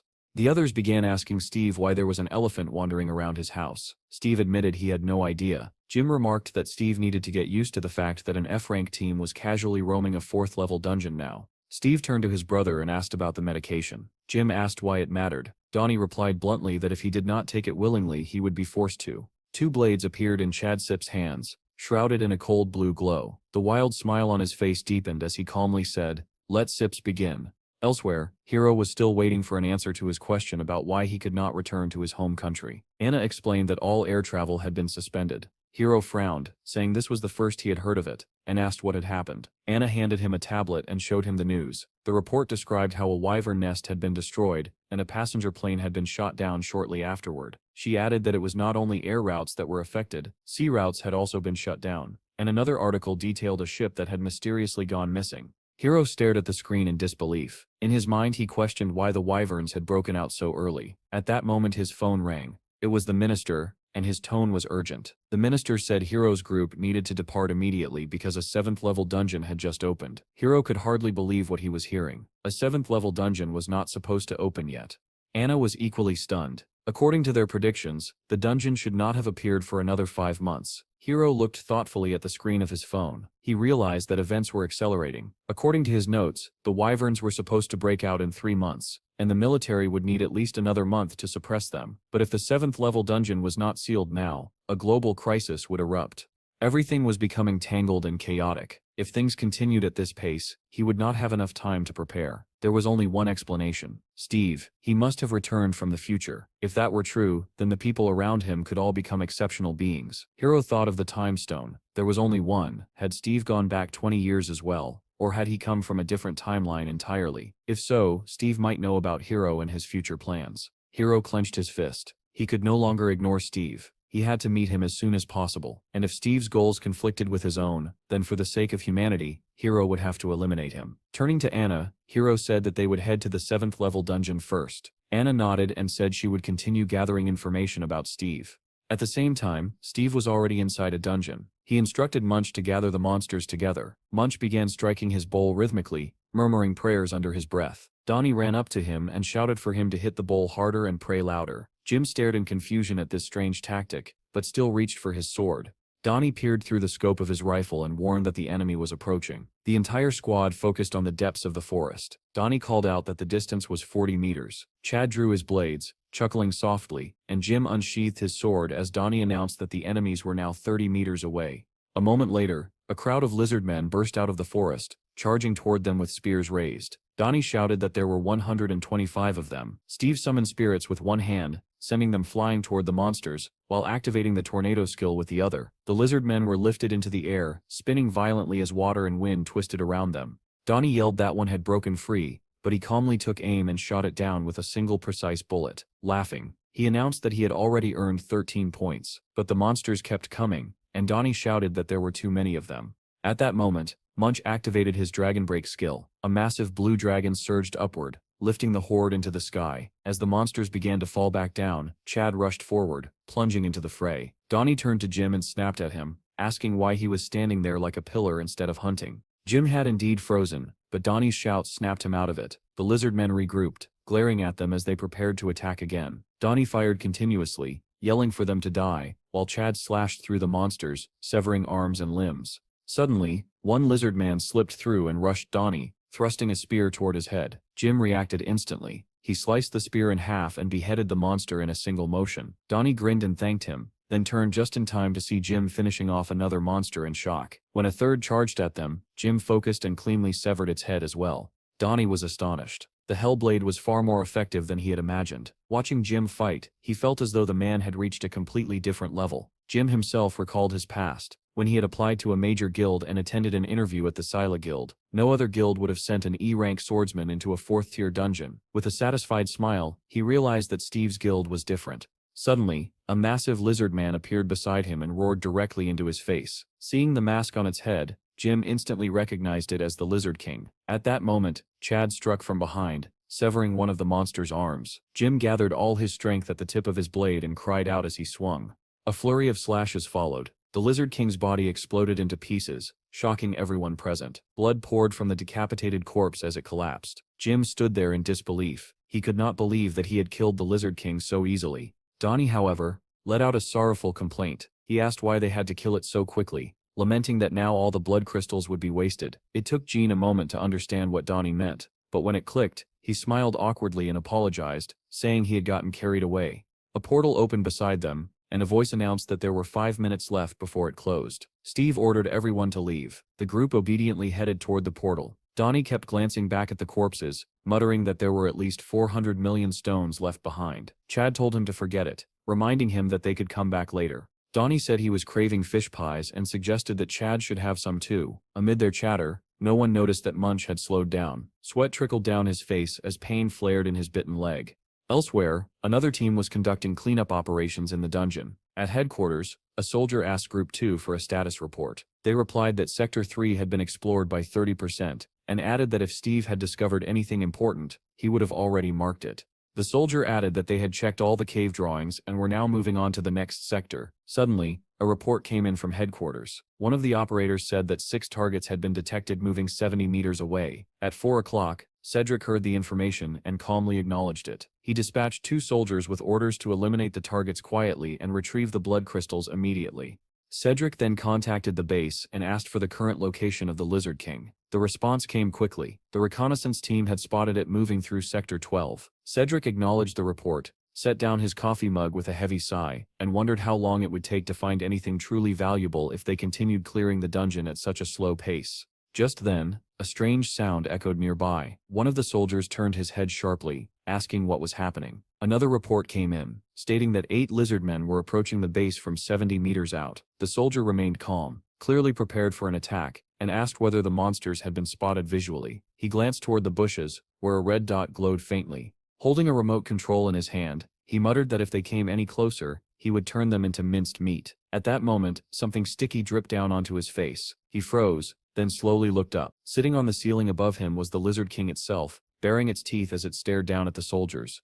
Elsewhere, Cedric's squad was efficiently cutting down lizard men and extracting blood crystals. Suddenly, Cedric sensed something wrong. He turned sharply toward headquarters and demanded to know what had happened. A frantic transmission crackled through the radio, reporting that the base was under attack, and that all units were to immediately switch to defensive mode. Almost simultaneously, a violent explosion rocked the area. Cedric cursed under his breath and sprinted toward the blast, his squad charging after him. More lizard men rushed in from the sides, and Cedric swung his axe without hesitation. He cut through the monsters effortlessly as he pushed forward, shouting for everyone to hurry back to the base. They had to make it in time. Above them, helicopters and drones from Group 707 circled the landing zone. Another wave of infected approached the soldiers. One man reported that the necroils seemed to be retreating, while another shouted that a helicopter needed to evacuate the wounded immediately. The soldiers opened fire relentlessly, trying to prevent the infected from escaping and shooting down everything in their path. Valentine told Jean that they had received an SOS signal mid-mission and had arrived just in time. Jean replied that they had been planning to join forces with the SDS group anyway. Valentine added that the entire SDS was already mobilized, since they were simultaneously handling multiple 5th-level dungeons. Suddenly, everyone looked up. A blazing fireball streaked through the sky and slammed into one of the helicopters. The aircraft exploded, breaking apart in midair and raining debris down below. Shock rippled through the soldiers. Moments later, an enormous monster emerged from the trees, hurling fireballs in all directions. Back at the Capitol's defense headquarters, a soldier finished playing the footage on a darkened screen and told Melissa that the recording ended there. He explained that it was the last transmission sent by a soldier with a data relay skill. Melissa frowned and said that, in the end, they had learned nothing new. The soldier replied that a full report would only be available once the area was completely cleared. Melissa's expression darkened. She demanded to know why the squads had changed their route and ended up in that location. The soldier began to explain that if the instructors deemed it a mistake, but Melissa cut him off, shouting angrily. She demanded to know who had given the order to enter the Necrel Red Zone, Her voice trembled with fury as she said that if that idiot came back alive, she would kill him herself. She tried calling again, but only heard the automated message saying that the subscriber's device was turned off. Melissa let out a long, weary sigh and muttered aloud why Jean always seemed to be dragged into disasters like this. Unseen by her, the phone she was calling lay shattered in a pool of blood. Inside the dungeon, the base had been completely destroyed. Equipment lay overturned and splattered with blood. A soldier missing one arm was thrown violently out of the field headquarters building, barely suppressing a scream. The Lizard King charged after him and easily caught up, pinning the wounded man's head to the ground with a massive claw. The soldier, however, had been waiting for this moment. With a twisted grin, he pressed a red button on the remote in his hand. The Lizard King sensed danger and turned its head, just as the soldier whispered for it to die quickly. In the next instant, flames engulfed the monster's entire body. It began to disintegrate, collapsing into ash and scorched remains. Cedric and his squad finally reached the base and froze in shock at the sight of the Lizard King's severed head. One of the soldiers reported that a portal had appeared 120 meters away, with 10 minutes remaining before it closed. Cedric clenched his jaw in anger, calling the entire situation a disgrace, especially for an operation under the capital's defense command.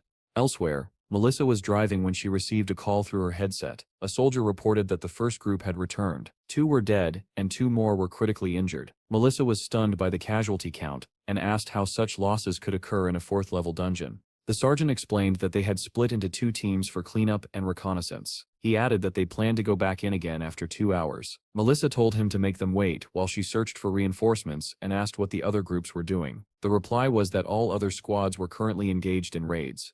She asked whether they had recovered any valuable items. The soldier said they were fully occupied defending the base and had no additional reports. He added that they had confirmed a time discrepancy. Group 1 had spent 48 hours inside the dungeon, while only 24 hours had passed outside. Melissa fell silent. She recalled her own experience entering the dungeon, where time had seemed to pass at double speed. Steve's disappearance for 10 years meant that he had spent 20 years inside the dungeon. Melissa recalled his words about needing 1,000 years of training to become strong. Now she felt they had already confirmed the truth behind those words. If time flowed at double speed, then his training in reality should have taken 500 years. She could not understand how Steve had managed to spend 1,000 years there. She muttered aloud that Steve's guild was already far ahead of them. Even if they increased the number of mercenaries, they would still need to rush desperately just to catch up. A report came in stating that Steve's group had cleared the dungeon 50 times in just 7 hours. They were now leaving the dungeon on the island and heading to the Awakened Bureau to update their warriors' files. Melissa stared at the report in shock as she watched them leave. Meanwhile, Chad was driving, and his level rose to E0. The others were asleep in the back seat, their levels having increased as well. Donnie reached E1, Munch reached D0, and Jim reached D2. Steve turned to Jim and asked whether he was tired. Embarrassed, Jim replied that everything felt unreal, like a dream. Steve was surprised and asked what he meant. Jim admitted sheepishly that he had been sitting idle for 14 years. He had never entered 3rd or 4th level dungeons before, yet today he had entered a 4th level dungeon 50 times. Even the lizard men he killed in droves were as strong as the bosses from the 1st and 2nd levels. After 3 years of grinding, he had barely reached rank E, but in Steve's guild he rose to rank D in a single day. If he had joined the Scylla guild, he would not even have had time to complete the training. "Isn't this a dream?" Jim asked, blushing. Steve seriously offered to pinch him, but Jim quickly declined. The car arrived at the Awakened Bureau, and Chad shouted for everyone to wake up. Steve told the groggy group to finish quickly so they could go eat lobsters afterward. Inside the energy measurement room, lightning flashed as before, and faint eyes seemed to peer out from within it. Steve kept hearing voices from the machine, and felt that the louder it became, the clearer the voices sounded. He remembered Melissa mentioning that the device had been created by an English scientist and that she would inform him when a meeting could be arranged. Steve felt a strong urge to fly to England to meet the man. Donnie glanced at Steve's results and remarked that his numbers were far higher than C rank, so he did not understand why Steve had only been assigned that rank. Still, he congratulated him. Steve was startled by the realization that they had only just discovered his level, which meant he was the only one capable of seeing other people's levels. He approached an employee and asked who had created their internal interface. Donnie said in surprise that it seemed to appear automatically after awakening. The employee replied that it was more of an internal myth. They called it the Godstone. After the Great Disaster, this object had been discovered and had led to the development of spatial engineering. Donnie said he thought he had heard of it before, and Steve asked what the Godstone actually was. The employee explained that after the Great Disaster, a red stone covered in inscriptions had appeared somewhere in Europe. After its emergence, all European awakened individuals gained access to the interface. Survivors believed the stone was a divine message, engraved with covenants. After deciphering those covenants, fragments of the stone were distributed across the world. Thanks to them, awakened individuals could use the interface. One fragment of the Godstone was embedded in the Bureau's computer processor, allowing them to regulate and control the awakened interface. The group was stunned by the explanation. They admitted they had never heard any of this before. Steve asked what had been deciphered so far, and the scientist replied that it included the fundamentals of the dungeon world, leveling systems, and the use of spatial energy. Steve quietly wondered whether all of this was part of some divine plan. After leaving the office, the group excitedly discussed everything they had learned. Steve asked how one might meet God, and Donnie casually replied that it was probably after death. Steve mused aloud whether it was possible to create an awakened person by inscribing something with atomic energy during a raid, but Donnie dismissed it as fiction, saying special conditions were required for awakening. Steve changed the subject and congratulated everyone on leveling up. Jim was still muttering that it felt unreal, and Steve asked how many times he planned to repeat that. Chad announced that he had reached level 0, stunning the others. Steve then asked his brother whether he remembered the orc dungeon, and Chad asked whether Steve really wanted to go there again. Steve replied that now that he had leveled up, he was strong enough to tame even more wolves. It was time to expand the family again. Donnie asked what they should do next, and Steve instructed them to go on raids with Jim so he could gain experience faster and build teamwork. Jim thanked him, calling him captain, and said it felt good to raid with Steve. Donnie cheerfully added that, since their levels had increased, their government subsidies would also rise. Chad questioned why they even needed those payments when they had already developed so much in the dungeon. Donnie paused, then admitted he had a point. They were already rich. Munch estimated that they had earned about 5 billion, and Donnie added that they had also collected a large number of blood crystals. Chad turned to Jim and said he had forgotten to explain something. The guild took half of the income, and the remaining half was divided among the raid participants. Jim was shocked when he saw that 500 million had been transferred to him. He protested that he had not done much. Donnie laughed and said that Steve was just a very generous person, but Jim still found the terms hard to accept. Suddenly, Steve loudly announced that he was hungry and told everyone to go eat lobsters. At that exact moment, Donnie grabbed his head and screamed that he had forgotten something. The others stared at him in surprise and asked what was wrong. Tears welled up in Donnie's eyes as he said that it looked like he was going to be killed. The group was stunned and asked why. Sometime later, they arrived in Cleveland, where crowds were growing and a portal shimmered in the distance. The group gathered around Donnie's laptop. Jim was shocked by the amount of money displayed, and Chad froze when he saw who the transfers were from. Donnie sobbed and said the money was most likely sent by the Yakuza. Chad asked what business the Yakuza could possibly have with a returning hunter. Donnie explained that, judging by the messages, they were interested in Steve's ability to grow plants. Vast areas of cultivated land had been destroyed. Most food now came from the planet Aruka, and Steve's skill could solve any country's food crisis. Donnie smiled weakly and said that as long as they stayed close to Steve, no crisis would be frightening. Steve asked why Donnie thought he would be killed. Donnie explained that they had sent the money because they wanted to talk. If he did not show up within 2 days, they would kill him. Steve said calmly that he had already made it clear he would not meet them. Donnie replied that they never backed down, and that he himself had once sent them a drunk message, claiming that Steve did not have enough money to meet them. Jim clicked his tongue in shock. Steve calmly asked what was needed. Donnie begged him to record a video message for the sponsors, otherwise, they would do something terrible to him. Steve immediately agreed. Donnie jumped up and bowed deeply, thanking Steve and promising to donate all the money for the benefit of the guild. With tears in his eyes, he added that it would even be worth renaming the channel to Steve's Guild. Our hero said they should finish this quickly and go eat lobsters. The others immediately supported him, admitting that they were already starving. Donnie set up the camera and started recording. He greeted the audience, introduced himself, then pulled Steve into the frame and introduced him as the man they had been waiting for all this time. He said that Steve personally wanted to say a few words to the sponsor. After that, Donnie stepped out of the frame, leaving Steve alone. Steve looked straight into the camera and said bluntly, without any preamble, "I'm not going anywhere." With that, he turned away and added that it was over. Now it was time to eat lobsters. Donnie stood there in a daze and asked if that was really all. The others were just as confused. Jim said that Steve had gotten straight to the point, while Munch urged everyone to hurry up because he was hungry. At that moment, Donnie's phone buzzed. He read the message aloud. If Steve did not want to go to them, then they would come themselves. They asked whether Steve was fine with that. The group turned in surprise. Donnie said that they were prepared to meet Steve here and wanted a serious discussion. Steve replied casually that he did not mind. As they were leaving, he added that if they truly wanted to come, who was going to stop them? At the cafe, Chad asked which country the messages were coming from. Donnie replied that it seemed to be the same country Hero had gone to. None of them noticed that a man at the neighboring table was watching them intently. Night slowly settled over the city, and cars rushed along the busy streets. Inside one of those cars, a man was speaking to his boss, telling him that he was already on his way. After ending the call, he scowled and muttered that the old man was getting on his nerves. Turning to the driver, he said he was exhausted, and that they would go to the club instead. Another call came in, and he answered it with obvious irritation. It was someone from the cafe. The caller reported that he had found Steve. The man asked sharply where he was. The answer came that after dinner with his guild, Steve was heading to a dungeon. When asked which one, the caller said it looked like the dungeon where an incident had recently occurred. The man smiled suddenly, and told his subordinate to keep Steve there. Soon after, a bell rang inside the DGB guild building. A man sitting in a chair answered a call from the director, and asked how he could help. The director said that there was a member named Grace in the Vita group, and during her last interview, she mentioned that she liked Steve. The man confirmed that this was true.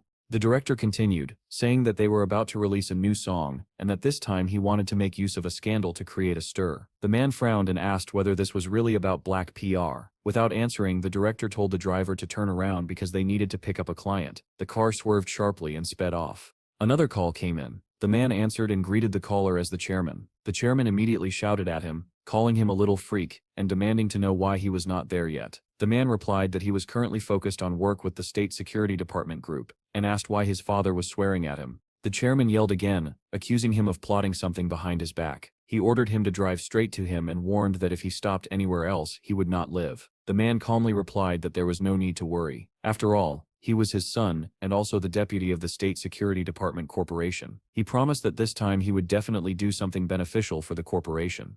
The chairman shouted again, saying he had no idea what the man was talking about. With a satisfied grin, the man replied that he wanted to recruit Steve. The chairman roared that it was not that simple and added that he had already sent a manager there. Unable to tolerate his father's shouting any longer, the man snapped that he had his own matters to handle and hung up. Staring at the phone screen, he felt irritated by how little trust his father had in him. Soon after, Grace called him, addressing him as her brother. His tone softened immediately, and he asked how she was doing. She asked whether it was true that he wanted to introduce her to Steve. He replied that he was already on his way to pick her up and told her to come out. After ending the call, he recalled his argument with his father and felt even angrier at the manager. How dare that old fox interfere with his plans? Young people should talk to young people. Even Steve would not be able to resist the charm of an idol from the Vita group. If he succeeded, he would no longer have to bow his head to his father. His power would be limitless. Elsewhere, deep inside a dungeon, darkness covered the area. Tall buildings were overgrown with grass, and strange noises echoed throughout the ruins. A helicopter circled overhead while monsters watched it through broken windows. Glowing spheres shot out from the helicopter, each one a device emitting infrared light. Images appeared on the helicopter screen. The pilot reported that goblins were everywhere. It felt like searching for a needle in a haystack. He wondered why highly trained soldiers with top-tier equipment had been sent to look for just one man. Suddenly, a human figure appeared on the ultraviolet display. The pilot shouted to the left, and one of the glowing spheres turned, bathing the area in red light. The beam revealed a man crouched in a corner, a large scar cutting across his face. The man cursed angrily, shouting that they had already taken advantage of him once, and now this was happening again. Soldiers shouted from the helicopter, ordering him to stay where he was and promising to extract him. The pilot cursed, noticing that goblins were closing in from all directions. At that moment, a goblin's face appeared right in front of the scarred man. One pilot shouted to accelerate and save him. The man fired wildly with his pistol, screaming in terror. After killing the closest goblins, he bolted sideways, trying to escape.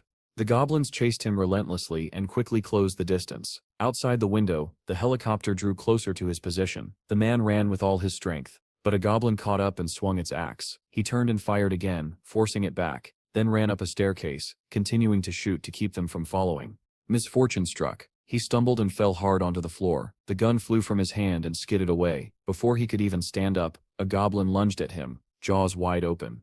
In the next instant, the goblin's head exploded from a gunshot. Glass shattered as a squad of soldiers burst through the windows of the building, storming into the room where the chase had reached its climax. The captain announced that it was a State Security Department unit, and ordered his men to surround the target. The scarred man realized there was nowhere left to run and cursed furiously. At the same time, a black car sped through the city streets. The phone rang, displaying Group X. The man inside answered and heard the familiar voices of his former team. They reported that the target had been successfully captured. The man smiled and praised their work, ordering them to send the target to storage. Elsewhere, the director was berating a manager, demanding to know what he had done. The manager replied angrily that he had only been following orders, explaining that he had been told to detain Steve until the director arrived. He recalled the moment Steve had walked toward the portal amid shocked cries, heading in alone. The manager had called out to him, handed him a business card, and introduced himself as a representative of the DGB company, but Steve never listened. He stepped into the portal, his figure blurring and vanishing in an instant. The manager apologized repeatedly, saying Steve had disappeared before he could even finish speaking. The director turned away, saying he did not want to hear any excuses. He asked how long it had taken them to clean up last time. The manager replied that 2 people had done it in 4 days. The director grimaced and said it would take him 8 days alone. He muttered that Steve must be insane, going alone into a 5th-level dungeon. At that moment, the car window lowered, and a girl asked when she would be able to see Steve. The director closed his eyes, turned his back to her, and muttered something about trouble he did not need. Meanwhile, Steve was already deep inside the dungeon, standing atop a mountain of goblin corpses. He calmly studied their traits. He had gained all the druid points available, but he still needed more experience. Just as he was thinking this, he felt movement beneath his feet. Smiling broadly, he asked if anyone was still alive and activated his search skill. A single goblin lit up within the corpse pile, somehow still alive. Steve rushed forward without hesitation and brought his axe down. The strike crushed not only the goblin but several bodies around it. Steve retrieved the bloodstone and saw the notification. He had gained 23 experience points, exactly what he needed. The stone vanished from his hand and instantly appeared in the guild's main account. With enough points accumulated, the interface offered to open a hunting ground for 5,000 points. Steve accepted. A map appeared, asking him to select a location. Zooming in, he discovered an area labeled Steve's Land. He selected it, and the system confirmed the hunting ground had been successfully established. He then opened the information panel on his tamed creatures. The capacity was 100. So far he had tamed 24, one of which was marked as a hybrid. Steve raised an eyebrow, and guessed that this referred to P.E.K.K.A. Another squad of orcs was approaching. The interface prompted him to assign a summoning command. The orcs charged forward, roaring and swinging their weapons, but Steve barely paid them any attention. He calmly raised his hand toward them. A blue glow spread across his palm as he said, "Summon beasts." Lightning and radiant rays burst forth, illuminating the battlefield. Even so, the orcs continued rushing forward fearlessly. From the blue light, the outline of a wolf's jaws emerged, rows of sharp teeth gleaming. One by one, wolves appeared on the battlefield. Steve smiled in satisfaction. The entire wolf pack surged forward, crashing into the orcs, while a dove circled overhead as if calmly observing the fight. Steve followed behind the wolves, dagger in hand, his expression relaxed. He smiled and said that today he would fill all 100 slots. Elsewhere, music thundered through a club, as young people danced wildly. The director, however, complained that the mood felt strangely gloomy and ordered that more girls be invited. The manager called again, and the director answered irritably. What he heard made him scoff. He accused the manager of being drunk. How could Steve have returned from the dungeon in just 2 hours? When the manager added that Steve had gone back into the dungeon again, the director was even more incredulous. According to the saleswoman, this was already the 2nd time. That meant Steve had cleared the dungeon in about 2 hours. The director dismissed it as nonsense, deciding the manager had completely lost his mind. Grace was looking at her tablet when the director called her. She looked up in surprise and asked if he meant right now. Back in the dungeon, Steve was enjoying himself, cutting orcs down one after another. Suddenly he noticed a volley of arrows raining down toward the wolves. He ordered them to return. Blue portals opened, and the wolves leapt through them. The arrows struck the orcs instead, who screamed in agony as they tried to flee. Steve leapt backward, and shot into the air. 2 white wings spread behind him. As the orcs shouted in their own language, Steve flew straight toward the archers. Circling above them, he dove and activated the tornado skill. Shimmering funnels of wind lifted the archers, and spun them helplessly. Then Steve sensed something else. From above, a massive presence descended rapidly. He rushed toward the landing point as the tornado continued tearing through the battlefield. The Orc King slammed into the ground, just as Steve arrived. Steve muttered that it was time for the Grey Wolves and summoned one. In an instant, his form transformed into a massive white wolf. The Orc King shouted something in his language, but Steve barked back that he did not understand and slammed his fist into the monster's face. The Orc King was hurled backward. Steve triggered the tornado again, lifting the Orc King into the air. In wolf form, he leapt upward, caught up to the rising body, and struck it with all his strength. The Orc King plummeted downward, smashing into the ground in a cloud of dust. Steve landed atop the fallen monster and delivered the final blow. A notification rang out. His level had increased, and he gained 238 experience points. A portal opened 500 meters away, with 15 minutes before it closed. Steve darted aside as the remaining orcs began recovering from the tornado. He sprinted past the wolf pack and activated the taming skill. The orcs finally regained their senses and gave chase, but Steve and his newly tamed wolves were already racing toward the portal. One by one, the wolves leapt into the small portals. Steve opened along the way. Steve himself entered the portal. When he emerged, he was back in human form. He noted that the side effects were far milder than when he transformed into P.E.K.K.A. Checking the interface, he saw that he had tamed 88 wolves. One more run would let him fill all the remaining slots and raise his hunting level further. Suddenly, a girl wearing a cap appeared in front of him. Steve stopped in surprise and asked what she wanted. She introduced herself as Grace and asked if he was Steve. Onlookers immediately recognized her, and murmurs spread through the crowd. People whispered excitedly, speculating whether the two were dating. The manager quickly called the director, announcing that they had finally met. The director asked eagerly whether they had managed to catch Steve. The manager replied that Grace was making progress, and that Steve was responding to her. The director laughed in satisfaction, saying that of course he would respond. He was a man after all. Grace took Steve by the arm, and the manager exclaimed that they were heading to a cafe. The director said nothing else was to be expected from her and told him to keep watching closely. The man in the car shouted for the driver to speed up, and the vehicle surged forward. Meanwhile, Steve was busier than ever. When the director finally arrived, he asked in disbelief where Steve had gone. Grace sat at the table, crying softly. Between sobs, she said she had come here with him. Steve calmly replied that he only wanted to wet his throat and had left immediately. The director screamed in disbelief. How could this happen? And Grace broke down in tears once more. In the next video, he showed Kithel flying into the air and hurling the Lizard King down onto the mountainside. Henry explained that filming inside the cave had been impossible, but they had still managed to capture footage of Steve growing wings. He added that Steve could even blend in with animals. After that, Henry turned off the screen and said the recording was finished. Cedric slammed his hand down angrily and said they had completely lost their minds. Defeating the Lizard King was not something that could be done so easily. The boss calmly stated that the combat power of a mature Lizard King should be around level B. Henry immediately corrected him, saying it was Class A, and pointed out that Steve had knocked it down effortlessly. The boss folded his hands in front of him and concluded that this meant Steve's strength was already above level C. Jean then reported the data. Steve's current spatial energy was rated at level E, his base combat power at C++, and after transformation, his strength depended entirely on the animal form he used. At the lowest estimate, Bud's power reached the weakest tier of SS level. It was also confirmed that Steve's growth depended on the removal of certain restrictions, something that did not apply to other awakened individuals.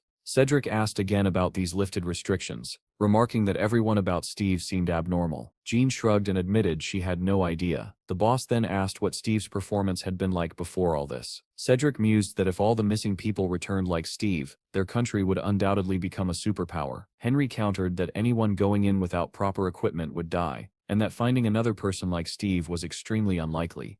The boss brought the discussion back on track. It seemed increasingly likely that Steve was a returnee from dungeon number 4. Jean firmly stated that they still could not confirm this. The boss sighed and admitted that he disliked this conclusion as well, but the fact remained that no new planet had been discovered. What mattered more was whether the secret behind Steve's success lay within that dungeon. Melissa, who had been silent until then, nodded in agreement. The boss added that Steve had already signed a contract, so why was he interfering with the intelligence service? Cedric sneered and said Steve was simply trying to prevent them from uncovering the secret of his strength, calling him selfish. Jean tried to interject, saying that was not the real issue, but Melissa cut her off and asked whether they were considering further negotiations.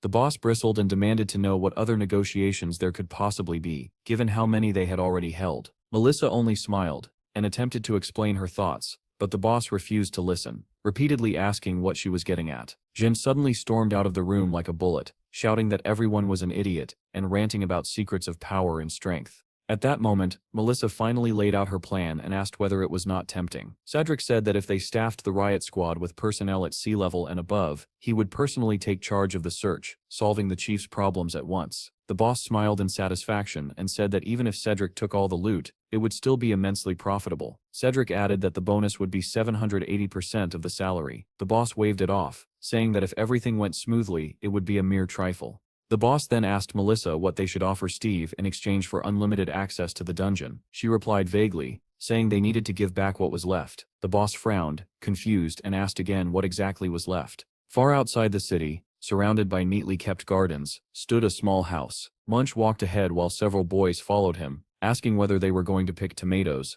The monk laughed and told them to pick potatoes and peppers as well. The boys immediately began arguing about who had planted more potatoes and tomatoes, while Munch listened with a gentle smile. He opened the door to the warehouse filled with bags of fertilizer and gardening tools. The boys rushed inside, discussing how many tomatoes they would harvest and what they would cook for dinner. Munch told everyone to grab a hoe and head to the garden. None of them noticed the figure standing outside the window, watching with wide-open blood-red eyes.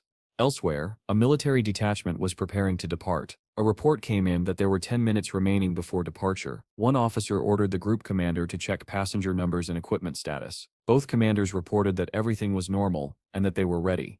A soldier called out to Team 11, but Jean did not respond, her eyes fixed on her phone. Another soldier called her again, and she looked up in confusion. Realization dawned on her, and she quickly reported that Team 11 was ready. Satisfied, the officer gave the order to begin the operation. Military vehicles and tanks rolled forward toward their destination. Inside one of the vehicles, Jean continued staring at her phone, letting out a heavy sigh. A soldier remarked that nearby dungeons were exploding one after another, and that it was pure hell, then asked why no detection team had been sent to the front lines. Jean replied coldly that they should write their wills and send them to their families, while the signal still existed. The soldiers were irritated by her answer, and demanded to know why she would say something like that. Back at Steve's guild house, the place no longer felt haunted. Granny, Bill, and Pi were running around, having just stolen the laundry. Steve himself was asleep on a pile of grass that looked more like a nest, completely unaware of Jean calling his name. In the next room, Donnie frowned, thinking Steve had slept far too long, which was unlike him. He glanced at his laptop, assuming that now everyone knew Steve was not from a new planet. The sponsorship would stop. But when he opened the account, he shouted in shock at the amount of money displayed. At that moment, Chad walked in, startling him. Donnie snapped that Chad should knock next time. Chad smirked and asked whether Donnie had been watching adult films. Donnie retorted that it was broad daylight and asked how Chad could even think that. Chad then asked whether Munch had called. Donnie said no. Chad looked worried, saying he could not reach him and feared something had happened. Donnie remained calm and replied that Munch was probably enjoying himself with the kids. He then noticed the bag in Chad's hand and asked what it was. Chad explained that Grandma felt weak, so he had bought her some medicine. Donnie laughed and joked that it sounded like Steve's fiancée.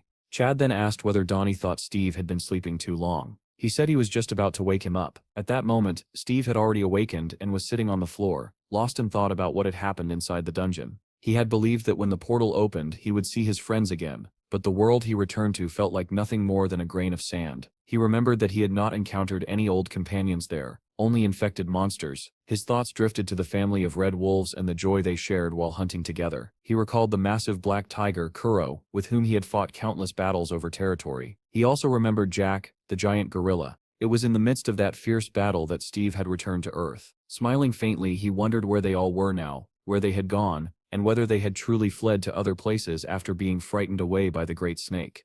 Our hero stopped his thoughts with a quiet resolve. No matter what, if fate had truly bound them together, they would meet again sooner or later. Just then, Chad entered the room. Seeing that Steve was already awake, he invited him to lunch. Steve readily agreed, adding that while he had been asleep, he had not even realized how hungry he was.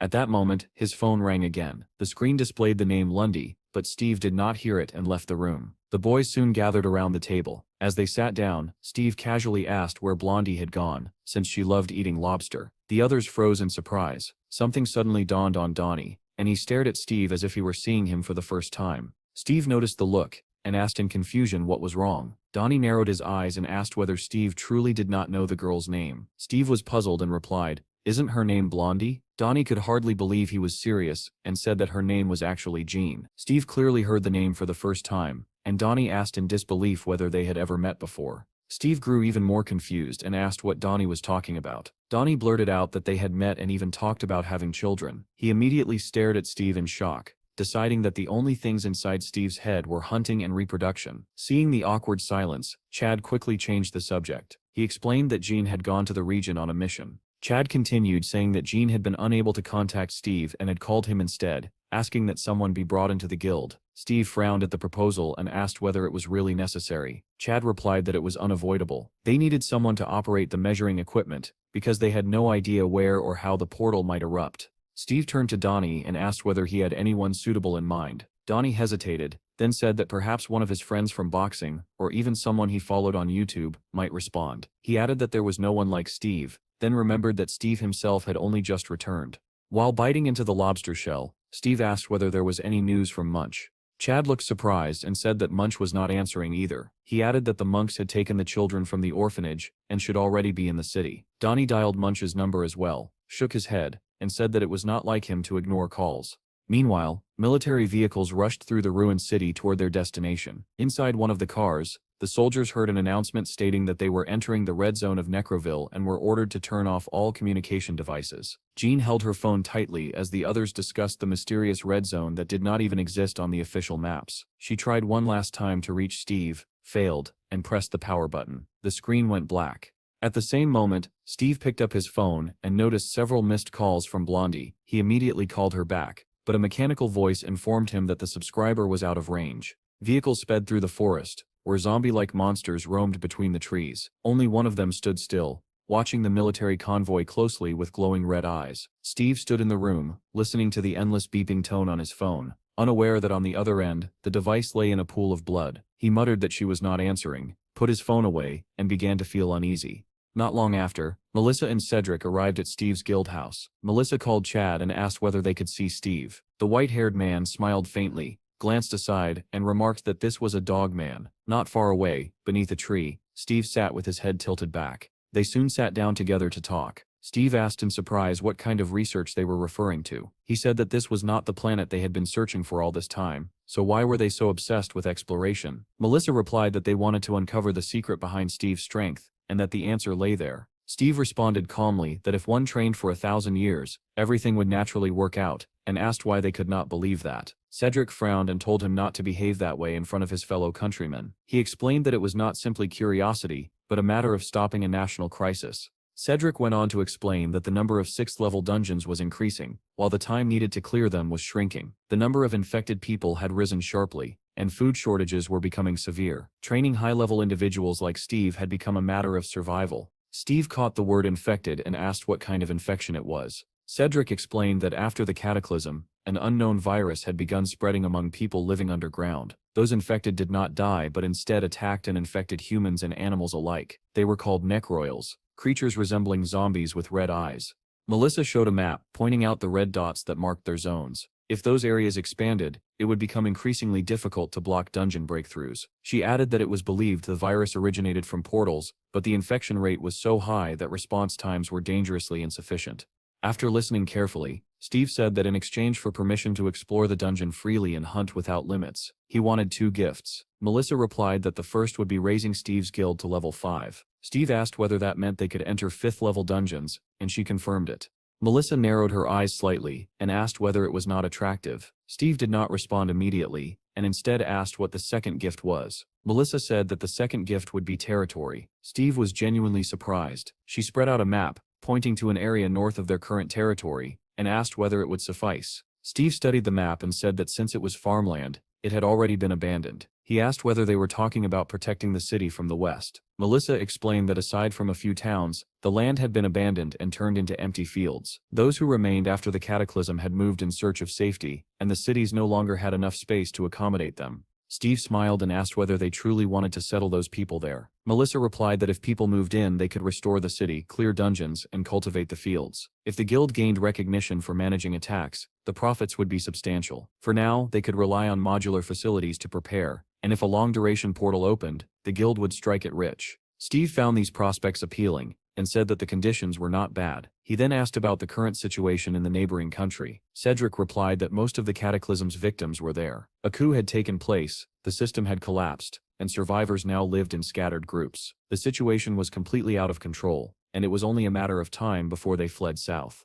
The 3 of them fell into a heavy silence, faint, calculating smiles on their faces. Steve wondered whether he was being lied to, or whether he himself was the one deceiving them. After a moment of thought, he nodded and said that everything was fine, then agreed to sign the contract. Melissa was clearly pleased with his answer and said that he had made the right choice. Steve then asked whether the requirement to remain in the country for 100 days had been lifted. Melissa nodded and confirmed that it was true.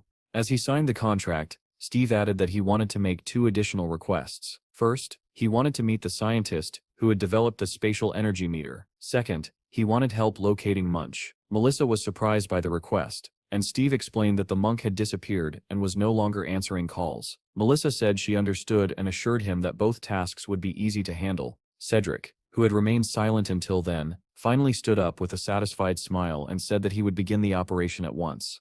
Inside the towering headquarters of the Sela Guild, several people were seated near the recruitment office. Among them was Jim. He reflected that this guild was one of the largest and most influential. Recruitment only happened twice a year, and many mercenaries never even passed the preliminary screening. Sela Guild was known as a harsh proving ground, but those who were accepted received tremendous support. Jim had seized this opportunity because his own guild had already disbanded. When he received the message saying he had passed the test, he felt that all those years wandering between small clans had not been in vain. Still, as he waited, he grew increasingly nervous. He knew this was not the end. Out of the 50 candidates who reached the final stage, only 10 would be chosen. He clenched his fists and reminded himself not to lose confidence. This might be his only chance. His thoughts were interrupted by another message. He stared at the screen in shock.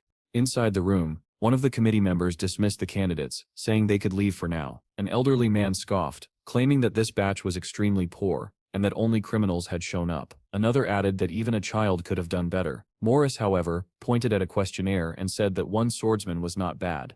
The document was Jim's evaluation. After reviewing it, the committee members all agreed that he was indeed promising. The old man expressed surprise that Jim had only reached level E after 3 years. Morris countered that he could still be promoted and even offered to personally train him. The order was given to call in the next group. The attendant stepped into the corridor and called for candidates numbered 46 through 50. However, when they entered, there were only 4 people standing before the committee. The attendant frowned and asked why there were only 4. Morris immediately asked where Jim was. One of the candidates replied that Jim had suddenly run out.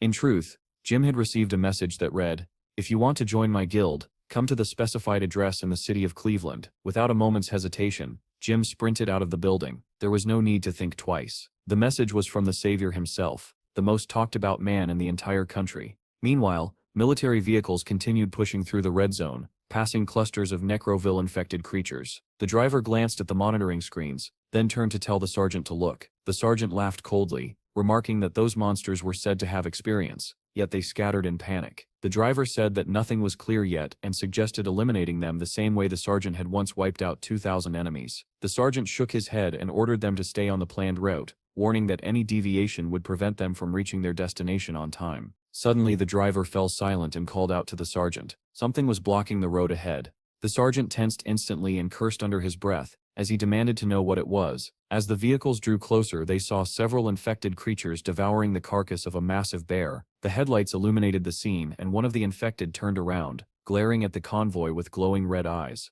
The sergeant said they would turn them to dust with a protean missile. The driver hesitated, warning that it would alert everything nearby, but the sergeant insisted they had no time. Just ahead lay an active combat zone. The driver said nothing more and pressed a button on the dashboard. A rocket launcher unfolded from the roof of the vehicle. The sergeant gave the firing order, and 4 missiles streaked into the mass of infected. The creatures barely had time to react before the explosions tore them apart. The tanks surged forward, crushing bodies beneath their treads. The surviving infected let out furious growls, drawing even more monsters from the surrounding area. The tanks readied their weapons as the horde rushed forward, howling and clawing as they tried to catch the vehicles.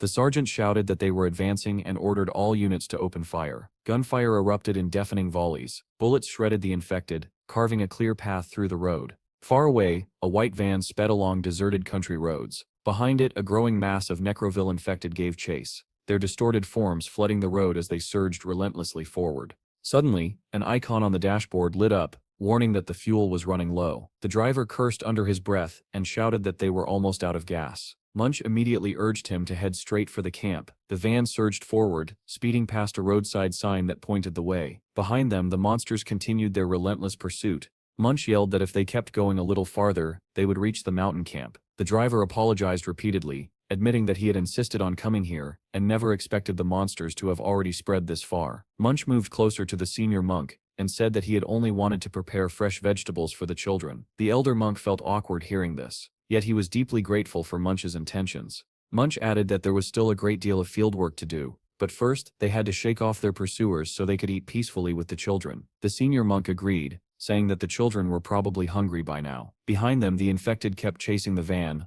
letting out hoarse, inhuman sounds. They finally drove up to the camp. Munch shouted that the gate was open and told everyone to break through quickly. He turned around, pulled back the curtain, and peered into the depths of the van. He asked the boys whether they could run fast, because once the vehicle stopped, they would need to sprint with all their strength. The children trembled in fear, and the women nearby could only let out heavy sighs. Munch, however, was resolute. This time he was determined to save everyone. The monsters closed in as the van screeched to a halt. The passengers jumped out and ran forward in a desperate rush. The infected were already right behind them. Munch carried 2 children as he ran, when suddenly he heard something closing in from behind. He turned his head and saw one of the monsters almost catching up, its arms stretching forward as it wheezed heavily. Munch set the children down and shouted at them to keep running without looking back. In the next instant, he turned toward the monster and grabbed his bat. He swung it with all his strength. There was a sickening crunch, and the creature's jaw was smashed clean off. With astonishing speed, Munch charged straight into the horde, scattering the zombies in all directions. After breaking through the first wave, he stopped and stared at the mass of infected still approaching. There were simply too many of them, and there were still 6 minutes left before the dragon's dash could be used again. Just then, something caught his eye. Tiny fireflies began to appear around him, drifting through the air and surrounding both Munch and the zombies. In the next moment, towering columns of wind erupted from the ground. Tornadoes formed, lifting the monsters screaming into the air. Everyone froze in shock as the infected were swept up and spun violently overhead. Munch stood stunned, fireflies glowing all around him, when he sensed someone behind him. A figure stood calmly on the roof of a nearby building. Steve was watching the scene unfold and remarked that the ability was very useful. Munch and the others turned toward the voice, staring up at him in disbelief. Steve stood with his hands in his pockets against the clear blue sky. Seeing him, Munch cried out that he was their benefactor. Steve casually told him to move away so he would not get caught in the suction. Steve intensified the tornado skill. The monsters began spinning even faster, and the fireflies shone brighter and brighter, turning the scene into something like a vast canvas embroidered with precious gems. Steve watched with sparkling eyes and said that he liked it. Elsewhere, the military convoy continued firing at the monsters. The sergeant, his voice tight with tension, shouted into the radio that he was requesting access to the military network. He reported that they were being pursued by necroils and urgently requested reinforcements at their location. At that moment, a barrage of stones rained down, and dozens of monsters swarmed around the tank. The infected clawed at the cockpit, trying to force their way inside. The sergeant shouted for everyone to hold on. More stones flew, and the number of monsters only increased. They climbed onto the tank, fell off, and immediately scrambled back up again. Suddenly, the tank rolled over a raised cobblestone, and the massive vehicle tipped violently onto its side. The soldiers in the vehicles behind saw the first tank overturn, and immediately ordered everyone to turn back. In another vehicle, Jean was sitting quietly when she noticed her sword begin to glow faintly. A report crackled over the radio that the lead vehicle had overturned. The convoy stopped, and the soldiers demanded to know what had happened. One of them nervously told the captain that they seemed to be in deep trouble. The necroils began climbing onto the next vehicle, covering it like a swarm of insects. Jean pressed a button on the control screen,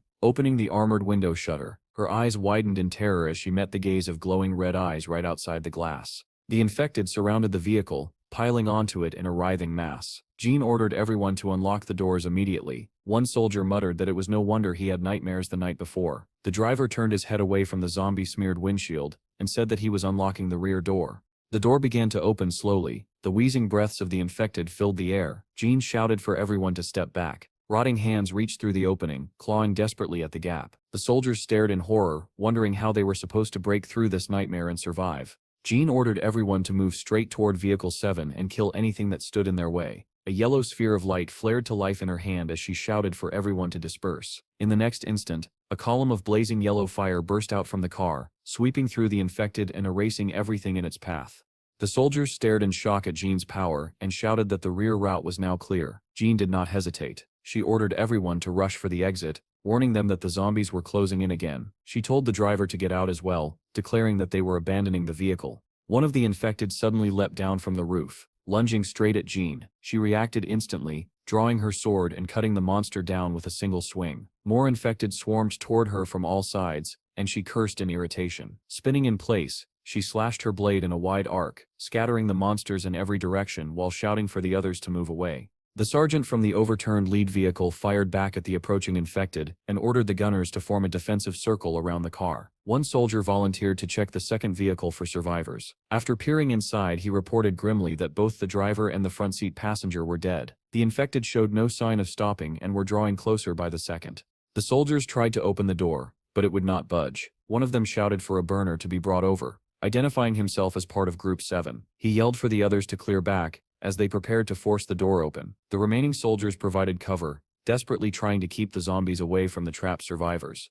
However, their numbers were insufficient. The infected broke through the defensive line and began attacking them directly. The surviving soldiers shouted in fear that they were being overwhelmed and could not hold on much longer. The captain barked back at them to stay calm and insisted that they only needed to endure a little longer. A soldier with clairvoyant abilities suddenly shouted a warning, saying the infected were only 30 meters away. The horde grew denser, completely surrounding the soldiers who continued firing non-stop. The sergeant pulled out a dagger and ordered everyone to prepare for close combat. Just then, flashes of blue lightning appeared behind the mass of monsters. Bolts of electricity ripped through the infected, tearing their bodies apart and flinging shattered remains in every direction. The lightning multiplied rapidly, soon engulfing the entire horde. The soldiers cried out in shock, demanding to know what was happening. Someone suddenly shouted for them to look at the sky. Several figures were descending from quadcopters, and the marking 707A was clearly visible on their gear. The captain broke into a relieved smile and said that those lunatics had arrived just in time. One of the Special Forces soldiers landed atop a vehicle, startling the troops below. Meanwhile, Jean continued fighting, cutting down infected one after another, unaware that reinforcements had arrived. She turned to strike again,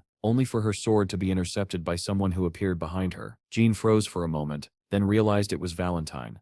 The soldier who had landed on the car announced that he would handle the rest and activated a device mounted on his back. Valentine placed a hand on Jean's head and pulled her close, calling out loudly, "Shield." At the same time, the soldier atop the vehicle opened fire, launching massive red orbs from his weapon. The glowing spheres flew toward the approaching infected without immediately exploding. Then the soldier shouted, "Fire." The orbs detonated simultaneously, ripping the monsters apart in a chain of violent explosions. Flesh, rock, and shattered trees were hurled into the air. At the very center of the devastation, Jean and Valentine remained unharmed. Soon, everything in the area where the monsters had stood was burning or exploding. Drones and helicopters circled overhead, attempting to contact the soldiers on the ground. They requested a head count once the wounded and dead were tallied. Suddenly, one of the helicopter pilots reported that an unknown object was approaching them at extreme speed.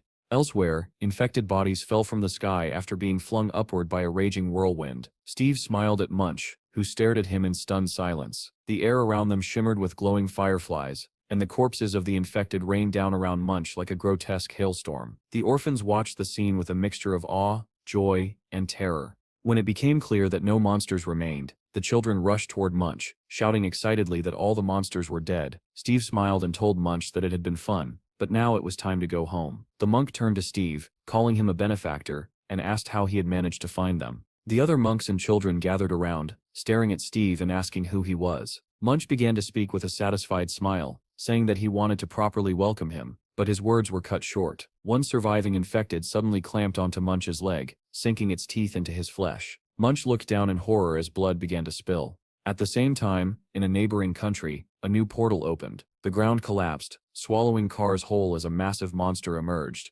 triggering widespread panic. A fleeing woman stumbled and fell, and the stroller carrying her sleeping child rolled away. It was stopped just in time by Hiro, who arrived at the portal's edge. The residents erupted in cheers, shouting his name in relief as he stepped forward. Men dressed in black suits, swords in hand, quickly surrounded the monster. The creature raised its head and unleashed several fireballs. One of the men activated a stealth skill, black flames wrapping around his swords. A fireball suddenly flew toward him and exploded nearby. The monster continued hurling fireballs, blasting apart everything in its surroundings. Yet where one black-clad fighter had stood, several more appeared. Someone shouted in disbelief that they were clones. While the clones distracted the monster, Hiro closed the distance and cut straight through its body. His movements were smooth and precise, as if he already knew exactly where to strike next. He unleashed a rapid series of slashes, carving the monster into multiple pieces that tumbled to the ground. The creature collapsed completely, its massive body breaking apart. The people who witnessed the victory erupted in cheers, shouting the name of their hero again and again. They cried out that it was Hiro's team, and that they had saved them once more. Military vehicles raced toward the portal as news broadcasts reported that a giant monster had emerged and caused massive destruction, but that heavy casualties had been avoided thanks to Hiro's team. Anna praised Hiro for a job well done and asked what he was looking at as he stood silently, gazing ahead. The girl said that the video was about Steve and asked whether Hiro, the druid she had been talking about, remembered him. With a faint smile, Hiro asked what was wrong with Steve this time, wondering whether he had gotten himself stuck somewhere again. The girl replied that he had just returned from a dungeon. Hiro watched the story with mild indulgence. He had been through similar experiences himself, and saw no reason to make such a fuss. Then something caught his attention, and he asked her to scroll down. She stopped at a general photo labeled as an in-depth analysis of Steve's guild. Hiro stared at the image in disbelief, because he recognized one of the boys immediately. The girl asked whether Hiro recognized anyone in the photo. Hiro sat frozen, shock flooding his mind. That boy was the eighth evil. He was certain of it. The child must have recently lost his father and ended up in an orphanage. That explained why Hiro had wanted to kill him before. That boy was supposed to be a terrifying villain. The eighth evil. Why was he here? Another face in the photo caught his eye. It was a newcomer named Jim, introduced as a new member of the guild. Hiro remembered him clearly as a hellish swordsman. He also recognized Monk, whom he knew as the Immortal Destroyer Monk. Hiro could not understand how or why all these people had gathered under one guild. The girl continued showing him videos, explaining that she had collected everything so he could see it for himself. Anna added that, in her opinion, no one seemed to be in control of the situation. One video showed Steve effortlessly slaughtering a horde of monsters attacking him. Another showed Steve battling the Lizard King and smashing the massive creature into a mountain. Hiro was stunned. The girl pointed out that this level of strength was absurd for someone from an F-level dungeon. Hiro agreed. This was clearly not the power of an ordinary person from such a place. Anna suggested that Steve might be special in the same way Hiro was. Hiro wondered aloud whether Steve had awakened, but had never been registered in the database. He found the idea hard to believe, yet everything fit too perfectly. Steve was a regressor, just like him. Perhaps Steve had returned to the past to gather all these villains into one guild, but why? Suddenly Hiro realized that Steve might be trying to change the future, just as he was. The thought horrified him. If that were true, then the flawless plan Hiro had created after traveling back in time could be completely ruined. Anna noticed his unease and asked whether everything was all right. Hiro let out a heavy sigh. He had planned to go there only after the apocalypse. Now he was clearly shaken. When the girl asked what was wrong, Hiro replied solemnly that he needed to return to his home country. He said he had to speak with Steve. Anna immediately responded that it was impossible at the moment, and Hiro asked why in surprise. Suddenly, Grace shouted that Steve had rejected her because she was weak, and that he did not like weak people. However, the director misunderstood her words and immediately asked whether she had used illegal substances. The girl jumped up from her chair, slammed her hands on the table, and shouted that she had not. Without looking back, she turned around and walked toward the exit, declaring that she would throw everything to hell and that she would become a hunter as well. The director then asked the manager what had really happened. The manager calmly relayed Steve's words, explaining that Steve believed his girlfriend should be strong. Hearing this, the director began to panic and muttered that everything was going wrong. The manager tried to reassure him, saying that there were suitable awakened women within their clan. The director asked who he was referring to, and the manager replied that, for example, the red-haired woman was rank A and extremely strong. This only angered the director further. He demanded to know where the manager had developed such thoughts, and abruptly asked where Steve was now. The manager answered that Steve had gone back into the portal. The director grabbed his head in frustration, realizing that nothing was going according to plan. At that moment, the manager pointed behind the director and said that Steve had already come out. Their hero was standing beside the portal, studying something on an interface that only he could see. Steve smiled faintly as he looked ahead, while the director stared in disbelief. Only a few minutes had passed. The director rushed toward Steve, saying that this time they could not let him go. He ran as fast as he could, calling out Steve's name. Steve stopped and asked what they needed. The director replied that they needed to talk, and reached into his inner jacket pocket, trying to introduce himself. However, Steve did not listen. Without saying a single word, he turned and stepped into the portal again. The director froze and asked in shock whether Steve had simply ignored him. The manager confirmed that he apparently had. Losing his temper, the director began cursing Steve and moved as if to follow him into the portal. But the manager quickly stopped him. The director shouted, asking if he had seen how Steve ignored him, while the manager tried to calm him down. Just then, a voice cut through the tension and said, "Enough." The director angrily demanded to know who had spoken. A man stood before him, surrounded by several men in black suits. The director immediately recognized him and greeted Chandler's secretary. The secretary said that there were too many eyes watching now and suggested that they end the matter there. Around them, the crowd of onlookers began to whisper. Someone asked if Steve was the chairman's son. Another person added that the director had gotten so angry that he had refused Steve. Someone else sneered, wondering what the director would do this time, and giggled unpleasantly. Hearing this, the director realized that if things continued, he would be in serious trouble. The secretary remarked that the director had been unlucky today, and suggested that he take a rest, assuring him that he would handle everything. The director was furious, but he still forced himself to speak calmly, insisting that he was, after all, in charge of this case. The secretary praised him, saying he had done a great job, and added that he would still have an opportunity to get closer to Steve. The director hesitantly asked if that was true, and the secretary confidently confirmed it. Saying that he would not bother him anymore today, the secretary took his leave.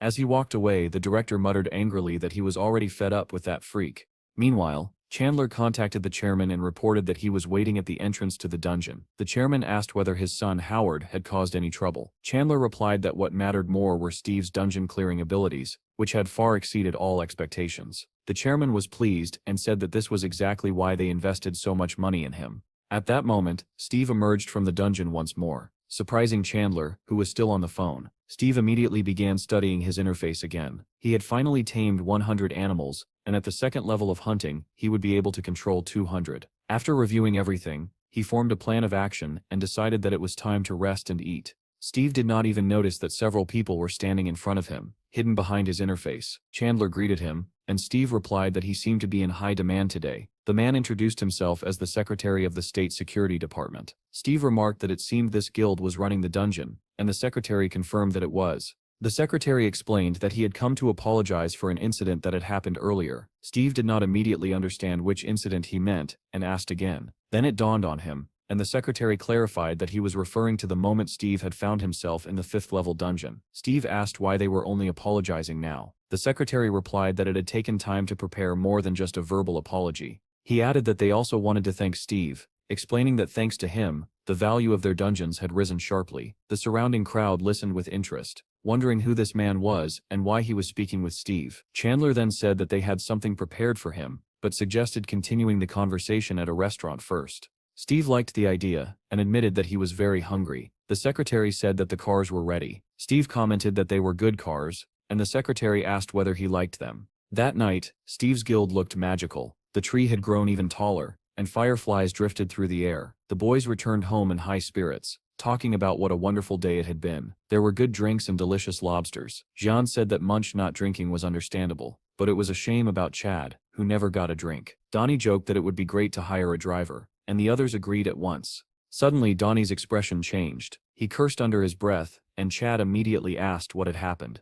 The boy admitted that he was supposed to arrange a meeting with those who wanted to join the guild, but he had completely forgotten about it because of the drinking and the food. Munch said that he had to go to the construction office that day, and added anxiously that maybe they would end up doing the same thing again tomorrow. Donnie laughed and replied that they would repeat it every day, drinking and eating lobster. He opened the chat and showed them that it was already filled with curses. The boy then turned to Chad and asked whether he was not the one responsible for recruiting new members. Chad admitted that it was true, explaining that he still did not have a license, and within the guild, he was officially listed as a doorman. Jim was shocked by this, while Munch said that Chad needed to apply for a license first. Chad replied that they could apply for it tomorrow. Jim sighed and said that difficult times were coming, because they still had to go on raids. Chad apologized to the others, but Donnie waved it off, saying that Steve would think of something. Munch agreed and added that the boss always handled issues like this. At that moment, Bill ran out to greet the boys, rushing toward his father, while his grandmother looked down at them with a gentle smile. Chad happily hugged his son, and Donnie was delighted to see his grandmother holding a box of lobsters in her hands. The grandmother asked where they had been for so long. They replied that they had been working first, then stopped for a drink, and brought lobsters as a gift. Steve placed a hand on his stomach and said that everything was great, and the secretary was pleased to hear that he liked it all. Steve then asked whether it was not too much to show such gratitude, with the most expensive dishes and even modified SUVs. Chandler replied that Steve had risked his life, and in such cases there was no such thing as too much. He added that they also had a few more gifts prepared. Somewhere outside the city, a muffled scream echoed from red containers, marked with the inscription DGB. A voice screamed hysterically, begging to be killed, blood spilling from a shattered mouth. Steve asked in surprise whether the apology was simply an excuse to have fun. The secretary smiled and said that Steve had a great sense of humor. Steve's expression turned serious as he asked what they really wanted from him. Chandler also grew serious and said that they wanted to establish an official partnership with Steve's guild. He explained that the city was divided into 12 sectors, but the DGB did not control a single one, because they lacked a 6th-level combat team. Even with all their resources, they simply could not form one. Steve remarked that this must be a painful blow to their pride, and the secretary agreed, saying it was especially true for CEOs. Steve apologized and said that he had no intention of becoming a representative of one of the sectors, but the secretary quickly clarified that this was not what he was offering. With a conspiratorial smile, Chandler said that together with Steve's guild, they wanted to open a 13th sector. He explained that all sectors were built around 6th-level guilds, but now they were struggling to handle the increasing number of 6th-level dungeons. Because of this, residents were becoming uneasy. But what would happen if a 13th sector appeared? A place where people would not be in constant danger. People would flock there, and housing prices would skyrocket. Chandler added that they were confident Steve's guild could be the one to give people hope. Chandler then asked whether Steve's guild perhaps had problems they were struggling to solve. Steve admitted that his guild lacked capital, workers, and experience. All they could really do was enter dungeons. Chandler responded that his organization would handle management, government relations, and everything else. Steve pointed out that while they had capital and experience, they lacked strength. The secretary replied that they saw immense potential in Steve's guild,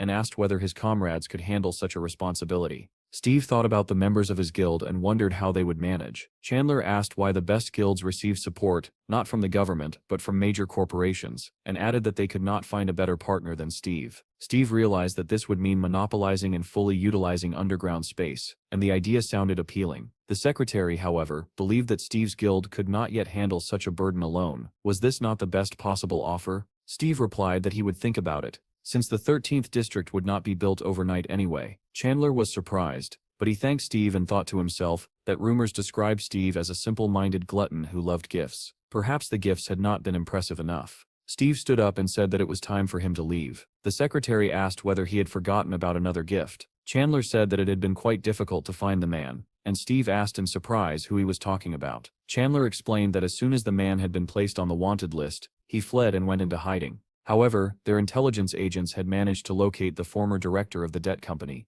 Steve was startled by the mention of that person. The secretary explained that they had officially declared him dead during the arrest, and that he was now completely under their control. Steve said that the man had caused great harm to many people and told the secretary to deal with him. However, he saw fit. Chandler was surprised by this response. Steve added that the man was going to die sooner or later anyway, so there was no need to waste effort on him. The secretary asked whether Steve wanted to meet the man after all the suffering he had caused. Steve replied that this was too much even for him and suggested throwing the man back into a dungeon instead. Suddenly Steve had an idea and asked them to wait. At the same time, Chad was being playfully attacked by his son, who was showing him all the tricks he had learned at school, when the boy's phone rang. The boy answered a call from his brother. After listening to Steve's words, Chad asked in surprise, "Right now?" Steve confirmed that it was right now. Chad asked what was happening there, and was stunned to hear that someone wanted to meet him. Steve said he would send the address, and advised Chad to take a pill before leaving. He mentioned a company called DGB, but Chad did not recognize the name and asked what it was. Chad then got into the car and fastened his seatbelt. The secretary wished him a safe drive. Through the car window, Steve said that his friend would take care of everything. The secretary nodded, saying that he understood, and added that Steve could contact them at any time. Despite the late hour, every window of the DGB company building was brightly lit. The chairman called Melissa's boss and asked whether he was still in the office. The man replied that he was there and had no intention of leaving, then asked what was needed. The chairman said that they had managed to meet Steve, that everything had gone well, and thanked him. The boss sounded puzzled and asked what he was being thanked for, saying that he simply wanted to recover his investment, because soon everyone would begin migrating to Steve's land. He added that they would urgently need to rebuild infrastructure and residential complexes. The chairman replied that moments like these were exactly when they should help one another.